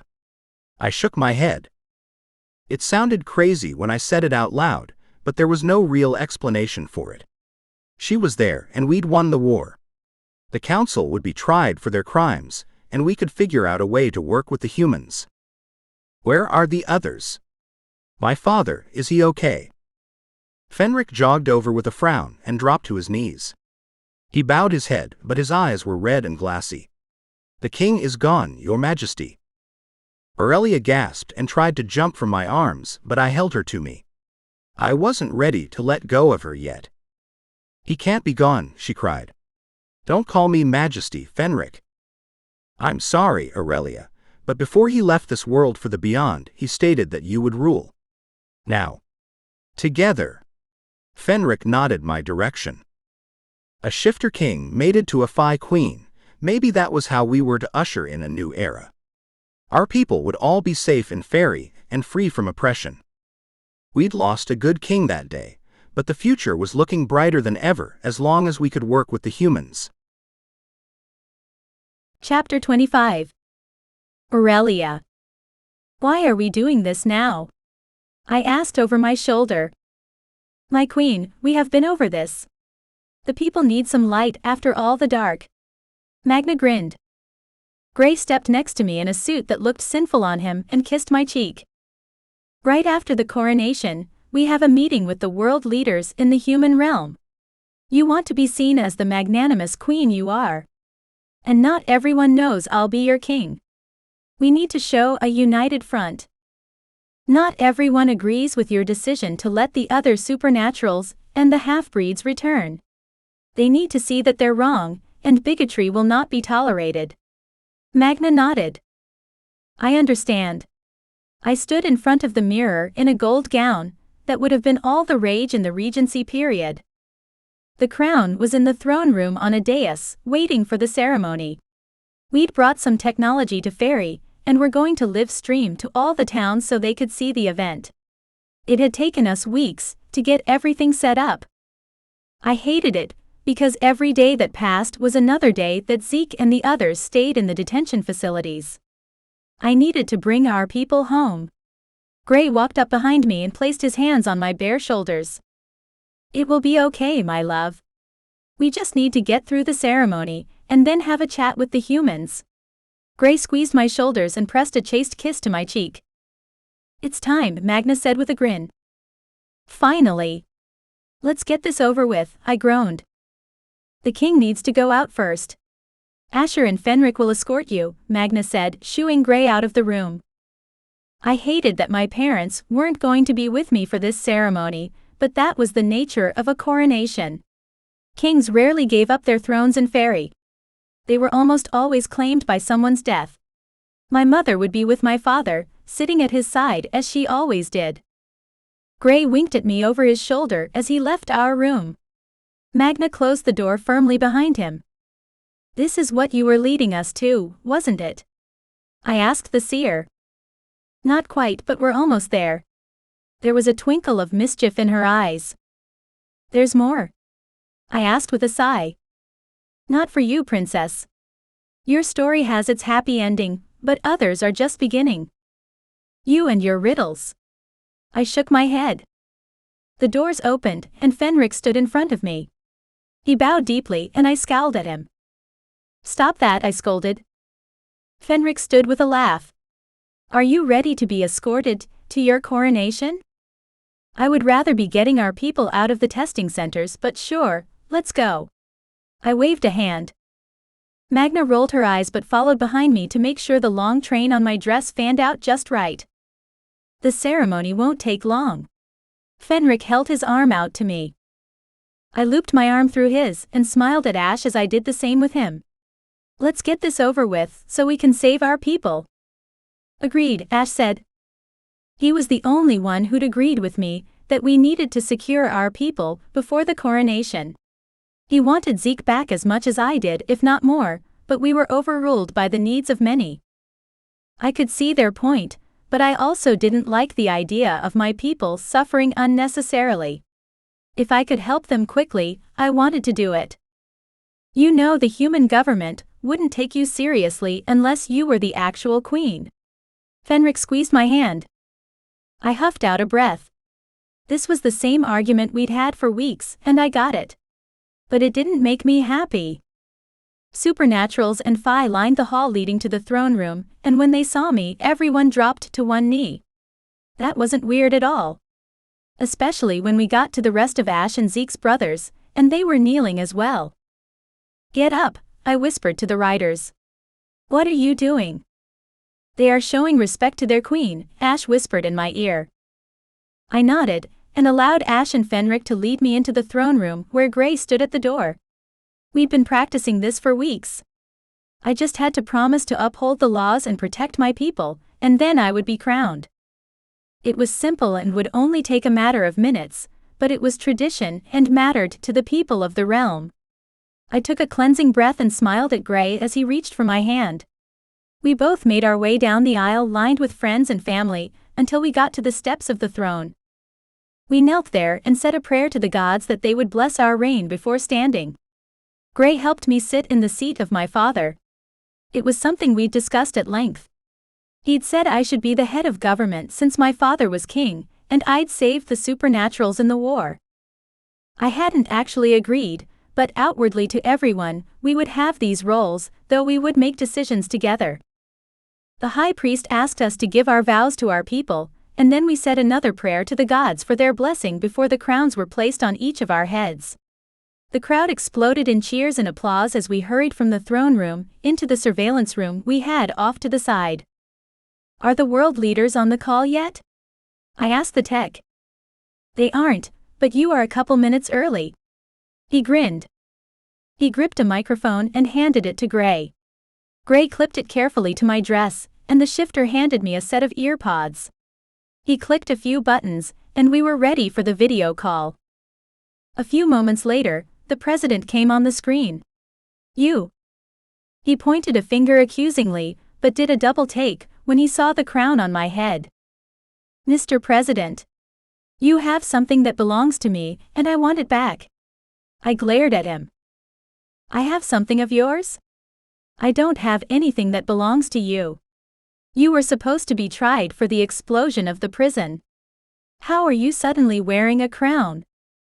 I would mind my tone and show respect for the new Queen of Fairy if I were you, Gray snapped. The president glanced at Gray next to me and his eyes widened. I guess he didn't know who the new ruling monarchs of Fairy would be. Look, before this meeting devolves any further, you have my people locked in your testing facilities and I want them back, I said, placing a hand on Gray's arm. No, the president said. No. I asked, cocking my head to the side. I have citizens of the United States locked in detention facilities.